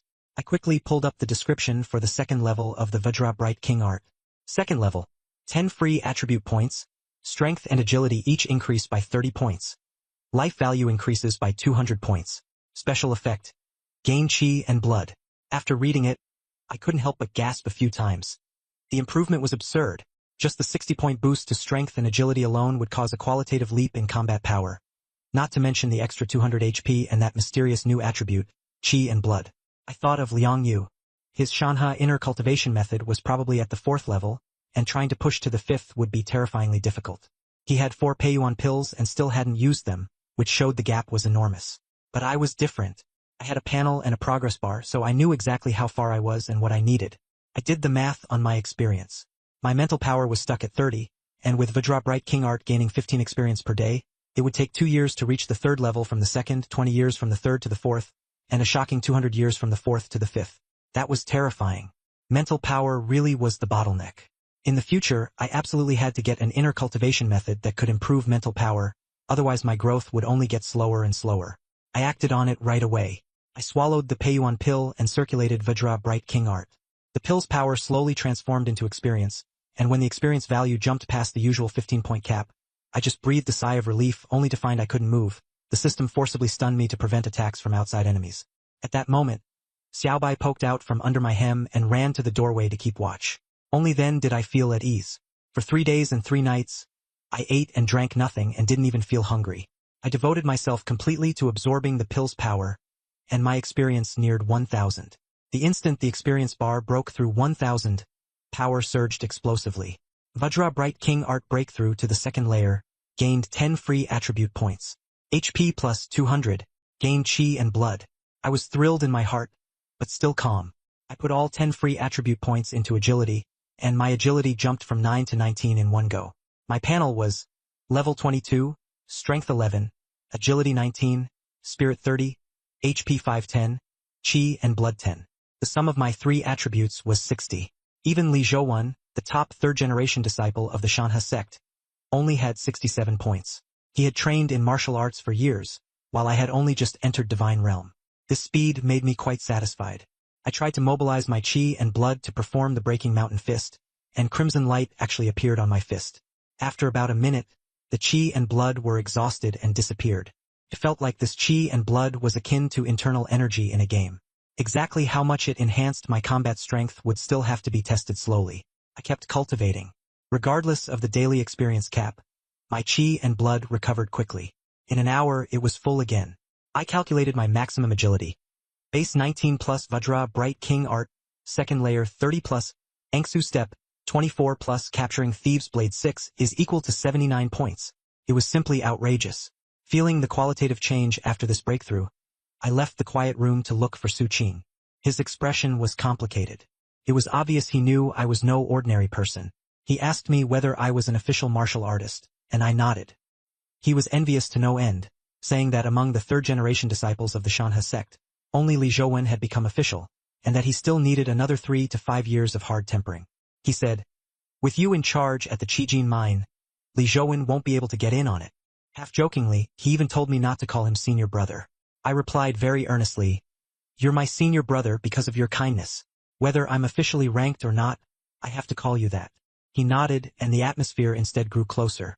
Taking the chance, I asked him for guidance. I asked directly, "Is our sect Master Liang a 7th-rank expert?" He smiled and said, "Who in the martial world wouldn't know? Liang Yu is a 7th rank." I was sure of it in my heart. My guess was that Sure Xian was an 8th rank. I was more or less at the threshold of 8th rank myself, but my strength relied more on the boosts from advanced internal arts and martial techniques, so whether I could handle a veteran 8th rank was still uncertain. I asked again, "What are 2nd-rate and 1st-rate sects like?" He said, "A 2nd-rate sect is like Bitter Enlightenment Temple with a 4th-rank Grandmaster. Mountain River sect is 3rd-rate. Its sect master is 7th rank. There's a full 3-rank gap between 2nd-rate and 3rd-rate sections." My heart sank, the gap was too huge. He said, "Mountain River sect has a 180-year inheritance and has only produced 7th ranks. Bitter Enlightenment Temple, relying on a 2nd-rate inner cultivation art inheritance, has nurtured grandmasters at 6th rank, 5th rank, and even 4th rank. 1st-rate sects are on another level altogether. They have 1st-rank earthly immortals. People like that are beyond what you can even imagine."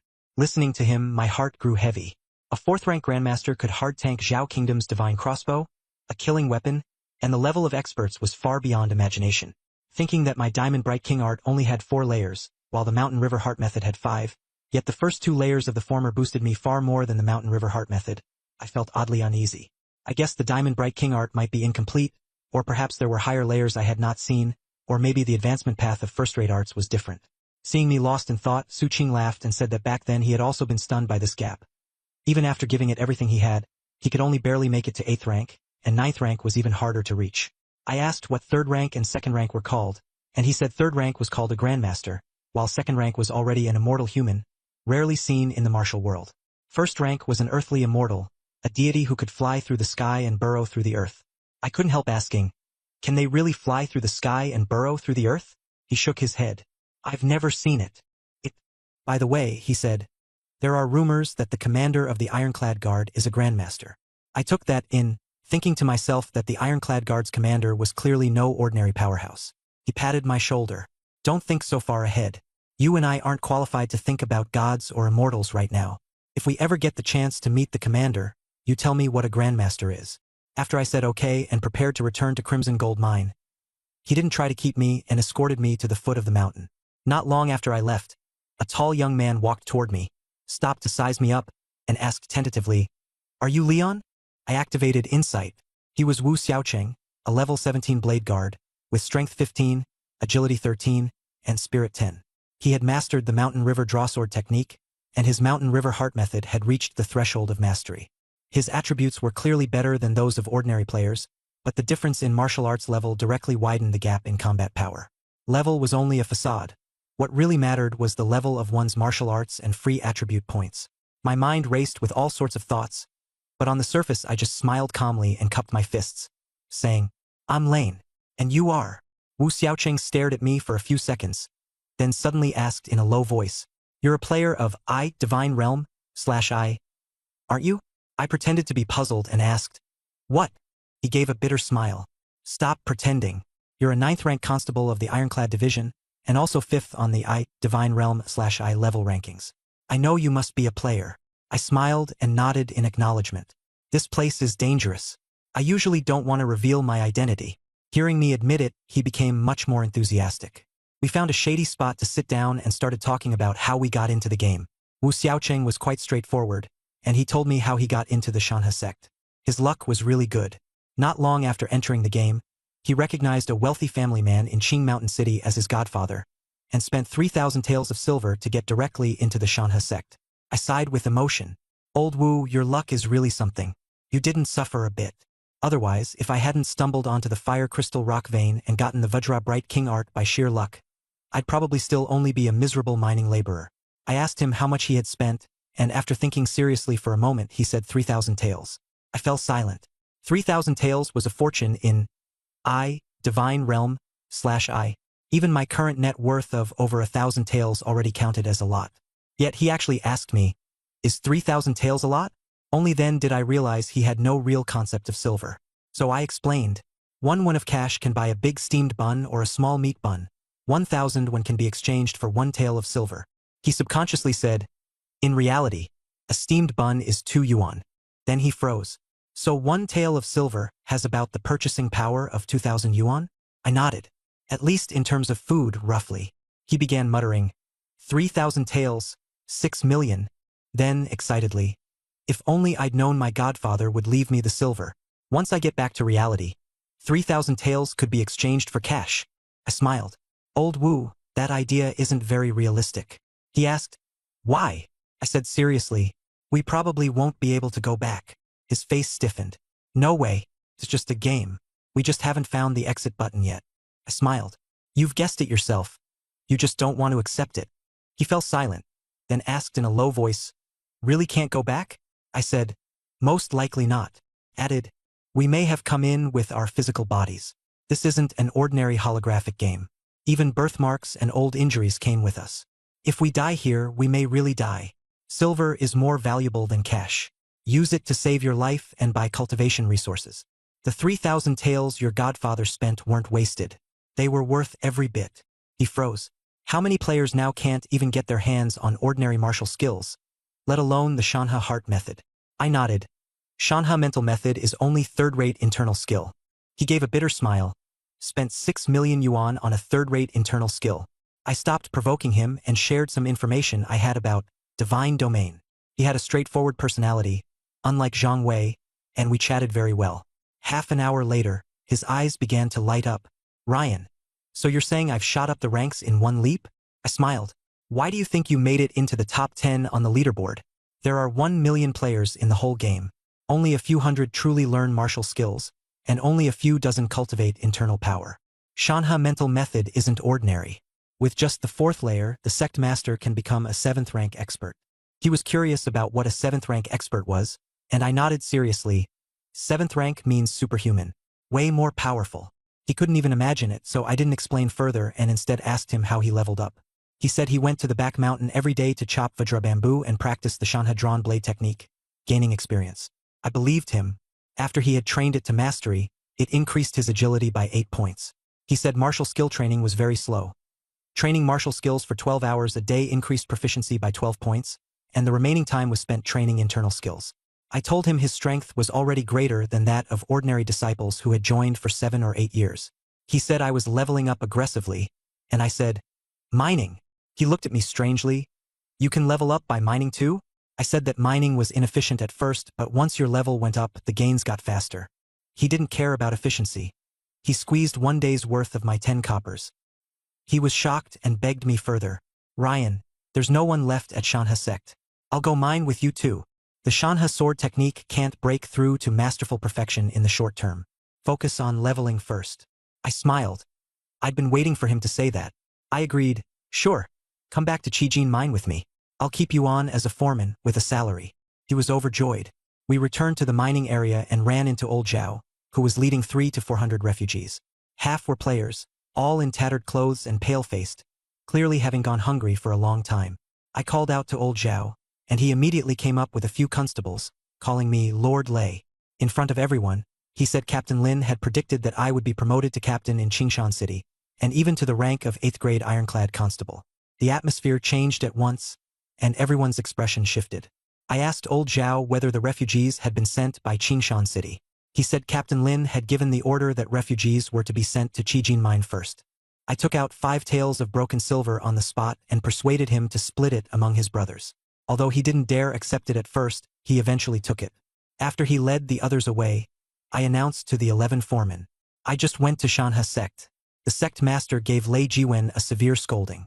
The sect master knows someone has been dragging down Qijin Mine, so he ordered that the foreman appointments be led by senior brother Su Qing, and I'll manage the mining area on his behalf. Then, Fang Qingyang is a cautionary tale. These people are useless now. All of them are to leave immediately. The 11 of them turned pale. None of them objected. They obediently stepped down. Wu Shaoqin was shocked. If all the foremen are removed, what about the mine? I said, you're a foreman too. Naturally, mine affairs are your responsibility. With the extra manpower in hand, 12 foremen was already too many. At this moment, Chan Su, Chan Guiqing, and Li Tianai also arrived. I hereby announce, Wu Shaoqin and 4 others are promoted to overseers of the Crimson Gold Mine, with a monthly salary of 8 taels of silver. Wu Shaoqin was excited, and Chan Guiqing and the others were pleased as well. I instructed them to arrange accommodation for the new players in Miner Village, then took a group of veteran players back to the small courtyard. The small courtyard quickly gathered over 100 players. I introduced Wu Shaoqin and highlighted his identity. Ranked 9th on the level rankings in Shenyu, the Divine Realm, and a formal disciple of the Mountain and River sect. Everyone was shocked. Wu Shaoqin humbly said it was just luck and that he would level up together with everyone else. The atmosphere was lively. After briefly explaining the situation, I let everyone disperse and told them to gather at Mine Cave number 1 in about 3 hours. Back in my room, I locked the door and opened the attribute panel to check the 3rd level of Vajra King Ming Art. It grants 20 free attribute points. When circulating the technique, strength and agility each increase by 60, and extra health increases by 500. It also adds 100 health and the indestructible Vajra body skill. With health support, defense increases tenfold. My heart jolted. This wasn't a simple enhancement, it was a qualitative transformation. Once the 3rd level is mastered, health breaks past 1,000, defense is multiplied tenfold, and durability becomes insane. I sighed that the terror of a top-tier internal art is beyond comparison with ordinary techniques. Even if it isn't a complete top-tier art, it is definitely a top-grade internal skill. Even disciples of first-rate sects like Lin Tsai might not come across it. In a great mood, I first trained Vajra King Ming Art to gain 15 experience points, then took the Crimson Gold Cranebeak pickaxe to the Crimson Gold Mine. In Mine Cave number 1, Wu Shaochen was mining. With his high strength and having practiced the mountain and river cleaving blade technique, he swung the steel Cranebeak pickaxe with efficiency far beyond ordinary players. Although he still wasn't as fast as I was, he had already shocked everyone. This time, nearly 2,000 miners went down into the mine. I estimated that the Crimson Gold Mine's monthly output would stabilize at over 3,500 gene. After digging for half a day, Chun Guiqing came to find me and said that several of the new players were his co-workers. I sensed something had changed outside and asked what was going on. He said the stats showed that the number of players in Divine Realm had already exceeded 2 million. That was a small share out of a population of 3 billion, but it had already caused public panic. He also said his co-workers wanted to meet me. They were from a higher-level department. I asked Wu Shaochen to keep watch over the mineshaft and went back to the courtyard with Chun Guiqing. Soon, the group he brought arrived. The leader, Luo Yu, was a senior inspector from the emergency department. I asked whether there was any way to leave Divine Realm. Luo Yu said gravely, "Not for the time being." He said the country was trying to stop the game from spreading, but the official website couldn't be shut down, and people were still entering of their own accord. The number of missing persons kept rising, and the situation was becoming increasingly severe. I asked Luo Yu again whether, after all this time, any player had returned to the real world. He said not a single one. That made me even more certain. If you died in Divine Realm, you were truly dead. I comforted him, saying that since they were here, staying alive was the most important thing. Just as everyone was thinking that, a female team member spoke up from the side. She said the Red Gold Mine was a good base and could accommodate more and more players, and hoped I would hand over the management authority to them. On the surface, I would still be in charge because the NPCs only recognized me. Her words made Chun Guiqing and me both feel awkward. I didn't refuse outright, but asked her what ability was most needed to manage the Red Gold Mine. She said organizational ability. I shot back immediately, "Wrong. This is Divine Realm. Organization alone won't get you anywhere." I briefly explained the history of the Crimson Gold Mine, from internal strife to external threats, and then how I managed to secure control. The core point was simple. Only strength earns the right to speak. Background comes second. Right now, they weren't even real martial artists, so they had no qualification to manage the Crimson Gold Mine. My conclusion for them was mine with Chun Guiqing first, make money, fill your stomachs, level up, and then talk about everything else. The female team member was unconvinced and said I should cooperate with them. I told her I already had been cooperating. Qingshan City was prioritizing sending refugees here in order to take in more players, so our goals were actually the same. Then I asked a crucial question. If everyone could never go back, and more people got trapped in Divine Realm, what would happen? At once, Luo Yu and the others understood that all the external powers would have to go through a total reshuffle, and whether they could even continue to exist was still unknown. I told them they had to adapt to the rules here, and see themselves as part of Divine Realm, if they wanted to survive. I reminded them that they were still undocumented refugees. Even if they were killed, no one would care. They had to spend 5 taels of silver to buy identity status. Only after handing the money over to Qingshan City could they practice martial arts, grow stronger, and then talk about managing things like this. As soon as I finished speaking, that female team member and the others fell silent. Chun Guiqing took the opportunity to persuade them to accept reality and stop looking at Divine Realm through the lens of the outside world. Luo Yu finally agreed, saying his earlier demand had been too abrupt, and also admitted that I had done well in keeping the Crimson Gold Mine stable and ensuring there was food to eat. He hoped I'd take good care of any players who came here in the future. I agreed. Since things didn't turn ugly, after Luo Yu left, Chun Guiqing apologized and said he hadn't expected the other side to try to seize management rights right away. I said it was fine. They hadn't adapted to the rules here yet. Given time, they'd naturally learn how to survive. I smiled. Come on, let's keep going underground. Leveling up and mining are what matter most. For the next few days, I stayed in the mine and grinded levels. Several martial techniques were on the verge of fully integrating. After that, each one would require well over 10,000 proficiency points, so I couldn't improve them much in the short term. It was more cost-effective to focus on leveling first. I used Berserk 10-hit combo to dig out 14 or 15 gene of red gold or in a single day. Doing the math, that or could fetch 30 taels of silver a day, nearly 1,000 taels a month. Buying essence-nourishing pills at 500 taels each could convert into 1,000 points of proficiency. But if I practiced martial skills for 20 hours a day, my proficiency would rise by less than 60 points. Compared with that, although mining gave proficiency more slowly, it could increase my level and grant free attribute points, making it more cost-effective. My goal was clear. First, push my level back to the top of the Divine Domain leaderboard. Soon, I leveled up and casually put my free attribute points into agility. I opened the leaderboard. Lin Cai and Jiang Tianai were both level 25, while I was level 23, ranked 5th. 2 levels behind, not much. Catch up soon. Just as I was about to keep mining, Chun Su hurried over. He said that while he was leading people to inspect for mine bugs in the number 2 mine tunnel, they discovered iron spine spiders. I immediately stopped what I was doing and asked for the details. Mine bugs are black spiders crushed flat by rocks, covered in iron spine bristles, venomous, and their stings can cause paralysis. At the thought of the Overlord ghost spider I'd encountered in number 36 mine tunnel before, my expression darkened. I felt the underground river might be connected, and that the Overlord ghost spider could come tunneling out from somewhere else. I immediately told Chun Su to take me to the number 2 mine tunnel. At the entrance, I told them to stand guard and not let anyone in. I'd handle it alone, and I released Little White to scout ahead. When I reached the place where the iron spine spiders had been found, I looked around and suddenly felt something was wrong. Looking up, I saw the ceiling packed densely with iron spine spiders. Without hesitation, I drew my 9th rank official saber, activated the Vajra Bright King art, and my strength and agility surged by 30 points. Using the Engsu steps in coordination with the capturing thief saber technique, I charged in. The iron spine spiders surged at me like a cloud of black mist. My blade danced like a curtain, cutting them down steadily. With sword techniques, cultivation methods, and footwork all stacked together, my agility was extremely high, and my speed was as fast as the wind.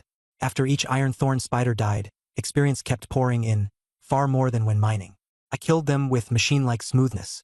Before long, 2,000 or 3,000 iron thorn spider corpses had piled up beneath my feet. After finishing the slaughter, I checked and saw that the experience bar had already risen halfway, not far from leveling up again. Seeing the blade edge had already chipped and broken, I knew the sword could no longer keep up with me. I would have to go to the prefectural city and trade it for a better one.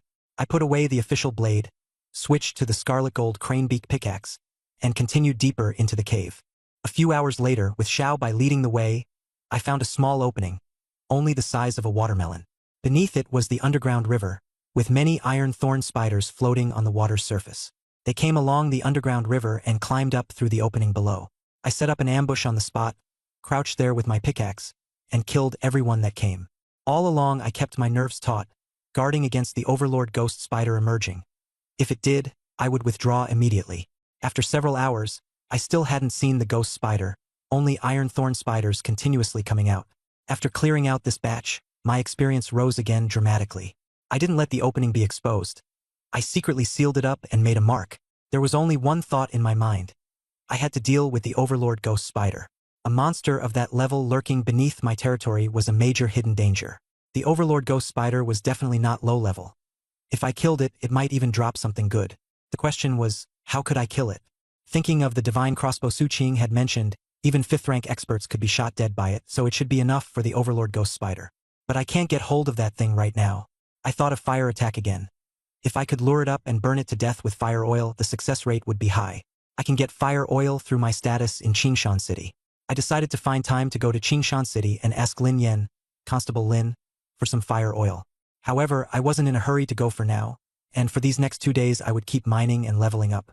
Right now, out of 10,000 miners, 3,000 worked the mines regularly, while the rest were afraid of the danger and didn't want to make money. I didn't force them. The output was enough. 2 days later, I leveled up again and continued adding agility. A look at the attribute panel showed I was level 24, with 20 points of agility. Combined with my cultivation method, my combat power had climbed to a new level. With my condition stable, I headed straight for the Iran Division Yamen in Qingshan City. As soon as I entered, Lin Yan excitedly pulled me over. He said that last time he had turned in the spy's head, and the provincial Iran Division had recognized his merit, so they were going to promote him to chief officer of the 3rd section in the inspection office. Smiling, he asked me, Xiao Lai, do you think that's a big official position? Does it count as being promoted 3 ranks?